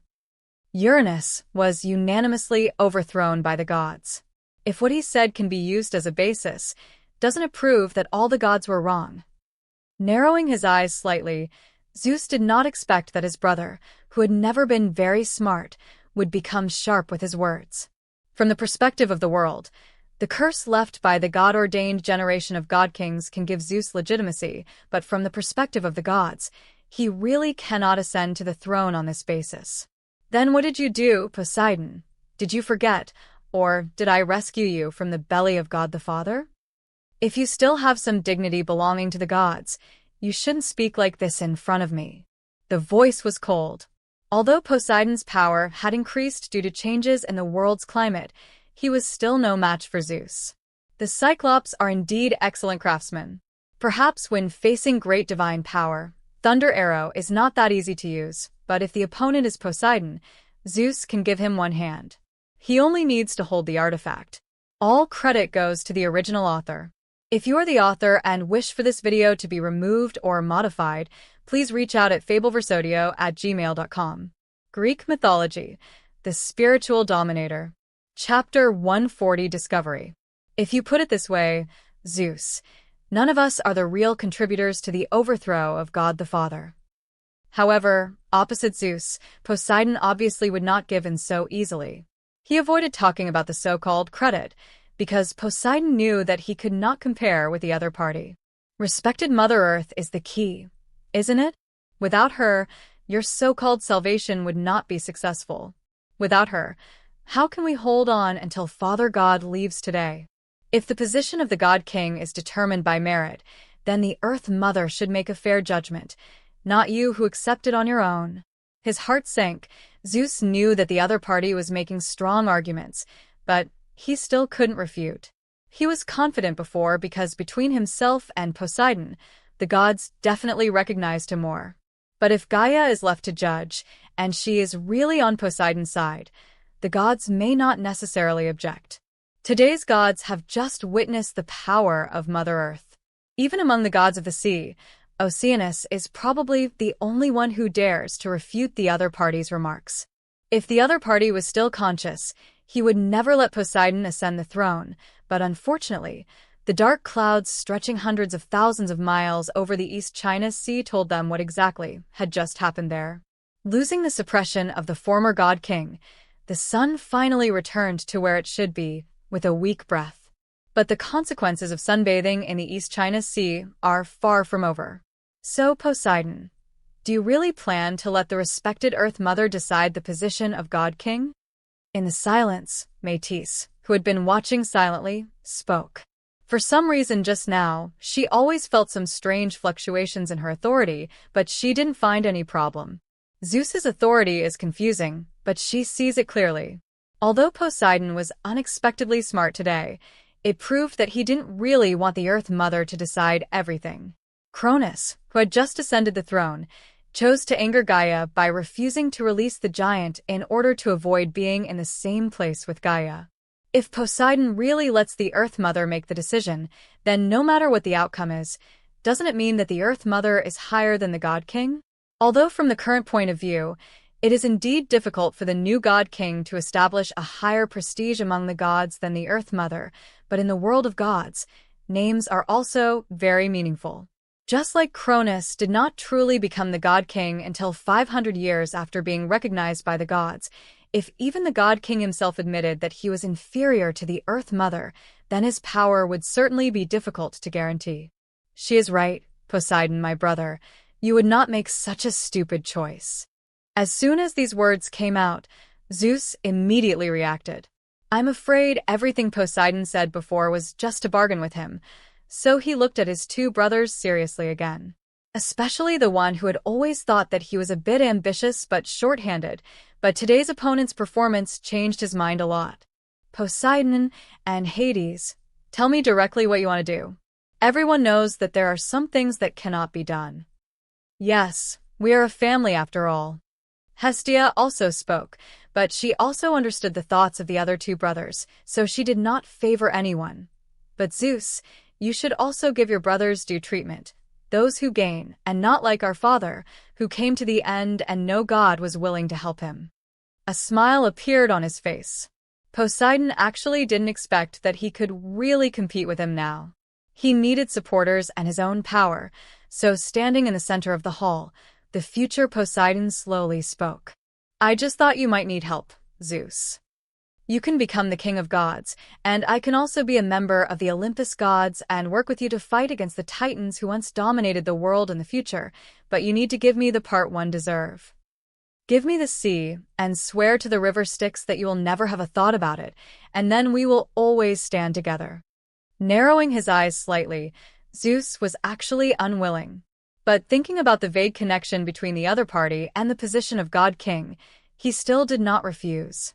And if he really refuses, it is very likely that Hestia will no longer support him. Good. With cold eyes, Zeus looked at his brother and said word by word. Since you are so confident, then let you control the sea for Olympus.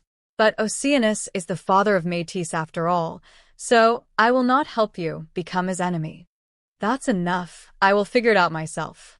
I don't know when. The goddess of wisdom felt that the strange power fluctuation disappeared again. In front of her, when Poseidon heard Zeus's words, he agreed immediately. What about you, Hades, besides Hades? What else do you need? Unlike Poseidon, Hades' control over the underworld is unquestionable, and although 90% of the underworld belongs to the present world, the interface with the abyss and some special places are not. So, in fact, the two generations of god-kings have never thought about the underworld. It was like a remote place in later feudal dynasties. Apart from the exile of officials and the symbolic size of the territory, there were basically no actual benefits. So Zeus took it for granted that the other party had other demands. Me? I actually don't want anything. If you want it, just think that you owe me a condition, and it will not affect your request for authority and strength. Shaking his head, Hades did not put forward any additional conditions. The world is so big, and Zeus cannot give up the sky to him. As for that request, he is actually thinking that maybe one day in the future, Zeus can convince Demeter in the name of the god-king to let her become his queen of the underworld. He doesn't care about the desires between men and women. As long as his sister agrees to help create life in the underworld, he doesn't even care what the other party does in the future. Good.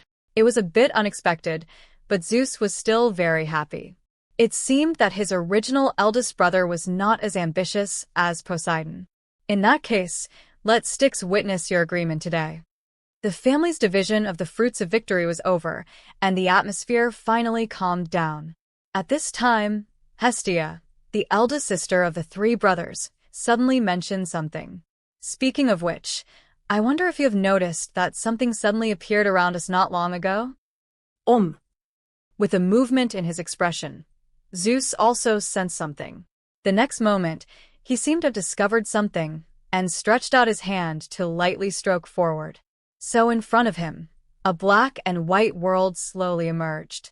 There is no difference between there and the outside world, except that everything seems to have lost its color and there is no sign of life. Several gods were a little surprised. This was a place they had never been exposed to before. What is this place? Somewhat surprised, Zeus discovered for the first time that there were places in the world that he didn't understand. Perhaps we can go and have a look? Poseidon turned and looked at Metis. If it weren't for this woman, Zeus wouldn't be so difficult to deal with. Are you coming with us?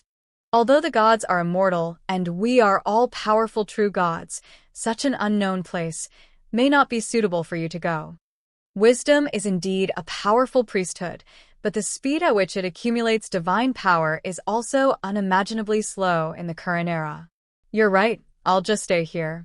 Ignoring Poseidon's sarcasm, the goddess of wisdom was not afraid of danger, but something was different now. Not surprisingly, she has given birth to her first child for the upcoming third-generation god-king. All credit goes to the original author. If you are the author and wish for this video to be removed or modified, please reach out at fableversodio@gmail.com. Greek Mythology, the Spiritual Dominator. Chapter 140, 1 Open Interface. Teacher, what is this place? In the black and white world, two figures, one large and one small, are walking on the sea. Unlike their surroundings, they are the only colorful beings nearby. I feel that there is a kind of power here that is very beneficial to the spirit. It also exists in this world, but it is extremely rare.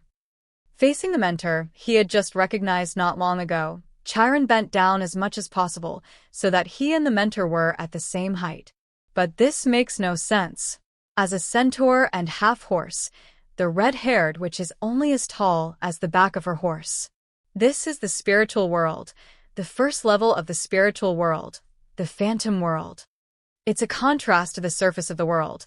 You should be able to see that, except for the different colors, it's no different from the outside world. Even if you damage the environment here, it will gradually recover over time. He casually smashed a huge boulder on a distant island. In the sight of the centaur beside him, without any influence from any force, the boulder quickly and slowly recovered. You don't need to worry about this. After all, you are also divine. The first two levels of the spiritual world have limited meaning to you. When you come in later, there is no need to enter in person. I mostly entered here as a spirit body before.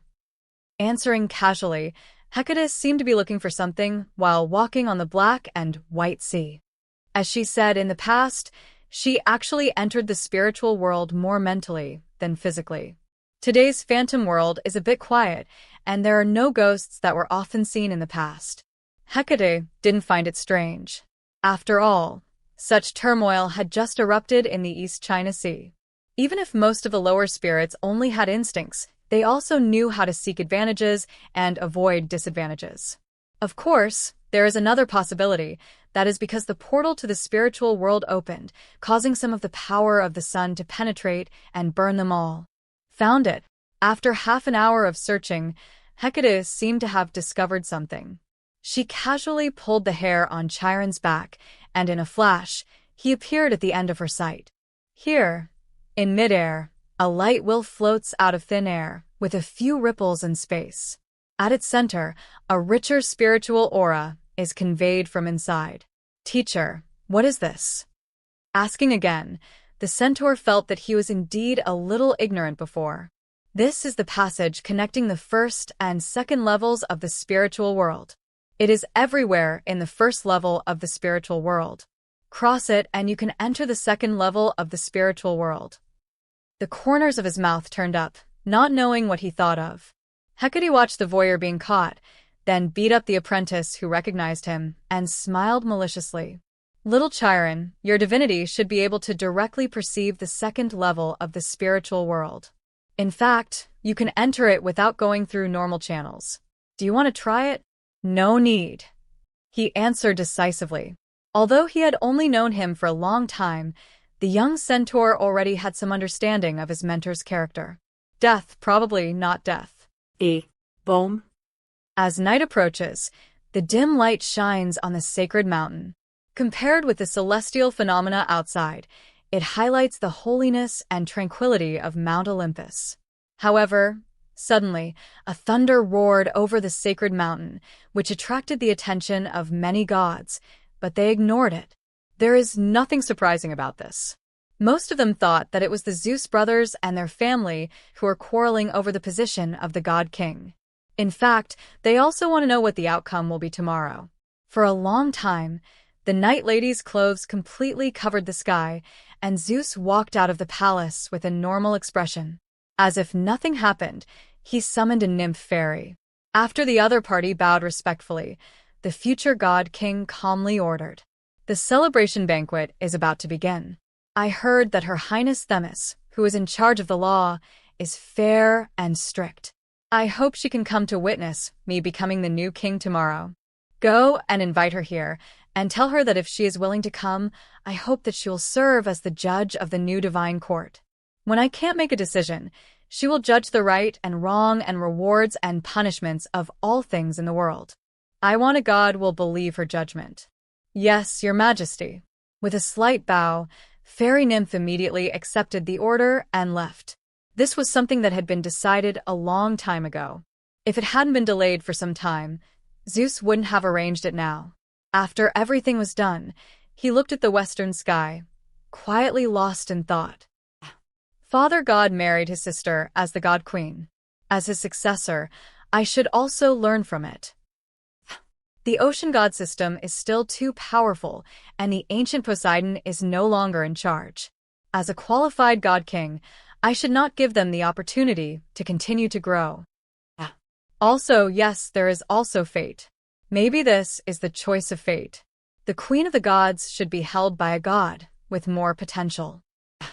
After a final silence, as if he had convinced himself with these seemingly reasonable words, Zeus stood for a while, then turned around and walked towards his palace. Tomorrow is the day when he becomes the god king. He cannot be late for such a crucial day. To be honest, I regretted saying at the beginning of the month that there would be more updates this month. I had never seen a double update before, so I didn't know it was so powerful. But fortunately, it's only these 2 days, so let's take it as a good omen for the first book. All credit goes to the original author. If you're the author and wish for this video to be removed or modified, please reach out at fableversodio@gmail.com. Greek Mythology, the Spiritual Dominator. Chapter 144 2 Roads, Monthly Pass 6.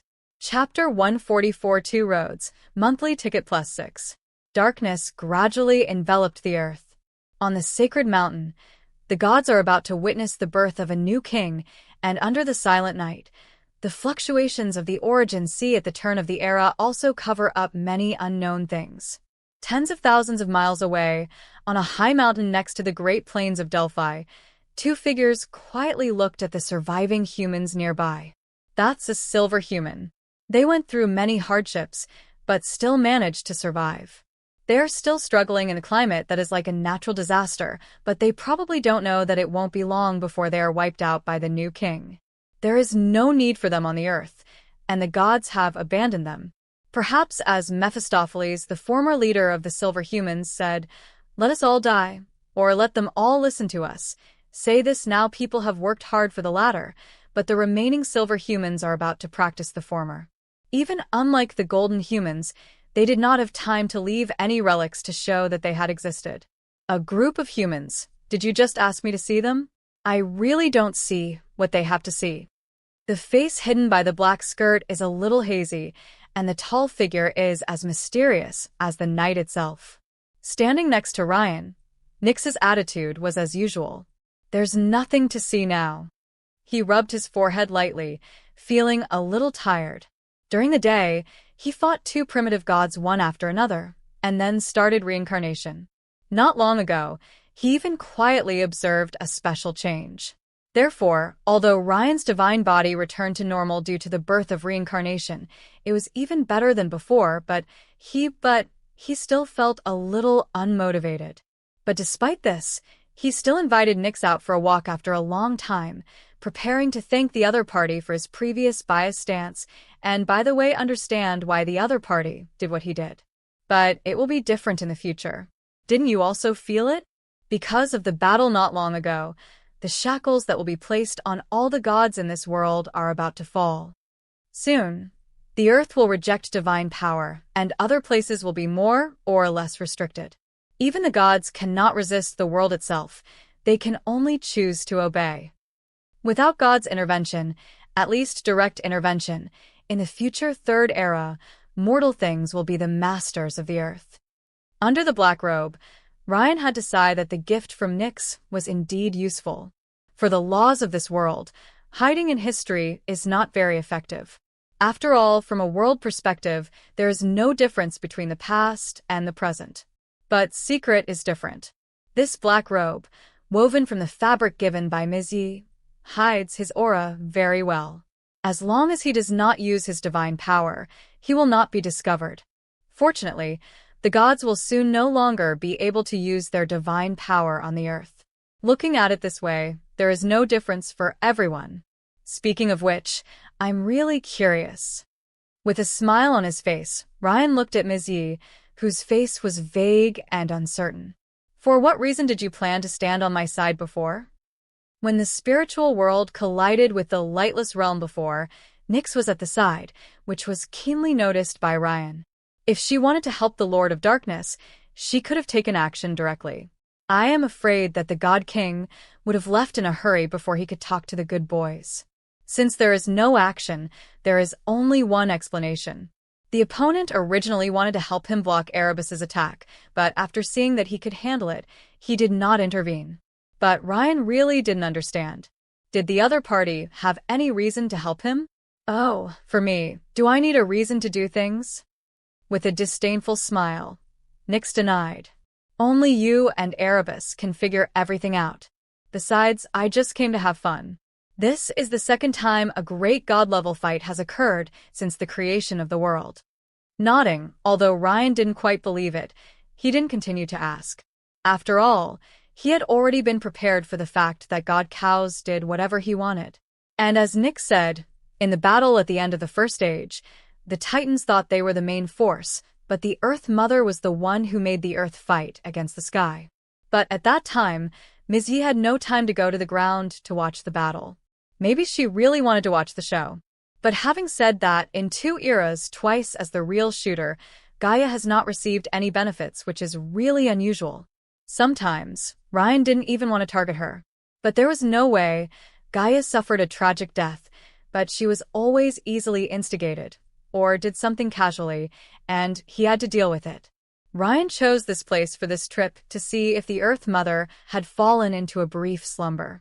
Regarding the branch of the golden apple, he still needed to choose a suitable candidate. Okay, then I'll just assume you're here to have fun, but even so, in order to thank you for not standing opposite me before, I still want to share an interesting discovery with you. Shaking his head slightly, Ryan calmly talked about something he had been thinking about for a long time.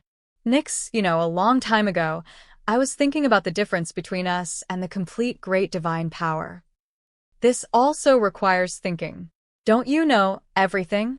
With a slight snort, Ms. Yi said, aside from maintaining the stability of your personality, what else can you do wrong? Whether it is Dark Night, your spirituality, or even the newly born reincarnation, are now enough to support the great divine power. But if you are forcibly promoted, Tartarus will end up with a will that loses personality and death. What's the difference? Ryan nodded. Just like Nyx said, great divine power is the rule itself. The reason why they are not completely great is because their will cannot be permanently integrated with the origin without being assimilated. Yes, we need to make the personality blend with the rules without being affected, but we can't do that now. However, I thought of a possibility. Maybe this can make up for our shortcomings in this. Looking in the direction of the silver human, Ryan stretched out his hand. 2 human-shaped virtual images slowly emerged, one with divinity surrounding it, and the other with nothing at all. Nyx could tell that he was using this to represent gods and mortals. Human. Is this why you invented witchcraft? I asked casually. As to where the source of the magic network is, the great powers can clearly see it. Therefore, it is naturally unclear who the so-called witchcraft originated from. That's right, but at present, it is far from achieving my goal. Nodding slightly, Ryan continued. Authority is a part of us, but perhaps our perspective is too high so that even if we hold it, we don't really understand it every bit. This is our flaw. From God's perspective, we can never truly understand all of this. But if we can experience it from another perspective, we may be able to make up for this shortcoming. The 5 fingers slowly grasped it, and the 2 virtual images disappeared. Rules affect personality, because they are unknown. But if you knew everything, would there still be such a problem? After a slight silence, Nyx wanted to reject the statement, but felt that it made some sense. Because she discovered that she might not understand Dark Night as well as she thought. Just like a person doesn't understand the structure of his brain or the flow of his blood. He knew how to use it better than anyone else, but not the underlying principles. So, what are you going to do? Stop being a god and use your reincarnation? In the end, Nyx was still not optimistic about this. That's not true. After all, this is just a conjecture. Moreover, in today's world, there is no way to become a god without relying on any external force. Naturally, I will not do useless work. What's more, there are a lot of dangers in the world now. No matter how I think about it, I would never make such a decision. Shaking his head, Ryan was not ready to do such a thing. He looked into the distance, pointed at the silver human, and said slowly, "But that doesn't stop me from making preparations for it. I have prepared 2 paths for them. I will select some of them who are good but not good enough, and give them the opportunity to become gods. Of course, that is not what I want. I just want them to become a god. A benchmark to tell those beings with real potential, mortals, that they can become gods. Desire is the source of everything and the driving force for the progress of civilization. Even I never think that my wisdom is omnipotent. Speaking calmly, Ryan finally said, I will create opportunities for them and then wait for them to give I'm inspired. It makes sense that they become sacred, and I take it one step further. That's what it sounds like. It didn't matter a bit, but Nyx nodded anyway. Since you have high hopes for it, give it a try. Contrary to what Ryan thought, the process itself may be more interesting to Nyx than anything else. She also wanted to see what the two roads Ryan was talking about were. In short, they were probably not the current method of directly conferring godhood. After all, qualifications are needed to carry the godhead. For gods with immortal essence, even if their qualifications cannot carry powerful priesthood, they can at least become an ordinary true god. This is the lower limit for being an innate god. Things are different.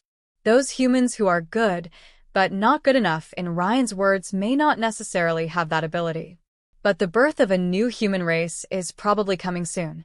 Your influence on destiny is getting bigger and bigger. Maybe the next generation of humans will come and go faster. Under the ever-changing veil, Nyx didn't know whether he smiled or not.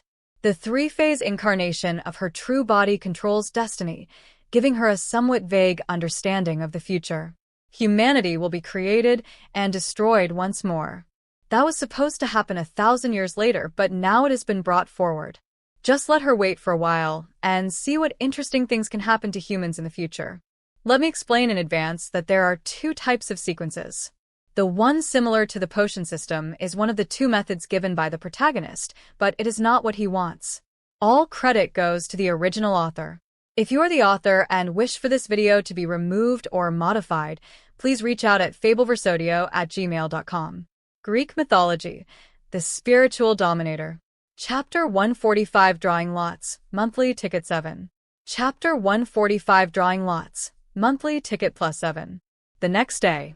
On Mount Olympus, the tension of the past 10 years has been swept away, and a cheerful atmosphere lingers everywhere. Although the celestial phenomena are still so terrible under the power of the gods, the area around the sacred mountain has returned to its past. Except that the sun was weak and no longer moving because it temporarily lost its controller, everything seemed to be as usual. Standing at the door of the hall, Zeus looked at the goddess who finally arrived and breathed a sigh of relief. Although he was very sure that the other party would not refuse, he couldn't tell until the dust settled. After all, there had been little contact between the two parties before, and even though he didn't show it directly, Zeus always felt that Themis had some opinions about him. If the other party doesn't come, then if they can't win over another Titan to side with Olympus, many things will become very troublesome in the future. Welcome to you, fair judge, your highness Themis, my dear aunt. Your presence adds a touch of brilliance to Mount Olympus. With a cheerful smile on his face, Zeus stepped forward. He opened his arms as if he wanted to give Lady Justice a warm hug. However, Themis turned slightly to avoid her nephew's approach. Well, you don't have to be so polite. I'm not here because of you, Zeus. I'm just following the responsibilities entrusted to me by the priesthood to give fair judgment to all beings. With a cold expression, Zeus had not left a good impression on her since the last time they were together in the spirit world. Over the years, from what she saw, the other party was still very close to the two goddesses. One was Eurynomy, the sister of Métis, whom I had seen before, and the other was a goddess in black who was rarely seen. She seemed to live in the starry sky. However, compared to the former, the latter kept some distance from Zeus due to her father's neutral position in the Titan War. As for Métis, she is your wife. As the future king of the gods, you must not do anything to make her sad. Themis was originally just warning Zeus not to be too sentimental, but as soon as she finished speaking, she saw Zeus' face suddenly stiffen across from him. She has been feeling unwell recently, madam. She may have been frightened by Father God's power before. After all, her current power is not strong, so she did not come to the banquet today. Please come this way, madam. You and my adoptive mother are the only two ancient Titan gods who came here today." The tone was a little harsh. Zeus forced a smile, turned around and walked towards the palace. Frowning slightly, Themis didn't expect Zeus's reaction to be so violent. She just wanted him not to be too ridiculous. But this is ultimately the other person's business. Whatever the other person wants to do has nothing to do with her. So Themis said no more, just shook her head slightly, and walked towards the palace. As the goddess of justice entered the hall, most of the gods on Mount Olympus were already present. Previously, under the escort of a goddess, the semi-conscious Oceanus returned to his temple on the long river of the world, where the environment was more conducive to Oceanus recovering from his injuries. Nowadays, the violent and turbulent tides in the East China Sea bring him pain every moment. Only when he wakes up can he mobilize the divine power to calm it down. So at this time, only the goddess of original water remains to witness the succession of the new god king. On the other hand, Helios, the sun god, was awakened by Perseus, the goddess of boiling water, whose power increased greatly in just one day and brought him directly to the sacred mountain. Now he is sitting in the corner with a depressed expression. He didn't want to come originally. The whereabouts of Father God Hyperion were unknown, and the center of the sun became empty. Helios wanted to return to the sun and sleep for a while, but as a former member who secretly surrendered, he had to come. Beside the original water goddess, Eurynome, Pranea, Tyche, and other ocean goddesses with priesthood sat down one after another, facing the children of the original sea god on the other side of the temple. But over there, Pontos' eldest son Nereus was chatting with Poseidon and didn't pay attention to what the other person meant. The two parties had a lively conversation, and they didn't know who approached whom first. Compared with the somewhat sad look on his face yesterday, Nereus looked back to his usual self now. He looked gentle and polite, and his words made Poseidon, who had only been born 10 years, laugh. "It's really interesting, isn't it, little Chiron? You don't see this kind of scene everywhere."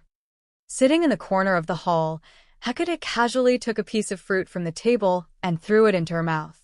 She doesn't mean the boring banquet, but the various gods here. The world of Khaos has always been empty, and golden humans do not have so many complex thoughts. Such a scene can often only be seen when the more or less unruly gods gather together. On the side, the centaur did not speak. In fact, he felt that he should not be here. There were all gods coming and going around him, but he was the only one who looked weird, and he was still a demigod. But because of his tall stature, he is extremely eye-catching. Many gods passing by looked at him strangely. Some seemed to be looking at rare objects, and some were simply disgusted, which made him a little uneasy. Don't pay attention to them. They're just better at fighting than you, and they look normal. It's no big deal. If anyone is dissatisfied and dares to talk nonsense in front of me, I will knock him to the ground and beat him. Anyway, if Golden Retriever doesn't take action, few of them are my opponents. Waving her hands nonchalantly, in Hecate's view, there really weren't many experts in Olympus right now. Except for the Zeus family, only the original water goddess Tessis is more powerful. The rest are ordinary gods who make up the numbers, so that the goddess of magic with medium divine power is already at the top level here. And among the beings that pay attention to the centaurs, there is obviously not any of the gods above. Chiron was silent again. The gods are not bad at hearing, and many people can hear Hecate's voice. After measuring the opponent's strength, although I didn't know what kind of priest the magic network was and whether it could be fought, there was still no trouble. But this is also the reason why many gods in later generations did not appear and why some gods did not arrive. If it were thousands of years later, perhaps the irascible god of war could no longer control his temper. Time passed like this minute by minute, until at a certain moment, Zeus walked towards the center of the hall. "Everyone, the banquet is about to begin, but before that I have a few things to say that everyone has been waiting for." The sound spread, and as the owner of this place spoke, some noisy sounds in the hall gradually subsided. Standing in the center, Zeus smiled broadly and looked at every god present. First of all, After 10 years of hard fighting, Olympus won the final victory. And the ownership of the position of God King will bring this to a successful end.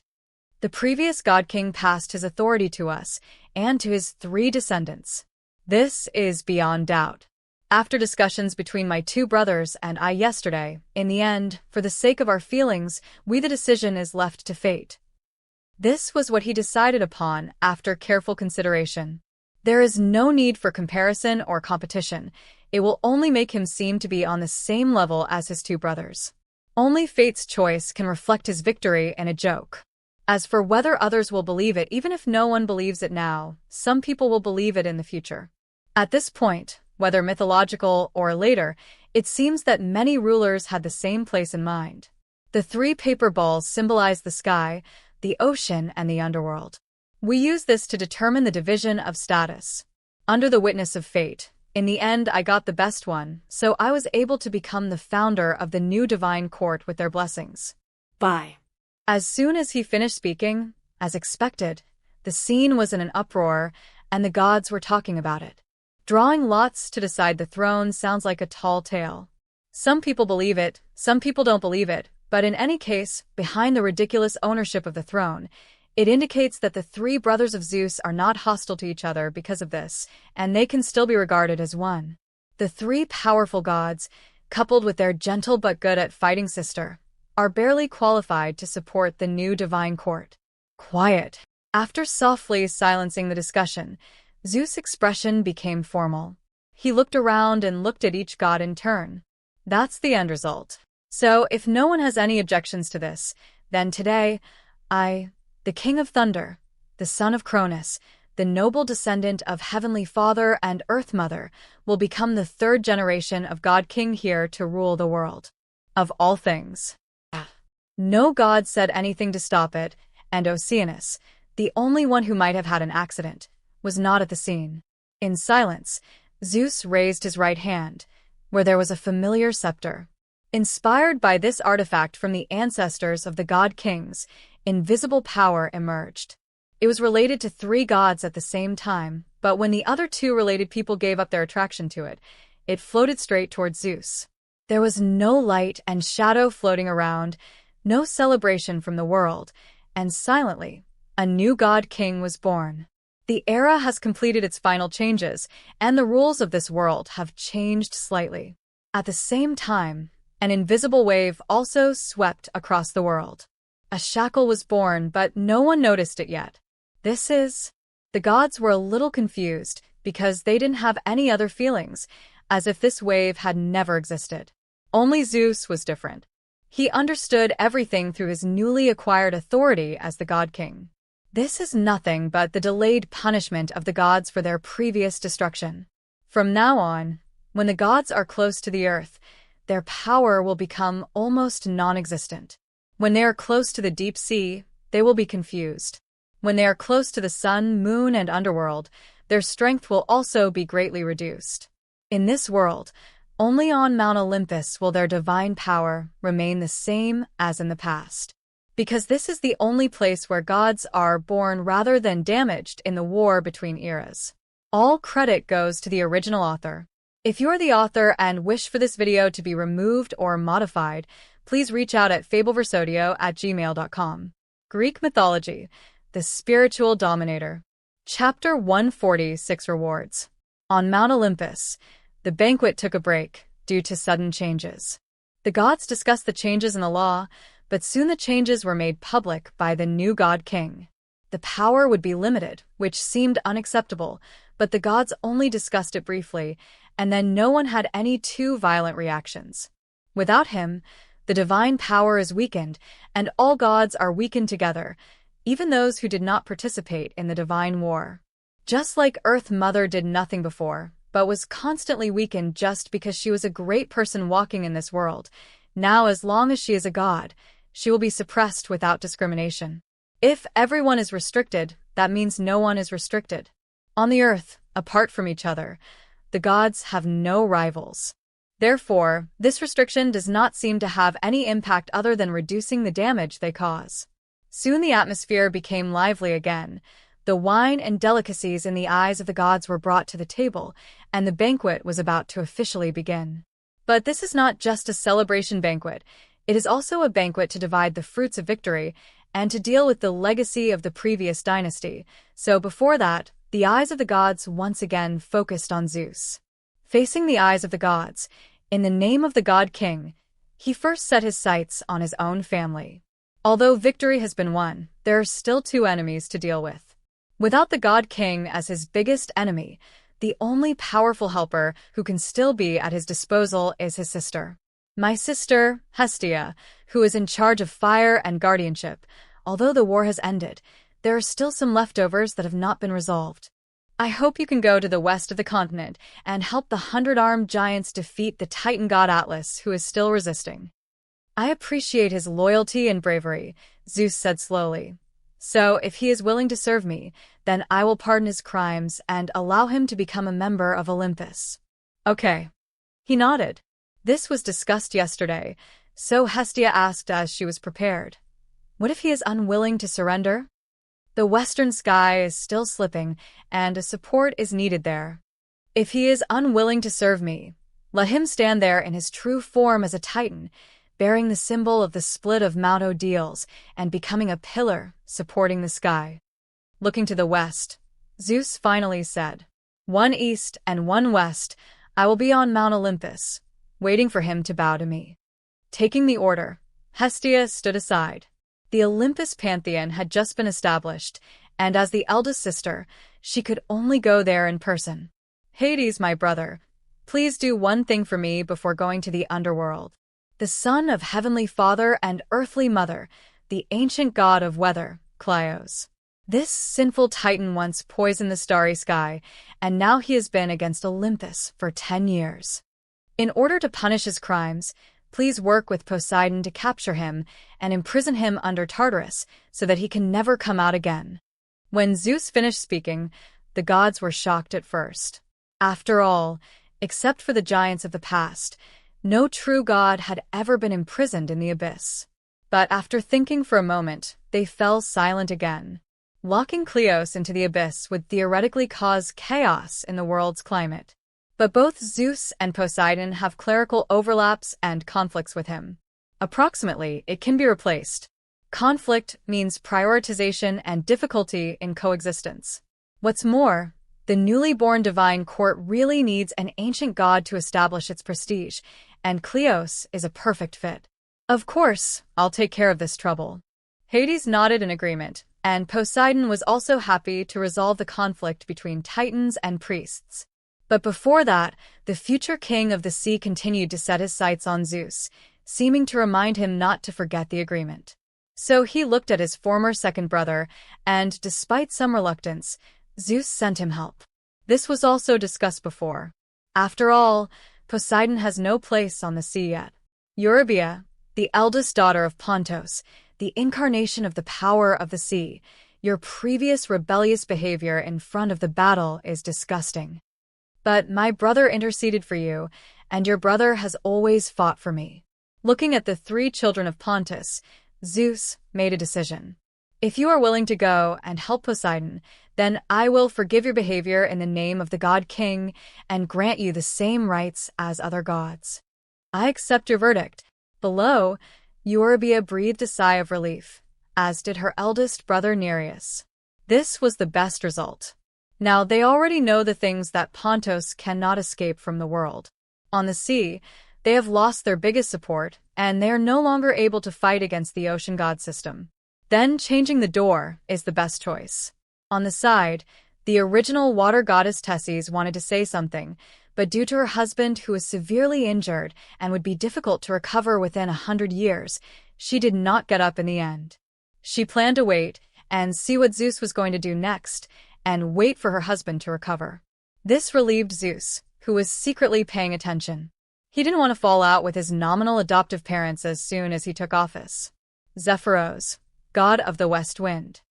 The most troublesome part was solved, and Zeus calmed down. He looked towards the far side of the hall, where 4 wind gods were standing. They were originally loyal to the god king, but they were not so loyal, so they defected to Olympus together with Eurybia. However, unlike the Poseidon, the wind gods did not rebel, and even the leader made additional contributions, which made Zeus happy to accept them. You chose victory wisely before the war, so I forgive your past. And you, Zephyros, used your wisdom to retrieve my sister's companion artifact, the wheat Midas rod from the previous god king. Somewhat satisfied, Zeus felt that his new divine court needed this kind of god who is not strong but capable.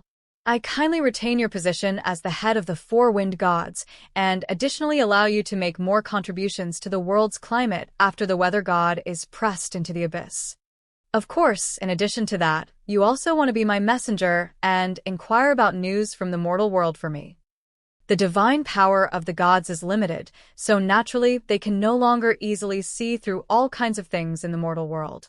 So Zeus also needs a god to do this for him. Even now, he paid little attention to it. Thank you for your kindness, your majesty. I will do my best. Lowering his head slightly, the god of the west wind couldn't help but admire his own agility and decisiveness again. As soon as he realized that the former god king was at a disadvantage, he secretly expressed his loyalty to Zeus. As for the wheat Midas staff, after Demeter was rescued from the belly of Cronus, the power of this accompanying artifact changed day by day and finally fell silent, like a dead thing. Using a useless thing in exchange for the qualifications for advancement, Zephyros felt that it was a good deal. Except for the fact that he was frightened when the former god king killed everyone, the god of West Wind felt that everything was going smoothly. Monitoring the powerful gods and making choices at critical moments, every time there is no danger, as if fate is on his side. Thank you for the favor of fate. Silently sighing in his heart, Zephyros has begun to look forward to how his grandfather Khaos will contribute to the climate of the world after he enters Tartarus. All credit goes to the original author. If you are the author and wish for this video to be removed or modified, please reach out at fableversodio@gmail.com. Greek Mythology, the Spiritual Dominator. Chapter 147, Holy Stone. Very good. In the middle of the hall, Zeus nodded. He didn't know what the god of the west wind was thinking, but he just felt that his current expression was truly grateful from the bottom of his heart. However, there were still many things to do, so Zeus resisted the idea of saying a few more words to him, motioned for him to step back, and then looked at his adoptive mother. He knew exactly what he had done, so he had to find another way to deal with his powerful adoptive parents. And after fulfilling the oath with Poseidon, this seemed very easy. After all, there is no way to lose the ocean twice. Let them decide who ultimately gets it. Honorable ancient Titan god, symbol of raw water, mother of the sea, you stood by my side in the most critical time. Although my mother goddess did not come, I still thank you for your help on her behalf. Although in his heart, the status of the Oceanus couple was not as good as that of the dead goat, Zeus was still extremely grateful. So, in order to repay your kindness, I promise in the name of God King that in the future, I will never take the initiative to fight against the sea like my father once did. What? Tesses was a little surprised, and the gods were also in an uproar. They didn't know that Zeus had already sworn an oath to the river Styx in order to convince Poseidon. In their eyes, the so-called Poseidon and Pluto are just terms, just like Cronus once allowed his brothers to do their own thing. But Zeus now made a promise in the name of the God King, which really made them feel incredible. Yes, as the God King, I will do what I say. Nodding, taking this opportunity, Zeus looked at the goddess of justice aside. My aunt, respected legislator, overseer of fairness and justice, I hereby also extend an invitation to you in the name of the God King. I hope you can establish order for the new divine court and make a fair judgment when conflicts arise between the gods. Conflicts that the God King can resolve will naturally be resolved by himself. But when you really encounter a headache, the presence of the goddess of law is also necessary. What's more, Zeus has two other ideas. Drawing up a new order for the divine court, even if it is far inferior to legislation, is still a thing that is beneficial to the king's power. This is also his imitation of the father's past. And even if Themis doesn't really listen to his orders, The existence of this goddess is enough to enhance the majesty of the divine court. Although she never really took action, Zeus could sense that the true power of this goddess, who had greatly increased after the legislation, was by no means ordinary. She also had power that was close to the peak of powerful divine power. I can agree to you, but the premise is that you will not interfere with my reasonable provisions of the law. Nodding in agreement, Themis remembered the scene she saw when she went to the spirit world last time and her chat with Ryan. Setting standards for humanistic morality really requires the help of the divine court. Of course, she also wanted to use this to persuade her nephew.